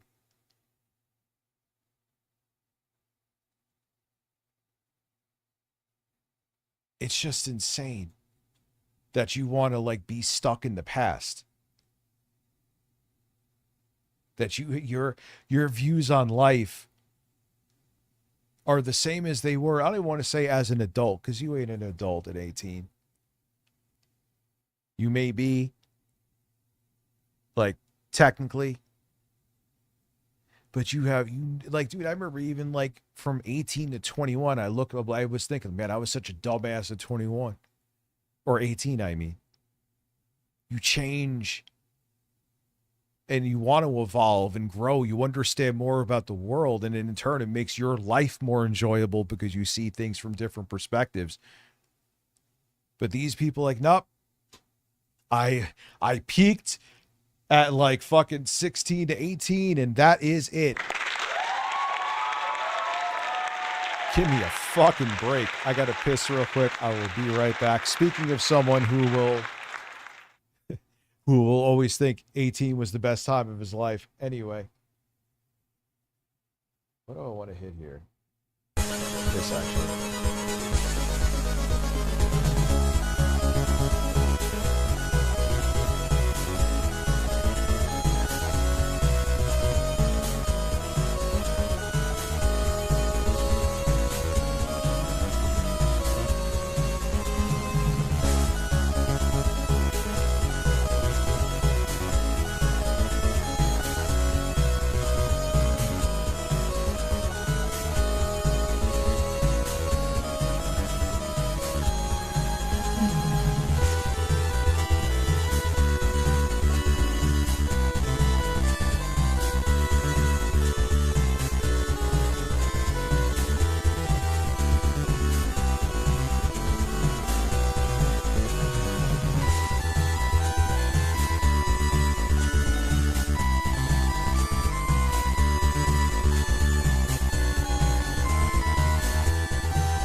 claims.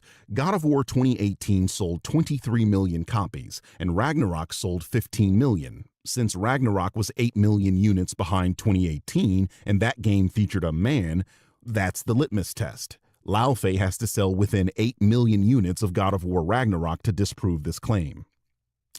I think it's going to sell at least 7 million units, ass. Anyway, that's the end of Ass's video. I was going to include other grifters who whined about this game, like Asmongold, who ironically was also calling this game laundry while wearing the same shirt for a week, like the dirty-ass bum that he is. But it would be redundant. They all say the same shit. Misogynistic talking point after misogynistic talking point, treating the mere existence of... And people like, oh yes, I get to go to see another one of my favorite right-wing grifters saying the same exact thing I heard 37 different times with these same exact talking points with no variables. They love it, man. They eat it up. A female protagonist as some kind of cultural emergency, while ignoring games like Control Resonance swapping a female protagonist out for a male one. Different channel, different thumbnail, different beard density, but it's all the same script every single time. A woman gets the spotlight, they predict disaster, and their audience gets angry. The game comes out, reality refuses to cooperate. Then they move on to the next thing they're supposed to hate like nothing ever happened. Because that's the scam. The outrage isn't a conclusion they reached, it's the product they're selling. And if your entire career depends on convincing grown men that seeing a... Yeah, like, here is the thing. Can Heels versus Babyface actually do an objective review of that game now? No. He built his audience on this and this only. So if he doesn't provide this fake rage bait slop, he doesn't even have anything she should upload. Could Trump piss off Israel so that they show that Trump, they ain't fighting. That's all fucking theater, dude, to make it seem like Trump is strong and can stand up to Israel. That's all it is. Do not take it for any more than that. It's a fucking crock of shit. It's all theater. Woman hold a talking sword as the fall of Western civilization? Maybe the thing that has a bleeding pussy isn't God of War. It's your entire fucking channel. Yeah, if people go there and only... That's all they want. That's all these people delivered. So now they're stuck just finding anger. What a weird thing to be stuck doing. Nah, I didn't take a shit. I just had to piss. Oh, Israel definitely has blackmail on Trump. Let's keep it real. Israel, 150%. Oh, God, there's so much. I have a lot of these in my thing. Let's see the thing with Trump. I think the biggest reason that Trump...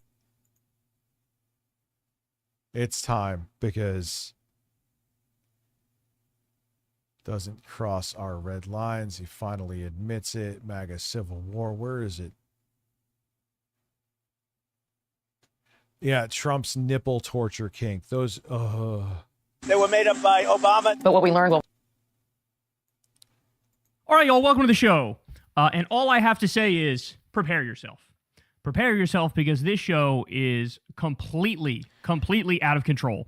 So in just a second, we have horrifying new releases on the Epstein files. Big New York Times piece that came out the other day that broke down just how much the White House was panicking. This ain't new. I heard about his nipple torture shit where he like sucked this girl's nipples until they were raw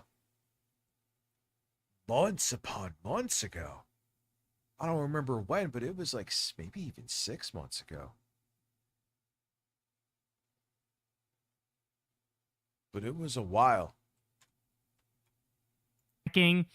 Trump has a nipple torture kink, which got out there, which the team was meeting in the Situation Room to figure out how to cover that up. You can't make this stuff up. You can't make it up. So we'll talk about that. We also have Trump is so mentally ill that Iran turned to master psychologists to figure out how to deal with him. This stuff is like out of a movie. We'll also get to furious Marjorie Taylor Greene gets her revenge on Trump and is just torching him all over the place. Yeah, I don't trust the fucking thing. I don't think he does either. I don't trust the thing out of her mouth. I think that she's just pissed off at Trump.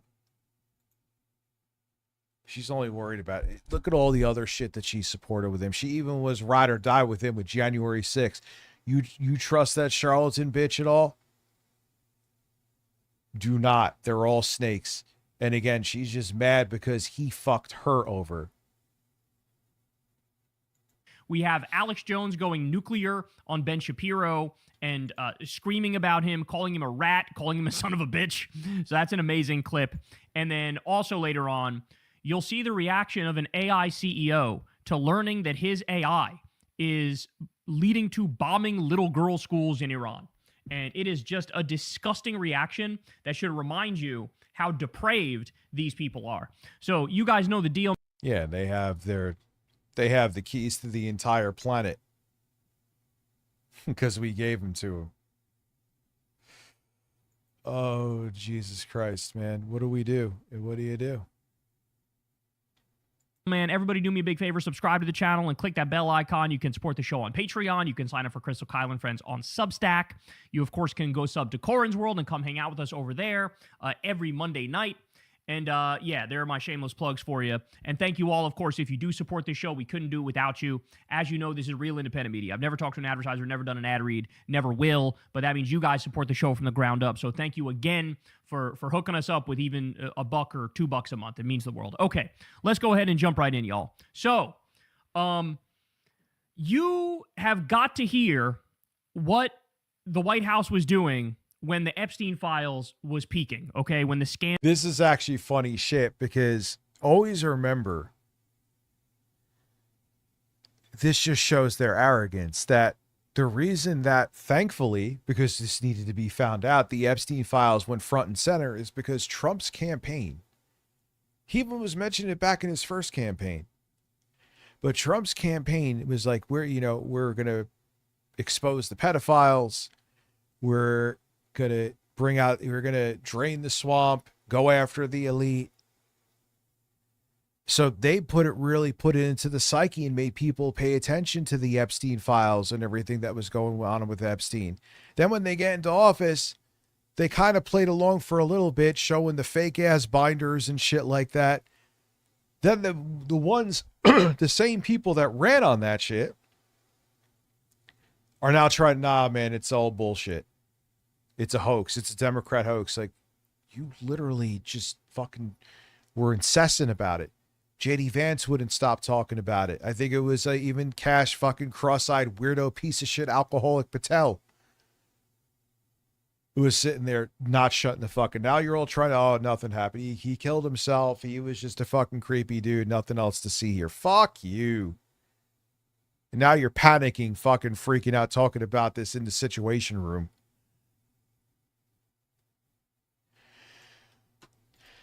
Was peaking when everybody was talking about it because they were lost. They were panicking. They were losing it. They didn't know what to do. They were literally meeting in the Situation Room, y'all, which is supposed to be for like war. And they're meeting in the Situation Room to try to figure out how to fucking dodge and obfuscate and get people to look away from their disgusting pedophile boss's kinks. Okay, I'm not kidding about any of this. So Daily Beast here says, Vance's twisted plot for Ghislaine Maxwell interview exposed. The vice president floated an extraordinary PR gambit as the White House went into full-blown meltdown over the release of the Epstein files. Okay. They thought our entire base, and they underestimated everyone. They're so brainwashed. They're just gonna, once we tell them to stop worrying about it, they'll just stop worrying about it. Which, look, there is still that cult of MAGA. There's still fucking tens of millions of people, unfortunately, that are in the cult of MAGA who will blindly follow Trump. But there's a lot of people that, they're like, nah, man, you're literally sweeping for pedos. I'm good. I'm off. I'm out of here. I mean, let's keep it real. That cult of MAGA, what state was Thomas Massey representing? I don't even know it off the top of my head right now. They voted him out because he dared to defy Trump and wanted to release the Epstein files. They literally want to protect pedophiles from where Thomas Massey was a representative from. Kentucky. Think about that. Whatever dear leader wants, we do. And that's how Kentucky is. Deep red state. They are all brainwashed, man. And it's all because of organized religion. They say J.D. Vance pushed to have Tucker Carlson interview jailed sex trafficker Ghislaine Maxwell as part of White House efforts to defuse Donald Trump's self-engineered Jeffrey Epstein crisis. And rumor has it that Smash JT is now bisexual due to Kyle's tie.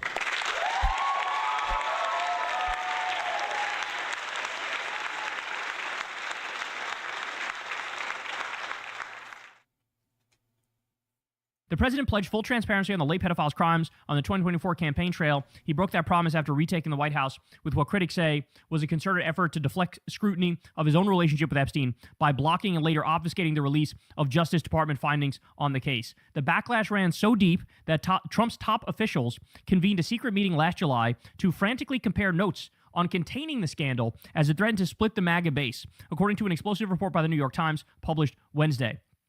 Trump himself, the newspaper adds, did not attend the summit, which was held in the Situation Room beneath the White House 10 days after the DOJ and FBI released a memo reasserting Epstein had kept no client list of uber-wealthy accomplices and that his 2019 death in police custody had been a suicide. Influential right-wing voices have long questioned those claims. Quote, this is a huge problem, Vance. Yeah, imagine, again, I don't care what's going on in Smash's personal life. Consenting adults, beyond that, I don't give a fuck. But because he put his wife from, my wife is so hot, here she is, front and center. Well, now people are going to be like, hey, man, what's up? Why a green screen now? You made it like, oh, you can't call me a chud. I actually stuck my penis in a vagina. You're the one who made it like part of your little fucking live stream shit. Where is she? We want to know because you made sure we knew about her front and center. Opened by telling the room, the newspaper reported, he was apparently so panicked that other aides left under the impression he'd fully embraced some of the wilder theories about Epstein's crimes that have long swirled in the darker corners of the internet. Susie Wiles, Trump's chief of staff, famously admitted in a subsequent Vanity Fair interview that she believes Vance is a full-blown, quote, conspiracy theorist. Yeah, here's the thing. That would mean on this particular issue, J.D. Vance is correct. It is a conspiracy theory. It is a child sex trafficking ring. It is billionaire elites who are partaking in these disgusting crimes. But his brilliant idea was, let's have Tucker Carlson interview Ghislaine Maxwell, and then Ghislaine Maxwell will clear Trump's name, and then everything will be good. Yeah, I don't understand, man. There are beautiful women from every race, color, and creed. Why limit yourself to one particular skin color? There are beautiful black women, beautiful white women, beautiful Asian women, beautiful Indian women. I'm still thinking there's one woman I knew in college who I was too stupid to realize that she was interested in me, but it is what it is. We're going back fucking 20 years now. Like, what the fuck is wrong with you? People act like they're breeding like they're a breed of dog. It's so fucking pathetic. The lack of emotional intelligence the human race has is staggering, and you realize it more and more as you get older. Because why wouldn't the country take the word of a literal pedophile child sex trafficker? That's exactly what Ghislaine is. So no matter what she says, everybody's going to know, oh, obviously she's trying to clear Trump's name in order to get a pardon. Duh. But Vance was dumb enough to think, well, if Tucker does a sit-down interview and makes her seem like sympathetic and she clears Trump's name, then we'll be good. By the way, at no point in these panicked, frantic meetings in the Situation Room did any of the people talk about whether or not the allegations were true and whether or not they were morally comfortable with defending their pedophile war criminal president, their boss. That's how gross these people are. They're such. They whatever will get them where they want to be in terms of career, power, and wealth. They will defend or, slander whoever they need to get there. They're only concerned if it benefits them. It doesn't matter who it destroys, doesn't matter who it hurts.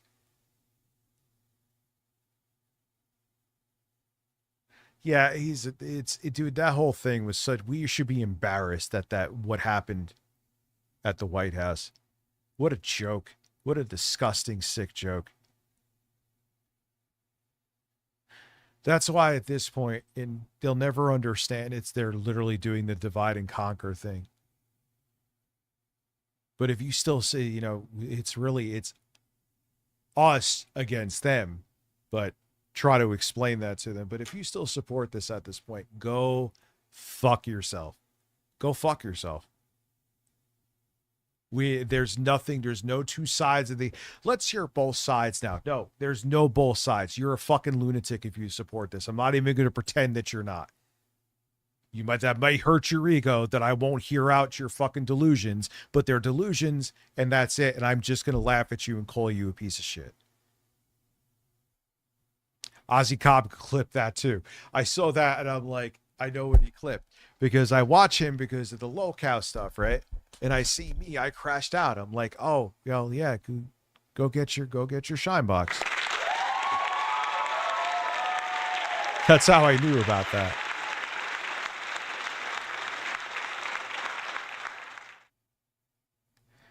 I mean, yeah, DJ Furman, good. Yeah, it's just good thing to ask. Fuck you.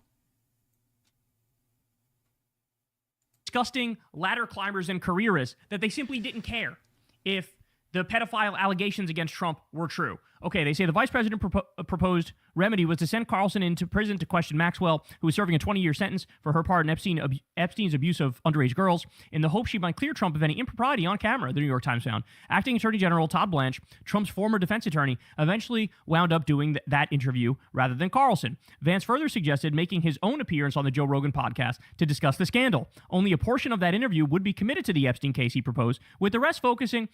Yeah. You know what it is too about Joe Rogan? This made me realize I wanted to bring this up. I'm telling you, man, his Spotify deal was $100 million fucking bribe from the Trump administration. That's why he has to play ball. And I also think that Charlie Kirk was a message to the other people who sold their souls to the devil, like Charlie Kirk, that if you step out of line, oh, we fucking gave you life-changing money. You had no problem being a cheerleader when things were going good for us, but you better keep cheering, because if you don't, you may, have a hole in your neck. Why do you think that Joe Rogan is still going along with all this? He has to. If he doesn't, he'll be Charlie Kirked. 100% positive of that. I'm not even going to say allegedly. 100% positive.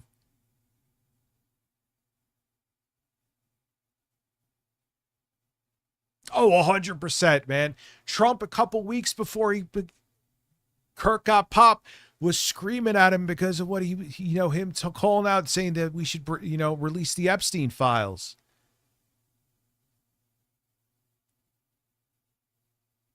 Oh, if you don't, how come they literally paved over before there was any investigation done where Charlie Kirk was shot. In the state where Charlie Kirk was shot, if there is if someone dies from murder or it was violent, they have to do an autopsy. There was no autopsy on Charlie Kirk's body. Utah. Let's go to Butler, Pennsylvania. The guy who did the autopsy with him, I believe, was IDF. Why did Trump stop the investigation into his own attempted murder? He stopped that investigation.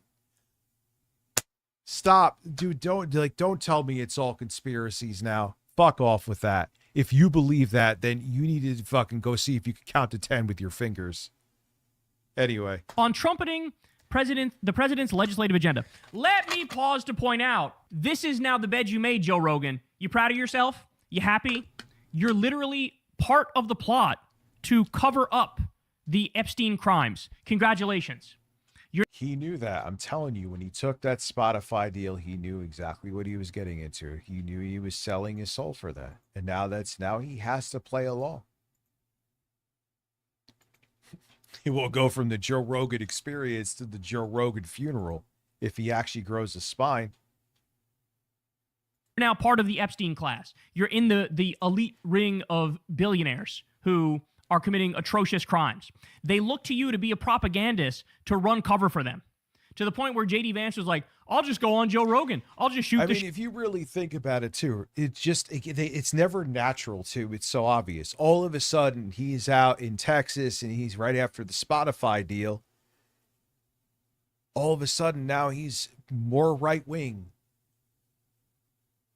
Only he used to have people from all over the spectrum on his show, Joe Rogan.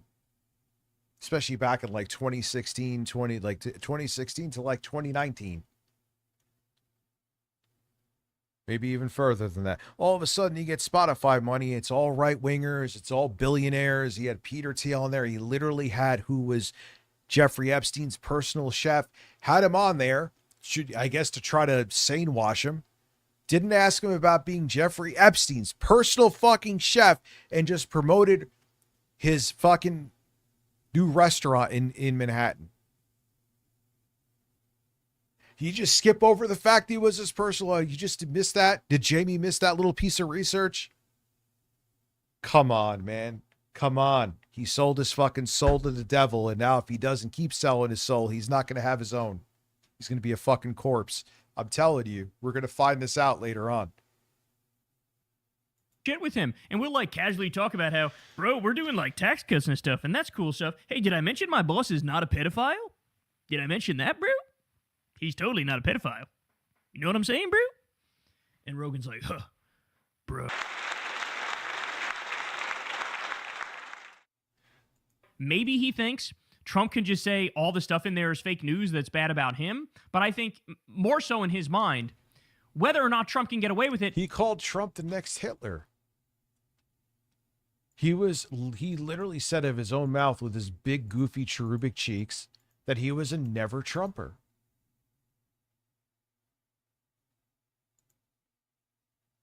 And it's like, how does anyone take him seriously when it's so obvious that this guy doesn't give a shit about any of his takes so long as it benefits him when you have video evidence of it literally proving that? Like, you want me to pretend to take that piece of shit seriously? Come on, man. He comes out looking better because he could just turn around and say, oh, I wanted to release everything. And that's what we did is we released everything. But he knows as soon as they decide we're going to like hide a bunch of shit, we're going to bury the stuff about Trump, we're going to like all of a sudden do a total 180 and now we don't want to release the Epstein files. I think he knew, well, that torches whatever chances I have in 2028. That's why he's been out there saying, I don't know if I'm going to run in 2020. He has no chances. He doesn't. He could run against a cum sock. If the Democratic nominee was a cum sock, he would still lose. He is a fucking charisma vacuum. 28. Because how can you get away with this? How can you get away with this? When he made a point of saying, like, we're the No New Wars people, we're the pro-peace ticket, and we're for releasing the Epstein files, and you broke every single one of those things, like, what do you expect, bro? What do you expect? Okay. The alternative was to let the story drag on for months as information dripped out. Each new revelation renewing the cycle of suspicion and fury, it adds. Trump, in the end, chose the latter option, only releasing the files in heavily redacted tranches after a bipartisan campaign of pressure from the House and Senate forced him to do so. And it's the definition of a limited hangout, by the way. So they give you a little bit. They're actually still hiding the worst parts of it, right? And they probably only released about half of them. And we've gotten a lot out of it, but there's a lot more and a lot worse stuff in there. And so it didn't matter what they did. Significantly. We only got half of the files, I think. there's so much. And what we found out, albeit not about Trump, even though he's named most in there, couldn't get that out for some reason. Think about all the shit we haven't seen yet or heard yet. Fucking hell, man. Once the public locked in on the Epstein files, Trump was fucked. And he's fucked because he was Epstein's best friend for over a decade, and he's a pedophile, and there's all this evidence of him being like the worst of the worst. Like, the files more so exonerated Clinton than fucking Trump.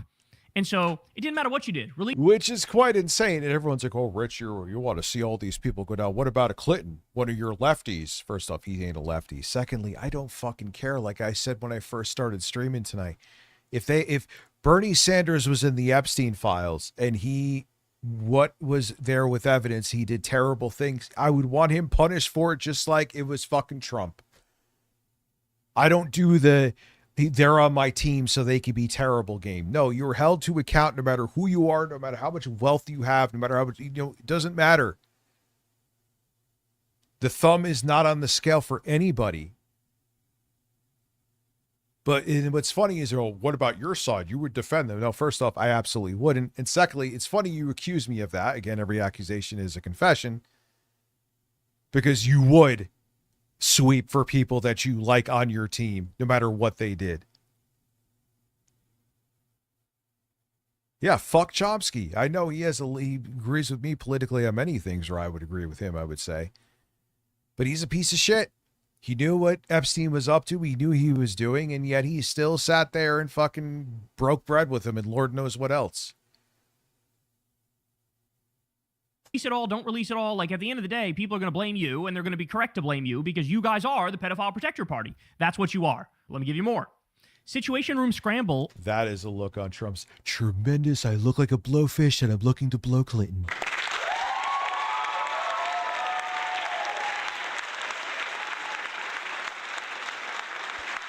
And speaking of someone who's definitely at least bisexual, every time Trump is around a dude, he's like, I'm not gay, but when I look at those meaty thighs, I just want to fucking nibble on them and maybe brush my mushroom of my dick on him too, believe me.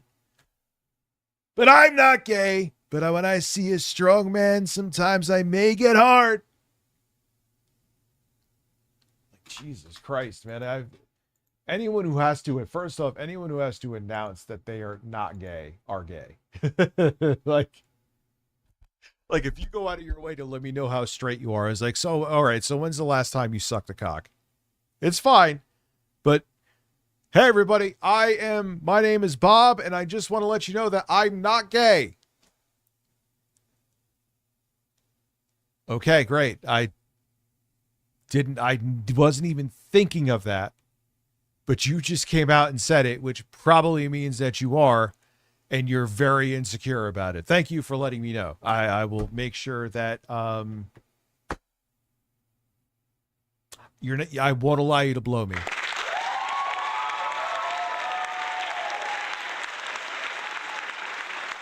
Again, it's like what's his name, man? The guy from American Beauty, Chris Cooper's character. Super homophobic. But the end scene, when he thought no one was looking, he tried to make out with Lester Burnham from the movie. And then when he realized that Lester wasn't gay, and he was afraid that he would out him, this guy was a closet case.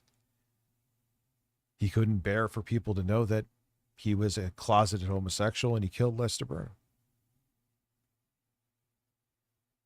Yes, Kevin Spacey's a piece of shit, but man, that is an interesting movie. And looking at it as a full-on adult, I think I am. Interesting perspectives.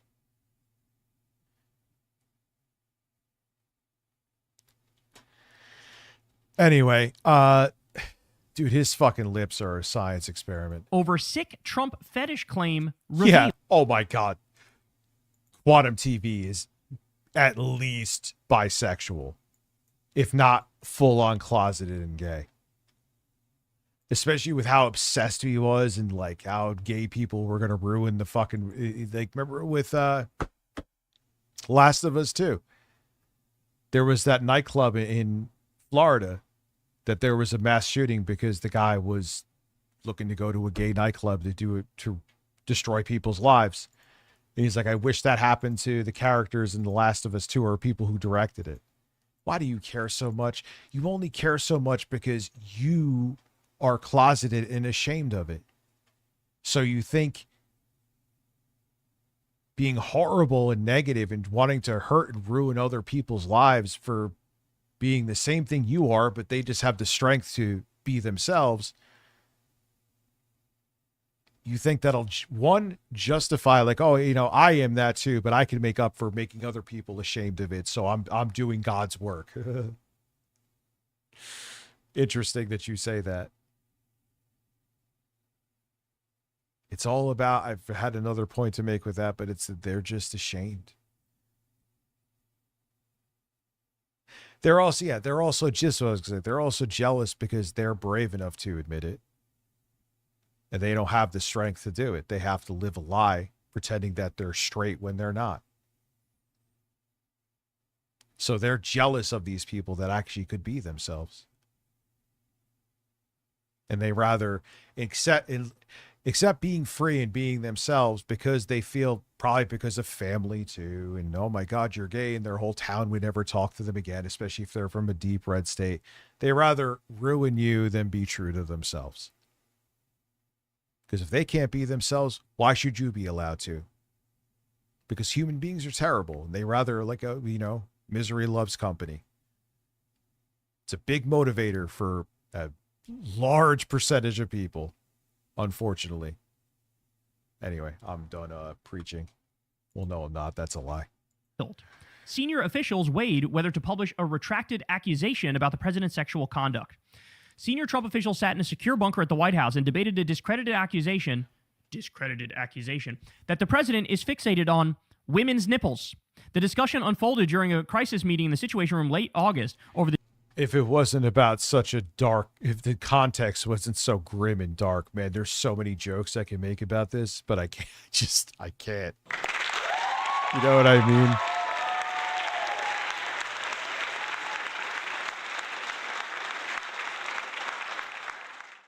The Jeffrey Epstein scandal, the New York Times reported an explosive expose Wednesday. Donald Trump's team was weighing whether a planned searchable Justice Department database would dredge up humiliating claims about him and his past relationship with the late pedophile. So understand something.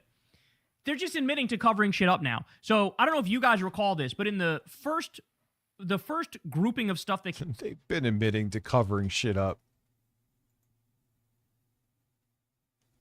The fact that, like, our whole country isn't just fucking full on stopped, frozen until this is handled is just insanity to me. I wake up every day like, what the fuck is going on? Like, how are we all pretending that nothing is wrong? Not that I am, and not that a lot of you are, but like, do you see what, like, oh, I got a ticket for jaywalking. What the fuck are we doing? Like, you want me to care about this shit when these people are getting away with this? Like, who am I paying my taxes to? Who? Pedophiles? Yes. That's not even up for debate. Came out about the Epstein files. There was one picture that showed that Epstein had basically a drawer in his home that was dedicated to Trump stuff. It had a bunch of pictures of Trump in there. There was like some Melania stuff in there. He had a whole drawer of like Trump-related pictures and documents. And they had posted this on, the Justice Department website or the FBI website or whatever it was. And then people saw it, and then Trump flipped out and demanded they take it down. They took it down, right? And what you're learning here is it's worse than that. They were going to create a searchable database. But when they did the searchable database, what they found is one of the first claims that kept coming up about Trump, whenever you searched anything with Trump, was his nipple torture fetish. So they saw that. They were like, nuke it. We don't even want a database. Get rid of the database. We're not doing a database. Fuck a database. So, again, in the midst of, it's like fucking the Three Stooges clowns trying to... What incompetent fascist fucking pedophile protecting clowns. Jesus Christ. Release information but hide the stuff that they think looks bad, and it just keeps fucking backfiring. They keep shooting themselves in the dick. It's incredible. Donald Trump's team was weighing whether a planned searchable Justice Department database would dredge up humiliating claims about. And on top of it, too, it's because on top of all that, they didn't expect a backlash. They expected everyone just be like, okay, they even though they ran on this, I guess there's nothing to see here because they said so. And like I said, the diehard cult, which is still about 30 million people, yeah, they will literally vote someone out who questions dear leader. Oh, he's a pedophile. We don't care. Jesus loves him. You think I'm kidding?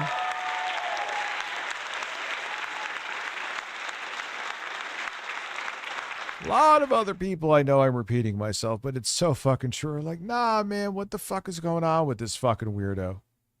And he thought he could just will it all away. And obviously he can't, which is good. About him and his past relationship with the late pedophile. One of those claims had reportedly surfaced while stress testing a prototype. He's thinking about Peter Thiel's cock in that picture. You can't convince me otherwise. For the database, official searches of the early version of the site found that among the first Trump-related hits was an allegation from Epstein accuser Sarah Ransom, drawn from a settled civil case. In emails to a reporter, Ransom alleged that a girl Epstein had trafficked, known as Jen, told her she slept with Trump and described him as fixated on nipples and physically rough with hers. The nipples, Ransom added, looked incredibly painful as they were red and swollen when she glimpsed them in a shared bathroom. Vice President J.D. Vance argued for releasing so fucking creepy. The material anyway, telling the group Trump would be all right with doing so. Quote, I think we should put it out, he said. It would cause people to say we're going further than we need to. So J.D. Vance is going, just release the shit. Like, we want full transparency. Just release the shit. And he's pretending like, oh, yeah, Trump can weather the storm on this. He'll just call it fake news and we'll be good. But again, low-key, secretly, I think what J.D. Vance wants to do. He's trying to rat fuck him. Is fucking sink Trump. And then he knows he becomes president in a situation where Trump goes down. And remember, J.D. Vance. Yeah, because you could tell that there is negative chemistry between Trump and J.D. Vance. There's nothing. They hate each other. They fucking can't stand each other. They want to destroy each other. So, oh yeah, Donald can weather this. He's the Teflon Don. And meanwhile, J.D. Vance is getting fully engorged, thinking he's just going to be the president soon because he's going to take him down. Vance is Peter Thiel's boy. Many of the oligarchs have put everything on J.D. Vance. So, if you're wondering why, there's been countless examples of Trump trying to rat fuck J.D. Vance. Like, he made him the fraud czar, and he said, oh, if he does his job right, he can balance the budget with all the fraud he finds, which is fucking insane. We have like $40 trillion in fraud, and Trump is pardoning a whole bunch of fraudsters, by the way. He doesn't give a fuck about fraud.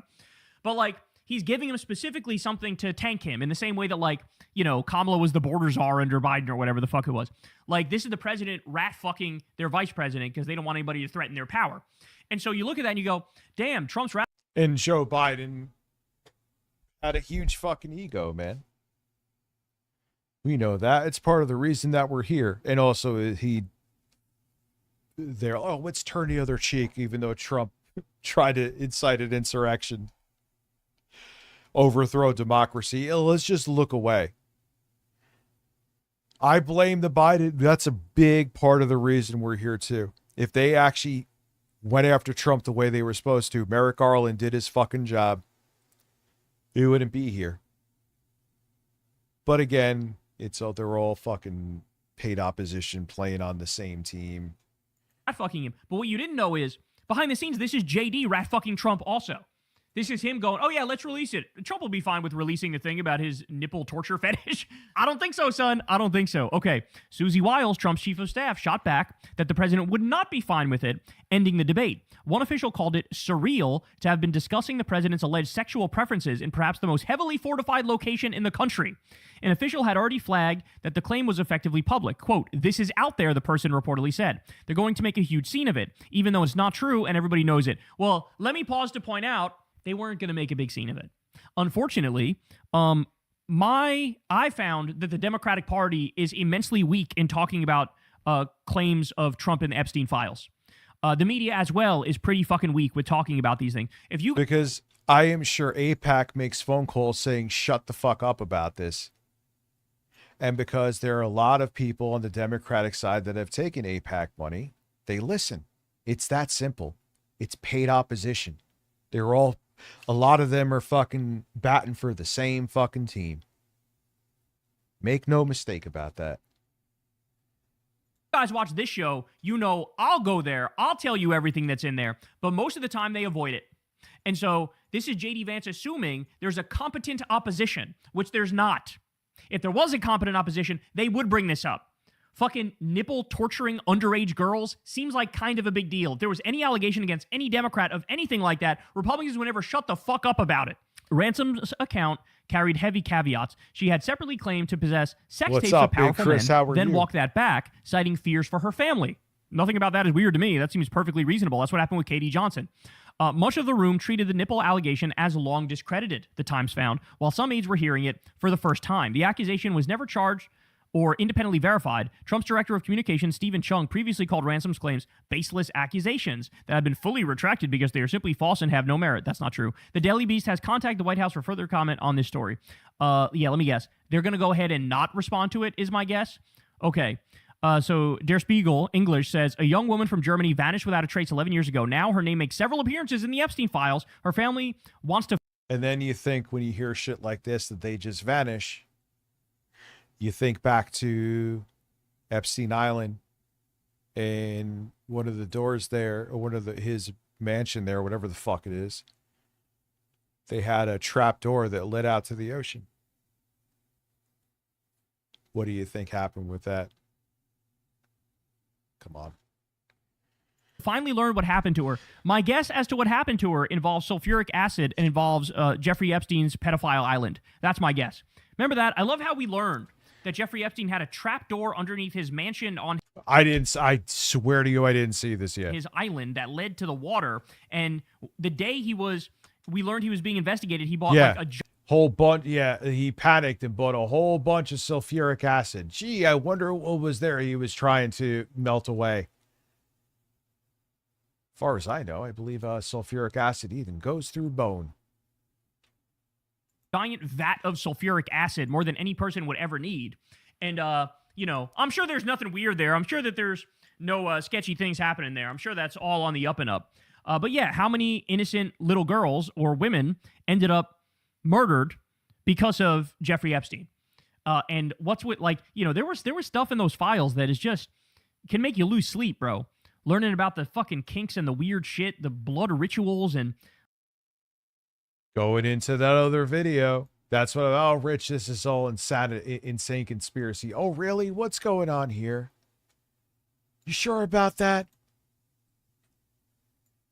Hearing about them talking about infants and cream cheese because their intestinal tract from like the mother's milk would be basically fermented milk, which kind of tasted like cream cheese. What the fuck do you think they were doing? This is something, these evil, satanic fucking rituals that these pieces of shit are doing have been going on for hundreds of years, and they don't plan on stopping anytime soon. There'll be another Jeffrey Epstein, then another one after that, and all the billionaire cultists that have so much money that they're untouchable from generations upon generations ago will just continue being the fucking sick freaks they are. Anyway. Like, literally biting girls.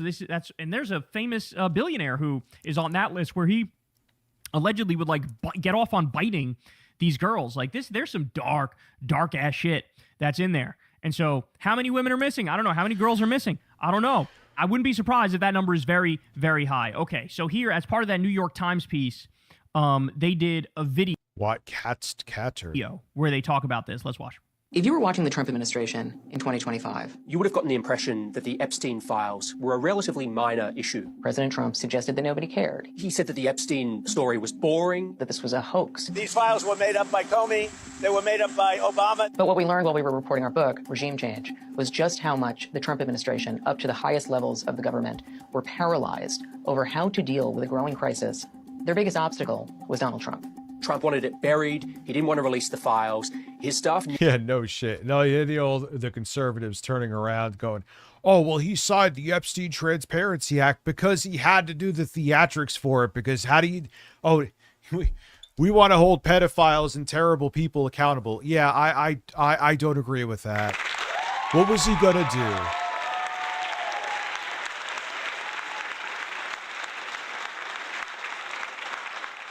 Dude, Trump should have been jailed fucking a billion times over. It just shows you that there are wealthy, powerful people that control our government that just treat it like a joke and a pawn. They didn't want Trump to go to jail, and he's not in jail. And they literally are rubbing it in our faces now, like, we choose who's in power, not you. Go fuck yourself. They're literally saying that. Knew that this was an issue that they couldn't really talk about. People in his orbit found him snapping at them if they even raised the issue of Jeffrey Epstein. So over the summer of 2025, you had some of Trump's most senior advisors, the top level of the government, gathered in the Situation Room, which is typically used for national security or responding to national disasters, to figure out a way. Well, it was a disaster to them. That's all that mattered.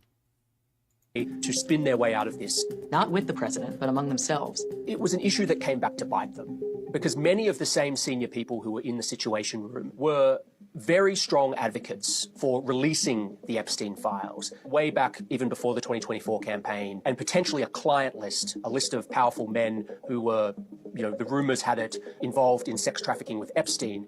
We have seen no evidence that there is a client list. But the idea of a client list had been popularized by, among others, Trump's future vice president. Seriously, we need to release the Epstein list. That is an important thing. His future FBI director. Put on your big boy pants and let us know who the pedophiles are. And his future deputy FBI director. The Epstein client list, I believe, is going to rock the political world. There's a reason they're hiding it. After he was elected, his own attorney general appeared to confirm that a client list existed. It's sitting on my desk right now to review. That's been a directive by President Trump. They go through the files and the message changes very substantially. Very quickly, it became clear that Trump himself was mentioned numerous times. At first, let me see if I remember this correctly. When they released about 1% of the files, what was the number, guys? Was it, I think his name was mentioned 38,000 times or like 13,000 times? That is insane. And then you're going to turn around and anyone is going to dare pretend like he's innocent? Come on. That was when they released the first 1% of the files. Turns out, when they released, now I think we're at 50% of the files they released. They're still hiding a bunch, but his name is mentioned 1 million times. 1 million times. His name is mentioned more than any other individual in the Epstein files. Stop and think about that. The speculation, there's a lot of people out there who follow this stuff closely, smarter than me, who say he is one of Jeffrey Epstein's co-conspirators. In other words, he was running the child sex trafficking ring with Jeffrey Epstein. This is what the speculation is. Because how the fuck can your name be in there that many times? Unless you are a key player in the whole thing. I mean, Trump said of his own mouth, he's a great guy. He was friends with him for a very long time. In the whole scheme. Does not mean that anything said there was verified about Trump or anyone else, but it did mean that releasing the files was a non-starter for the president and his team. In the coming months, there were internal conversations about, well, what do we do? In early July, the Justice Department and the FBI released a joint memo with no names attached to it, just letterhead, saying, in fact, there was no client list and that there were no other people who should be prosecuted in connection with Jeffrey Epstein's crime. I need you to stop and think about that. They're putting cases on James Comey. They're putting cases on Letitia James. They went after Don Lemon for doing his job. Okay? They're going after Gavin Newsom, as we learned the other day. They're investigating Gavin Newsom. He's politically persecuting people who disagree with him. Again, the party of pedos. Republican Mayor Misty Roberts. I remember hearing this a while back, but this popped up in my feed. Raped her son's 16-year-old friend at a party.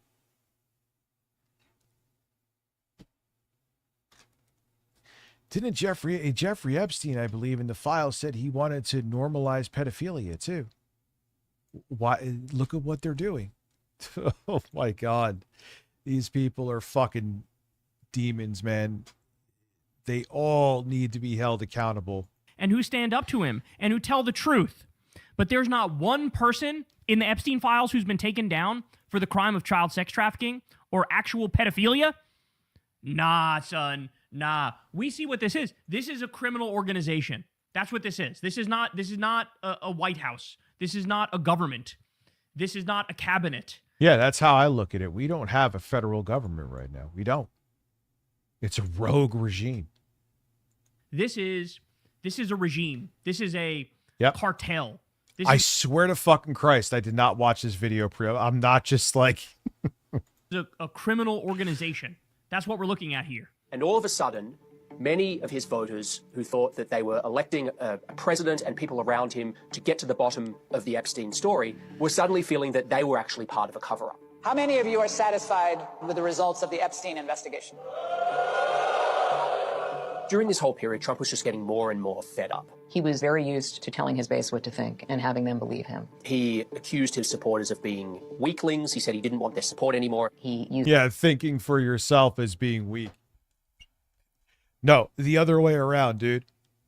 expletives to say this was all fake. And again, said this was all the fault of Democrats. Any attempts that Trump made to downplay the scandal only reinforced suspicions among his base that they were hiding something. So at those meetings last summer, when President Trump's most senior aides gathered away from him, the vice president thought that they should put everything out there, that Congress was going to force the issue anyway. Others, like the chief of staff, said absolutely no way the president would be okay with that. There was a conversation about whether Todd Blanche, who was the deputy attorney general, just amazing how it's all about protecting him. and at the time, whether he should go on Joe Rogan. The vice president said that he should be the one to go on Rogan. What they didn't talk about was prosecuting addition. It's just, here's more proof that Rogan is just an errand boy. Here we are. By the way, this should be the end of Joe Rogan's career. In a world that made sense, it should be the end of Joe Rogan's career that the war criminal, pedophile, rapist regime thought, oh, let's run to him to help us cover up the child sex trafficking ring that our boss is implicated in, right? Just the fact they even fucking considered that should absolutely be the end of Joe Rogan's career. They know he's a pawn in their game. Men or any kind of widespread justice for the victims. We're talking about a number of women who say that they were victimized and abused by Jeffrey Epstein. Many of them were minors. The discussion in the Situation Room was not about how to give these women a hearing or a chance to tell their stories. These meetings... Yeah, this is... Even if with all the damning evidence aside, Trump has never even pretended to show empathy for any of these girls. Like, if he was a normal sociopath, not a completely broken, malignant, psychotic narcissist beyond... maybe serial killers may outdo him, he would be like, I'm not in there. It's a hoax, but I do. My heart goes out to all these survivors that have went through hell and back, just to try to take some. He can't even conjure up to do that. If that doesn't tell you all you need to know about this motherfucking man, I don't know what does. Holy shit. Were about how to handle the political fallout around the White House. These people are deeply immoral. These are unethical, immoral, self-obsessed, careerist assholes. None of them give a fuck about justice. Like I said, it didn't even come up in the room like, hey, are these things true about Trump? Like, and what does that mean that I'm working for him? None of them cared. None of them. What ended up happening is there... No, because they wanted to protect him because they're worried about their own careers. Beyond that, they do not give a shit. They don't care. Hand was forced by Congress. They ultimately passed, nearly unanimously, the Epstein Files Transparency Act. Trump was forced to sign it. And what was clear from our reporting is even after that, even after the passage of this bill and the release of so many of these files. Yeah, I mean, no one in the States has been prosecuted for this besides Epstein and Ghislaine Maxwell. That is fucking, there's not a word for it. Insane is way too much of an understatement.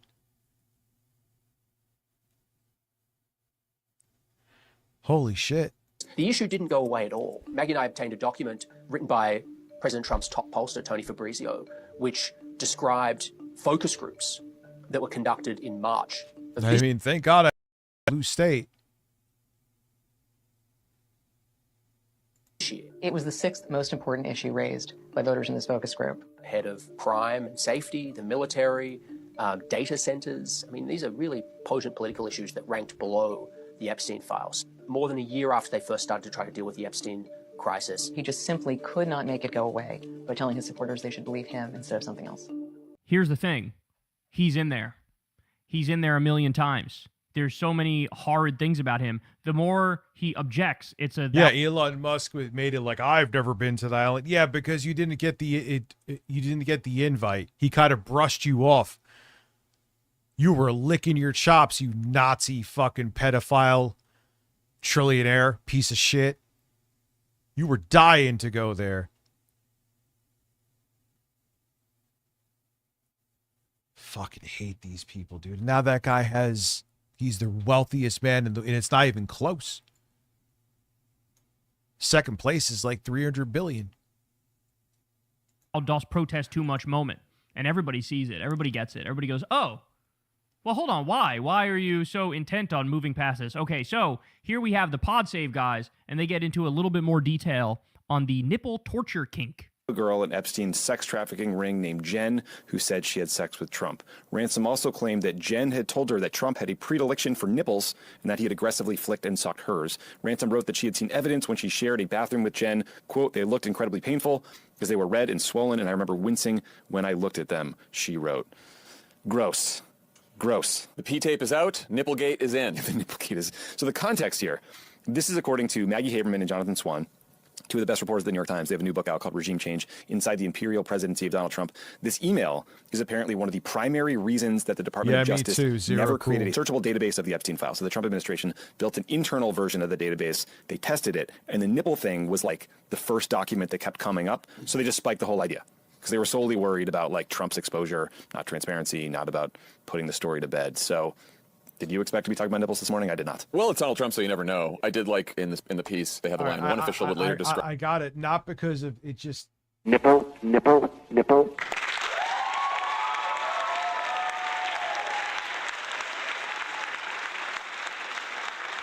And believe me, what happened is absolutely horrifying, but just tremendous nipples. Like, come on, if it was a different circumstance, Donald Trump talking about nipples would be fucking hilarious, but...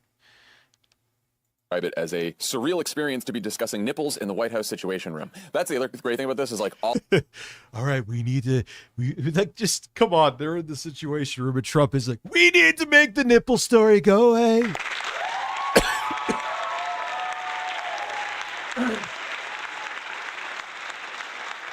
Everyone's talking about what I did with nipples. Who the fuck cares? Bondi, get the fuck out there and just say it's a hoax. Come on, the Dow's over fucking 50,000. Believe me. all of the meetings about Epstein were taking place in the Situation Room, which I found quite interesting. I found that remarkable too. They're actually managing like a international crisis, but the crisis is your boss is a scumbag. I mean, yeah, technically it is an international crisis with Jeffrey Epstein, so that does make sense. Just on the nipple thing, remember Stormy Daniels told us that Trump wanted her to spank him with a copy of a Forbes magazine with his face on the cover? What?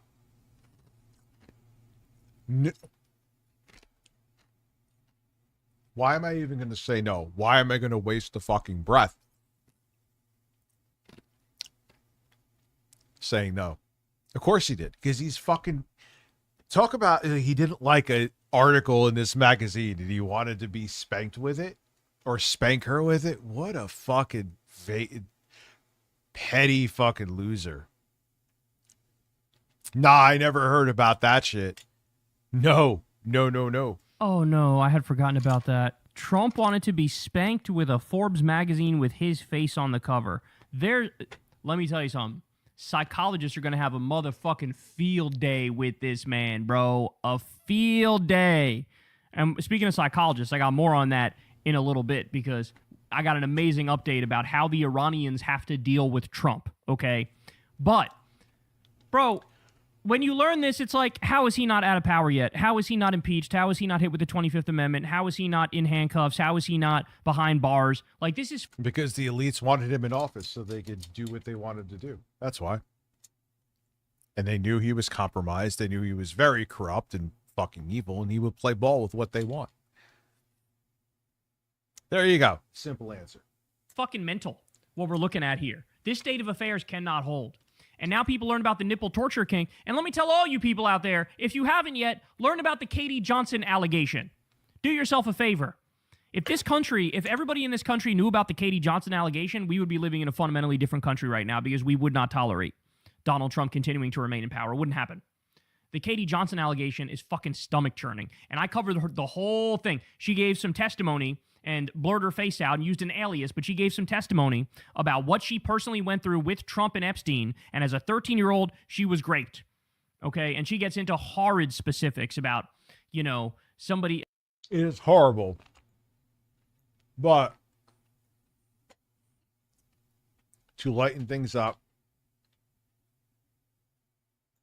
Suck your nipples. Suck your nipples. Well, I'm farting. Well, I'm farting. Lick my ass. Suck your nipples. Lick my ass. Suck your nipples. Lick my ass. Well, I'm farting. Well, I'm farting. Please believe me. Suck your nipples. Suck your nipples. Well, I'm farting. Well, I'm farting. Suck your nipples. Suck your nipples. Well, I'm farting. Well, I'm farting. Fart in your face. Suck your nipples. Suck your nipples. Well, I'm farting.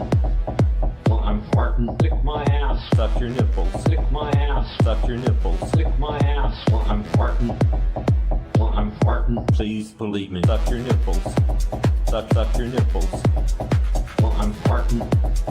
Well, I'm farting. Suck your nipples. Fucking. Suck your nipples. Well, I'm farting. Well, I'm farting. Got a drop right here, baby. Suck your nipples. Suck your nipples. Well, I'm farting. Well, I'm farting. Lick my ass. Suck your nipples. I have a lot of songs about nipples. What about Eric? Forgot about this one too.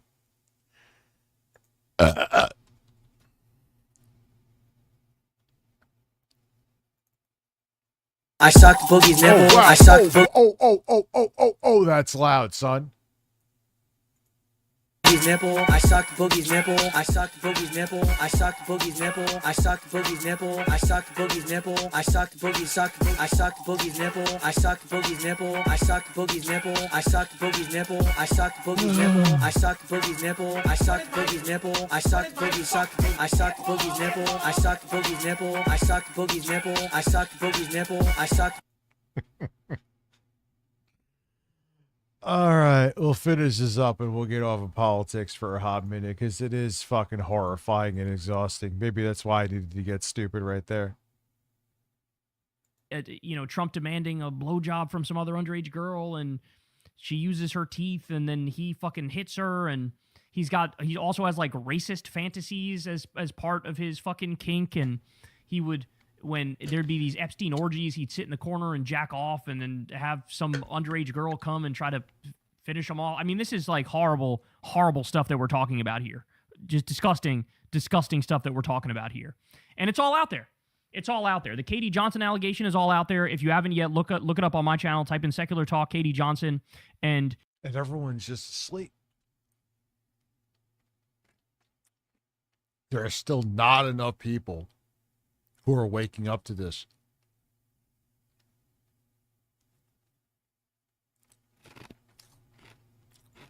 Your mind will be blown as to the depravity of this man. Now, in 2016, she had sued Epstein and 15 Trump, months. right? Awesome. But in Thank you, Jet 2016, Maximum. she dropped the case.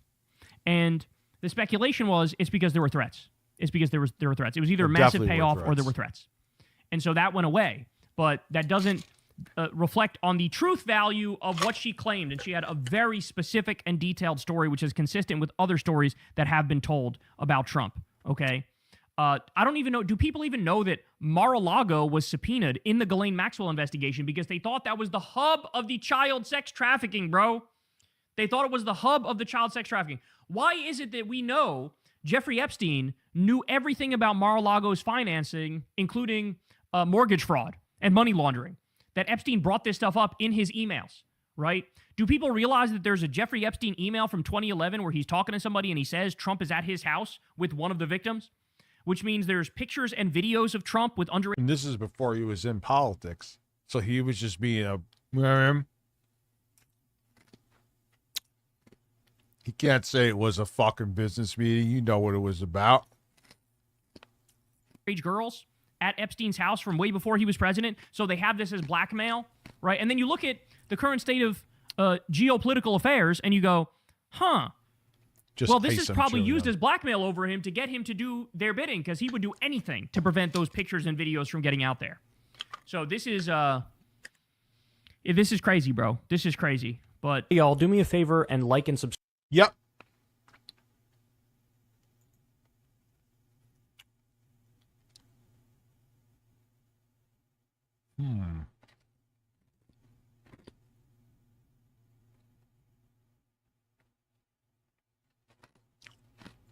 'Cause I'm a man, yeah, you're a man, manly man. There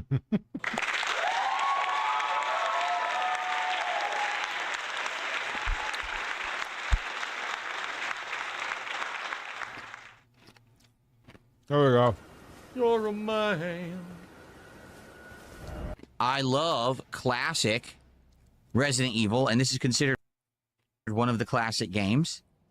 They're remaking this game for next year, and therefore it's a good time Oh, no. Oh, God, that's new, isn't it? to play it again and re-experience the original. So basically I can compare this Yes, because he's doing the bicep thing.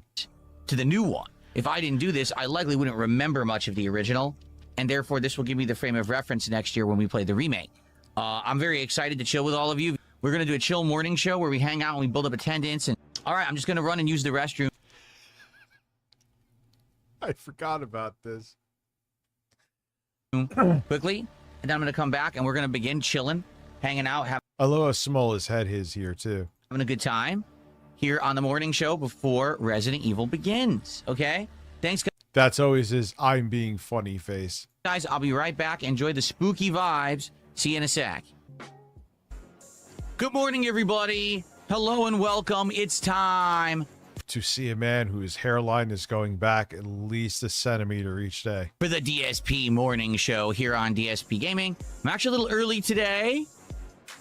Ready to go, raring to go, because it's an exciting day. Today is Tuesday, the 16th of June, 2026. Day 3 of my 6 days of streaming this week. It's the return of Code Veronica. I have not played this game in 11 years. I actually have the actual text from Resident Evil as the crawl today. The momentum is tremendous. If we stay at this momentum, we might need a new box by the end of the week. So I have an update on all of that. The thing is, I'm not sure if any of that will apply today. I don't think people really come for Pokemon card unpackings during a Resident Evil stream. But remember, it ties into support. So as long as people support this stream anyway, we'll still do so. So let's see what happens, okay? This is a crisis of the highest order. I must have... Yeah, I'm not going to lie. It was a fleeting moment. I'm not really interested in unpacking Pokemon cards. Just being honest. a schedule with order. You understand? I'm not one of these streamers that willy-nilly on the fly just streams anything and just expects people to show up. I pride myself on having a set, organized schedule. You know what's going on at every moment, and you know what streams to attend and which but no one cares. Which ones not to. That's what it's all about here on DSP Gaming. And now I'm very upset. Who said that they could do maintenance tonight on Pokemon Champions? Alert those game developers and tell them to delay the maintenance. This is unacceptable. And I guarantee you that some people are going to be like, well, I'm just not coming by on Thursday then. I don't care about the cards. And that's... See, you guys have to understand I want to balance everything because I understand that change is difficult for a lot of people. Right now, this is not an exaggeration. There are people who are complaining, saying, oh, we don't like this. We don't like anything to do with these cards. Why are you doing this? You're ruining all your content. Okay? Now, keep in mind, the cards are a very small part of the content. We unpack cards at the very end of every stream if we hit, you know, enough support to do it. It doesn't even affect... You can ignore it. You can literally just watch all the gameplay, and then if you don't care about the cards, you can leave or close the video. You don't have to see me do these unpackings or even care about them in any way, shape, or form.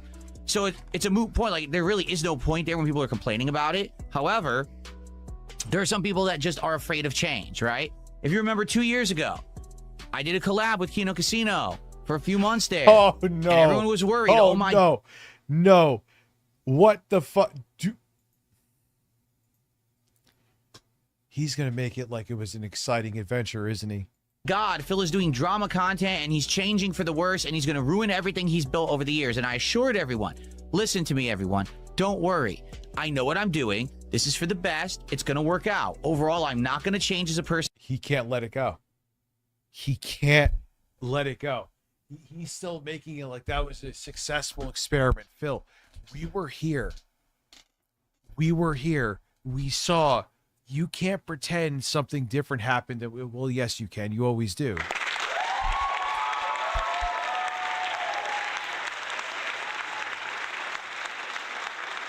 or a creator. There may be a few changes here and there, but for the most part, it's going to work out. Here we are 2 years later. Am I doing drama every stream? Because you got booed out of the fucking genre. That's why. You couldn't do it, dude.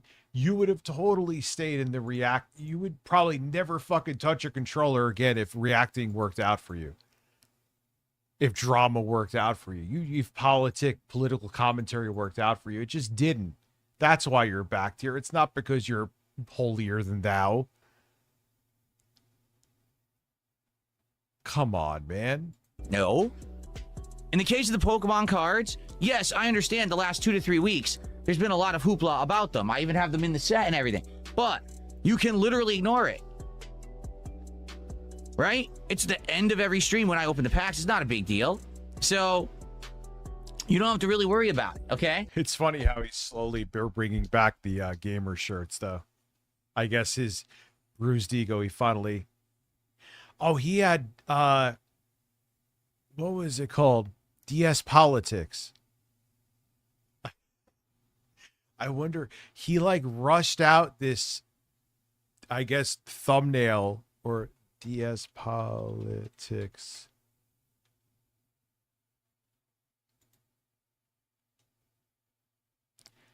Where is the thumbnail? Dude, there was this thumbnail that he had where it was like, it was supposed to say, this is how you do govern. But it was totally, this is how you do govern. Me Phil, we talk politic.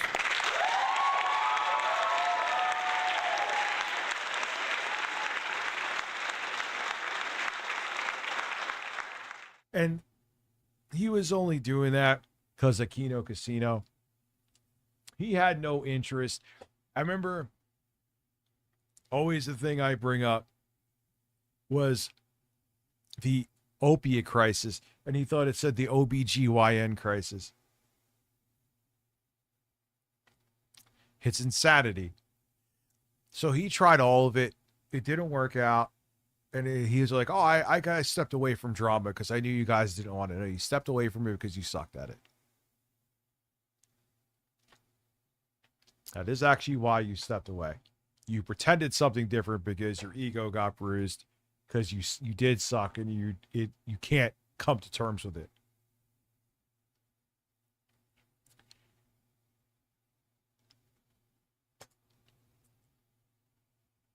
But there's people who are afraid of this, and so no lie, on Thursday, because now it looks like I'm going to do Pokemon Brilliant Diamond and TCG Card Shop, and it's going to be 2 streams focused on Pokemon and cards. People are going to be like, oh my God, I have to avoid DSP gaming on Thursday. I want nothing to do with it. I'm serious. But there's nothing I can do. They changed the schedule around for Pokemon Champions, so we got to do it right now. We have to change everything so people know. I'm going to do it right now, everybody. I'm updating right now. I hit save. Will YouTube save the changes? I'm not kidding when I tell you this. YouTube is hilariously bad of a website. Half the time when you go to save video changes, when you go to save tags, when you just try to change the video, add a thumbnail, it'll error. It'll say, oh, error, try again. I don't. How much money do you have? I haven't dealt with that at all. Granted, you upload like 17 different clips a day, but I'm just saying. And your website can't do basic things like change the title of a stream or video. Error. And it happens all the time. It's not like, oh, every once in a while. Half the time when I try to edit settings, that kind of stuff happens. I'm not kidding. Okay? So anyway, let me go ahead and post this up. So I hope people get the memo and show up, because the thing is, a lot of people showed up, both for Killer Bean and Mina the Hollower the other night, and the stream went incredibly well because of it. And I was very happy, and that's why we're continuing with... The music is insane. Both games as of right now. But now what might happen is tonight might be a flop, and that sucks because it won't be within, you know, anything that I did wrong. It might just be that people won't show up for it, and there's nothing I can do about it. We'll have to see. I changed the stream information. You talk shop so much. Josh Lounge, and how are you? Stop talking shop.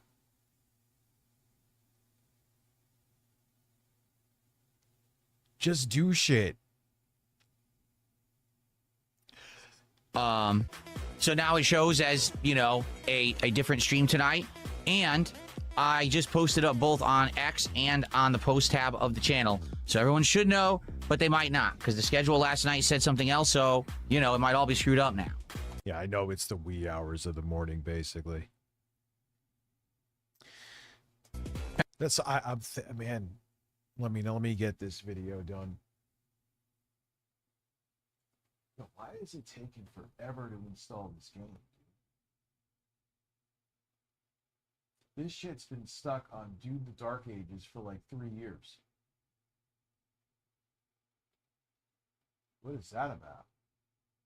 I mean, it's still installing because I see the percentage going up, but holy shit. R2's brother is eating a burrito out of a gorilla's ass. Thank you.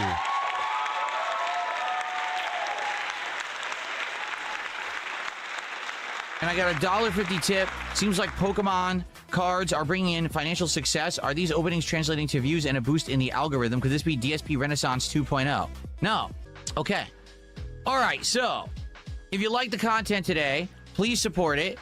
Okay, so if you like the content today, please support it, all right? Let's get some support for the stream. Let's go. Let's get some support on each side. By the way, today's what? Tuesday? Yeah, that would be, dude, literally. Like, there were times even if I did a stream super late, like 3 a.m., there are some Taco Bells that are open around then.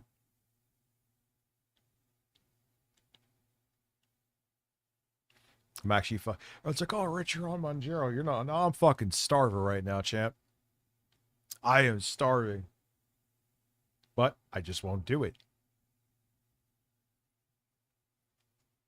So please support the stream on Kick if you can. That means subs and kicks. Please support on YouTube with super chats, super stickers, memberships, and of course, you can tip via PayPal. All appreciated. You guys know how it works so far, right? Number one. Some are open 24/7. Man, I would fucking body a burrito, right? A grilled cheese burrito. Oh my God, I could, even now, could inhale that shit. I just won't. I just won't. Anyone does a $50 contribution of any kind, we open a pack of cards. If we hit $100 of support on this stream total from everyone cumulatively, we open a pack of cards. If we hit 150, we open another pack. And every $50 past that, we open another one. Okay? So let's go. Let's get that momentum going. Please, let's get some early support. And we'll go from there. Okay? Cool. Thank you so much. It's the first significant support of the morning from here. Yeah, tryptamine. And sometimes I would house 2 of them. 2 fucking of those burritos. 2. I wouldn't fuck the burritos, but 2 of them filled up with all the different shit, extra meat, extra fucking cheese, sometimes like ranch sauce. And then on top of those 2 burritos, I would get the like fully loaded like potatoes. They came in like a cup. And then I would go to bed. Then I would go to bed. Holy fuck, dude. I appreciate that very, very much. Thank you. Now remember, to anyone, if you do $50 to support that one person, that counts for a pack. Okay? So I'm just saying that was significant. But I will tomorrow when I wake up probably have a Halo top and have no guilt about it.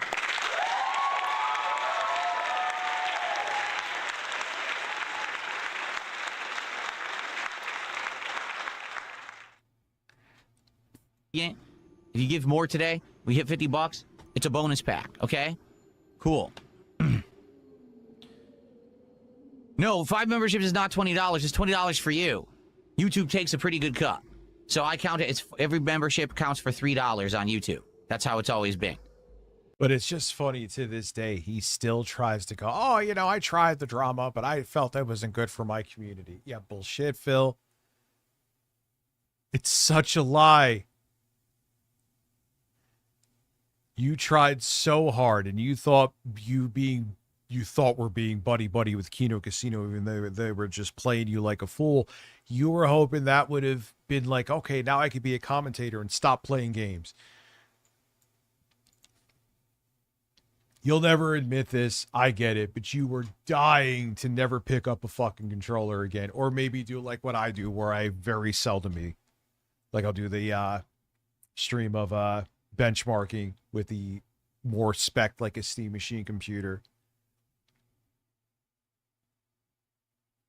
and I'll do some live streams with this thing to see how it performs. But that's what you wanted. You wanted gaming to be like the occasional thing and not what you had to do. And like I always say, it's dumb to say, like, Rich, you're saying that there's a talent to reacting. No, it's super fucking easy, man. It is easy to do this. But yeah, you have to have the right personality where people want to sit there and see you shoot the shit with them for a prolonged period of time.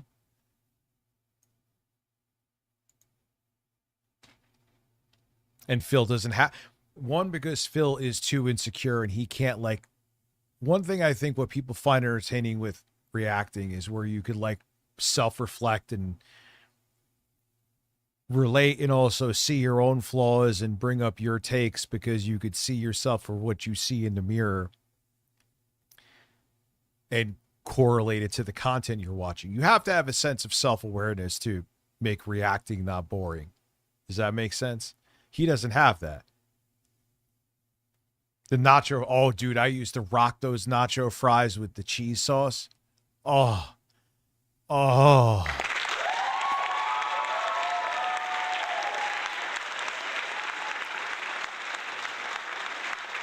Yeah, like if you're going to get hung up on the lyrics to a song you blathered, like the Banana song, you can't react because you're too insecure and you have no self-awareness. So you reacting was just you like watching a 70-year-old grandma react. Down to the fact that you found breasts to be offensive. Oh my God, there's cleavage on the screen. You even did that. Oh my God, women have breasts. Yes, they do, Phil. They have breasts and nipples too. Whoa, watch out for that. So you were offended by weird shit like you were fucking asexual or a grandmother. You didn't have self-awareness. So Phil's reacting was like, oh wow, I see a tree there. Oh wow, he's about to sit down. Oh, I guess he's putting mayonnaise on his sandwich. What are you giving directions?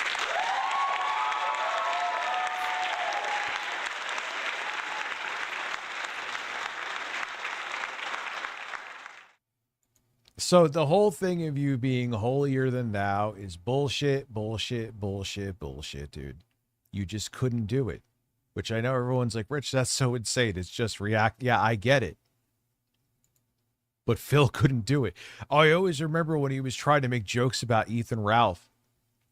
And he was with Kino Casino. And he was like, he said something so cringeworthy. And like, oh my God, Phil, you really think that's a roast? You're roasting yourself by saying it right now. It was so bad. Okay. Cool. Just wanted to let you know so you don't have to worry. Oh, is he's going to run out of cards or whatever? No. Okay? So if someone just wanted to drop a humongous contribution right now, hundreds of dollars, and we open tons of packs, that's okay. We can go through the whole box today. We could open all 16 packs today on this stream, and we'll be good. Okay, yeah, cool. Be good. So we could just go ahead and do that. Let's go. Yeah, it's so, to me, it's so, as a person who has 3 children, the fact that Phil has no children, but he's way more in line with the dad jokes is just incredible.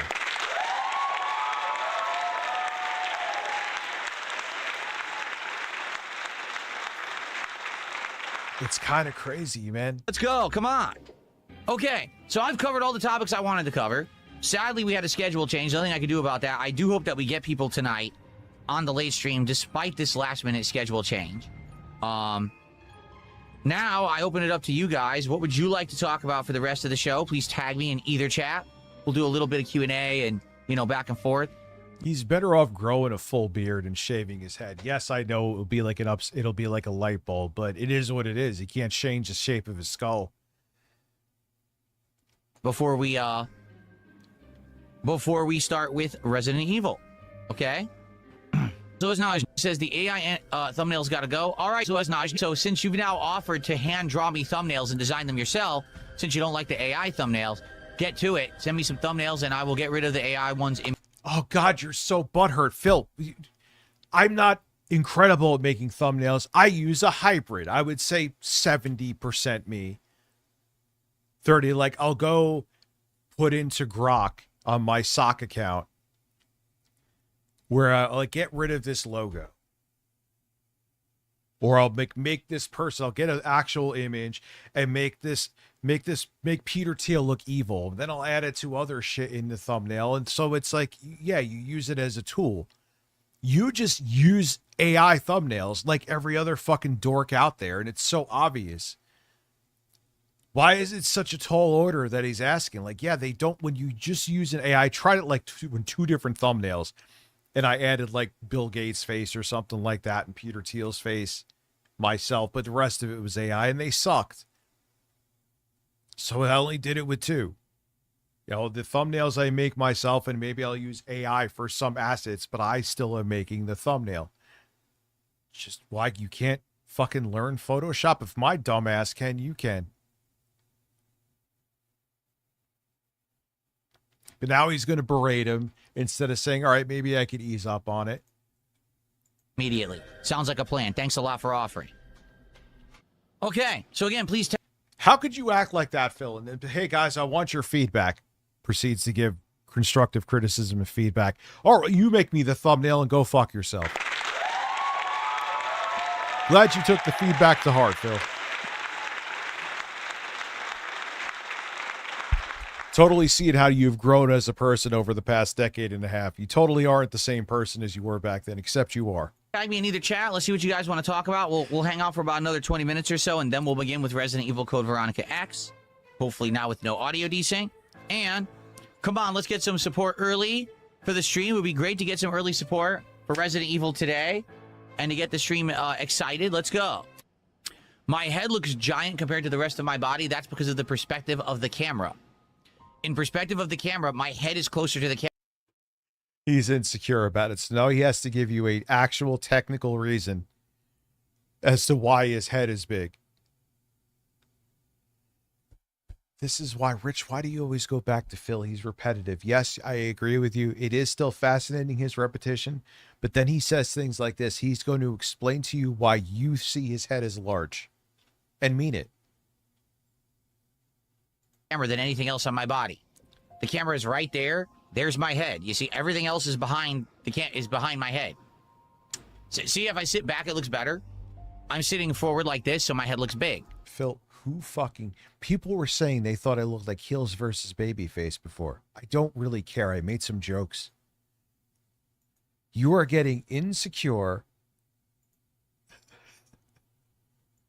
You know? About people saying your head is large. My head is large. Who fucking care? I literally have a large head. When I go look for a hat, the people who work at the hat stores, which I don't do often, I have a handful of hats, like 3, 4. They're like, yeah, you have a big ass head. I know.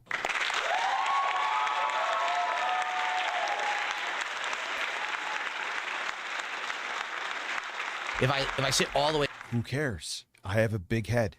Back, it looks a little better. Notice that? Yeah, if I lean back, I still have a big ass head. When I've leaned forward, I still have a big ass head. I just have a big head, Phil. It's okay.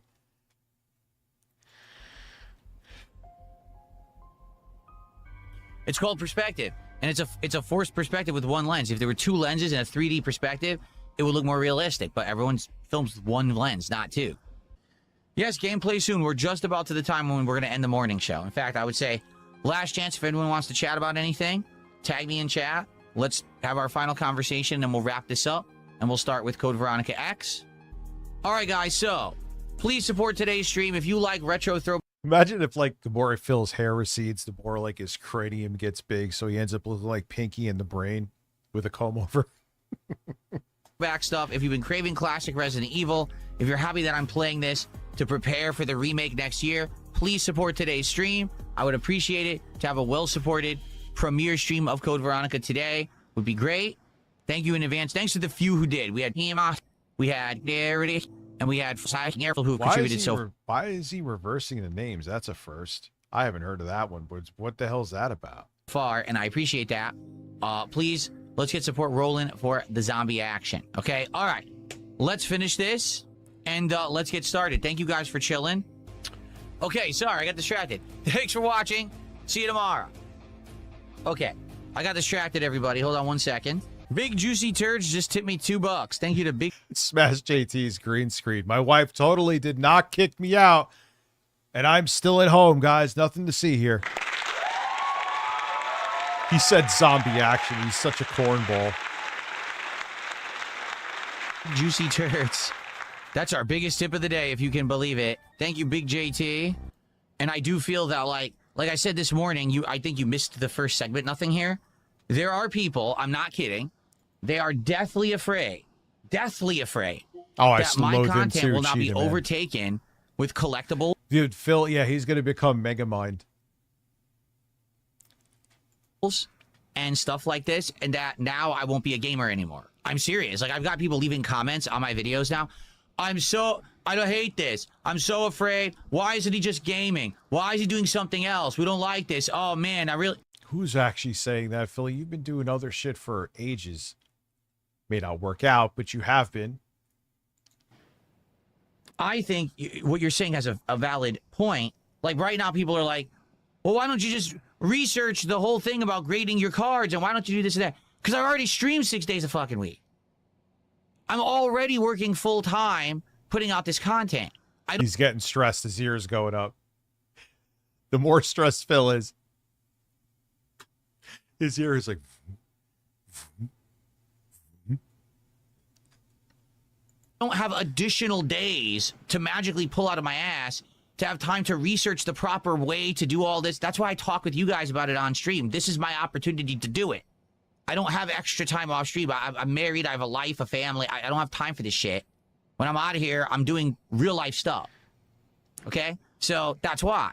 Maybe you better thank God. That was also the other reason too.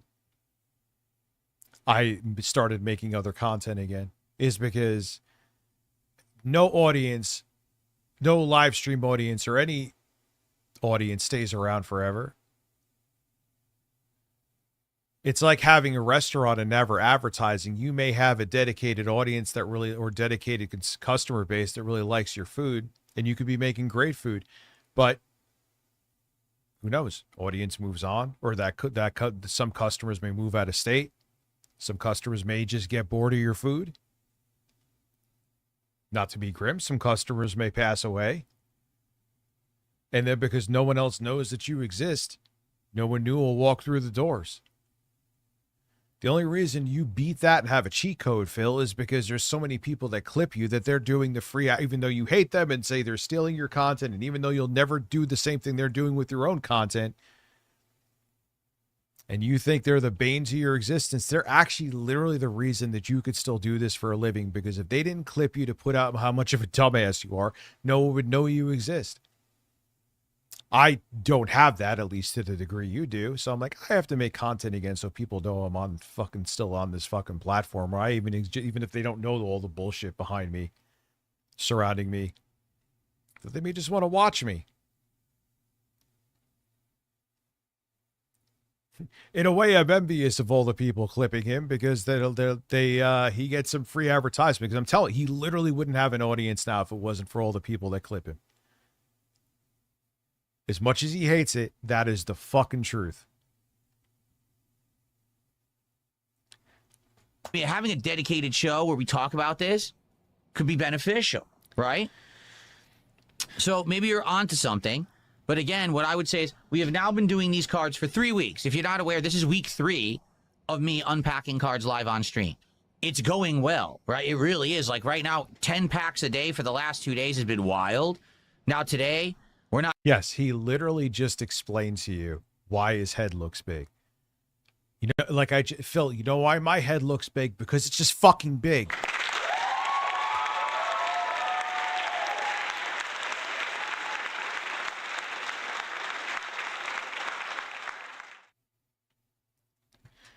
Not doing any content based around it, sadly, because now Pokemon Champions got canceled. which I can't do anything about. Oh, it's almost downloading at a gigabit a second. Then it went down half of that. Hey, it finally moved on from fucking Doom the Dark Ages. Only took 7 hours. And that was installing. That was weird. But How dare tomorrow you now it'll be. It's just the camera angle. My head actually isn't big. You know, and then we're gonna have a Thursday that's all this kind of content. Let's see how it goes. If we continue to have good response to the content, okay? Then maybe I'll imagine someone put like one of his infamous May 1st faces on like Megamind or Pig, whatever it is, Pinky in the Brain. consider, hey, let's do a dedicated show where we just talk cards and I show off my collections and we do all this and that, right? But I'm not 100% going to. Yeah, I mean, my fucking well, now it's down to almost a little less than 400 megabits per second, but my download speeds, like I was telling you guys before I showed it, was for crazy high, but it got stuck on installing Doom the Dark Ages for some reason. Dedicate to that yet. I'm not sure. Okay? I got a $2 anonymous tip asking if I would do an interview with some guy named Mike. I don't know who that is. I'm not doing any interviews. No, I'm not interested. But thanks for $2.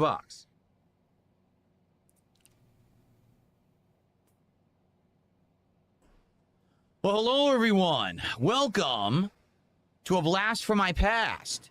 11 years ago. So, yeah, he never changes. Ladies and gentlemen, welcome to my second ever playthrough of Resident Evil Code Veronica X. This game contains scenes of explicit violence and gore. That's good to know. What the hell? So she got Her name kidnapped. is Claire Redfield. Here you go. This is Phil's commentary.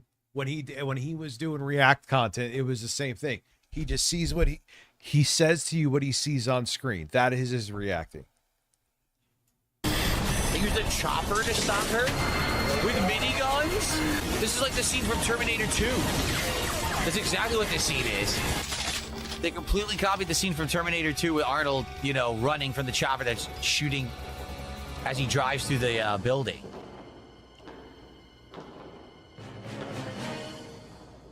How convenient they're standing in front of 1 million flammable tanks. Ah, that's the stupidest scene ever. How dumb can they be? They just stood there while she dropped the gun and then picked it up again. This is before Claire's redesign, where she looks completely different now. Like I said, they redesigned her to make her look like Jennifer Lawrence in the modern games. Back here, she actually had like a unique identity.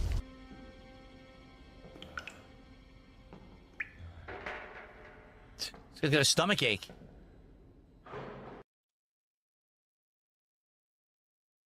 I have no idea why reacting didn't work out with you, Phil.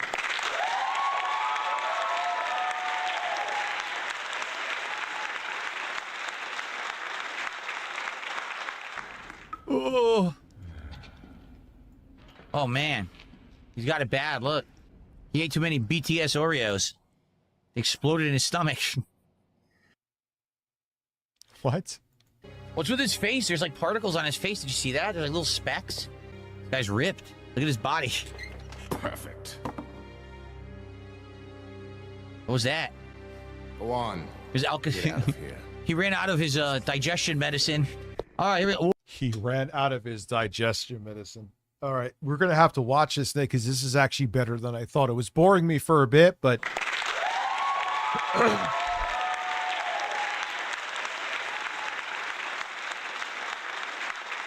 This may actually be playlist worthy. It kind of turned around. In the beginning, it was boring. Whoa! The frame rate is not good. It's like sub 30 frames per second in this version. No, it's not sub 30 FPS. Oh, yeah, look at the ghosting. Oh! It's hard to watch. The ghosting's terrible. Well, the big deal, wasn't this the first full 3D? Oh, what did you say, Josh? This is so boring. No, I wasn't even seeing what the fuck you were saying. I was literally just, you said the same thing at the same time as me.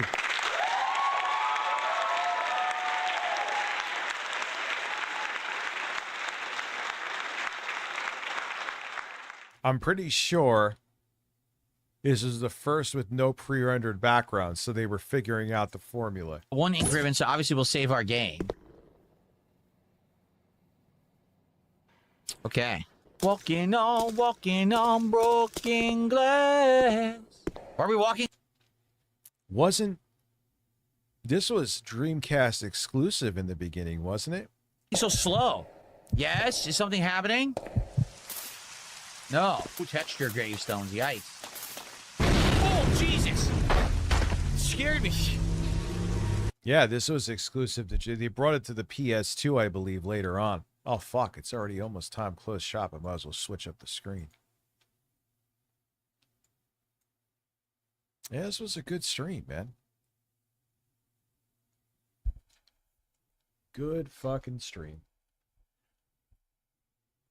I had a blast with it. It was fun to do. I kind of made me getting this ready as part of the stream in the beginning,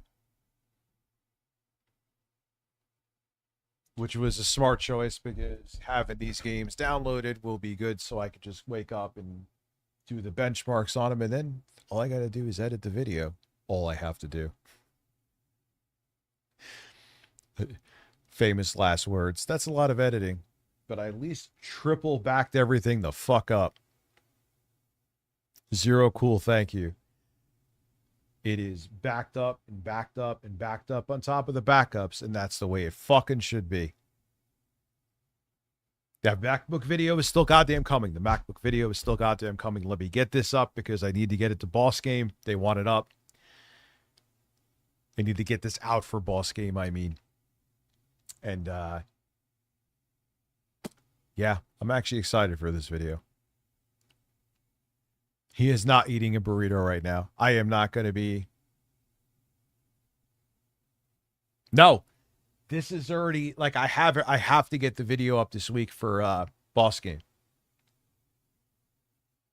So that's good. That has to come first before anything else. I'm not spreading myself out and doing anything else right now.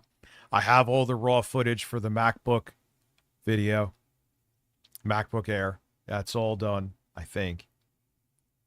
So those are my two things, and then that's it. So one thing at a time. But my lighting, well, my lighting was pretty bisexual, so we're good with that.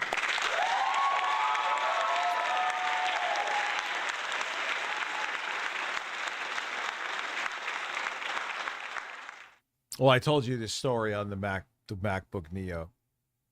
So, yeah, the content that I've been talking about for 64 years. Is it going to be anything special and magnificent? No, but it's just going to be fun. Fun videos. So, all right, ladies and gentlemen, it is that time. It is 2:30 in the morning. I'm going to get my ass to sleep and shut everything. Well, no, I'm going to leave this on to keep it downloading. But everything else I'm shutting down in this room, and I will see you today. I'm going to try to get a news story up. It's going to be a long day. And I will be streaming this evening. You will see me again this evening. It'll be earlier, though. So I'm not streaming until the wee hours of the morning again like this. Have a good night, everybody. See you soon. It was a fun stream.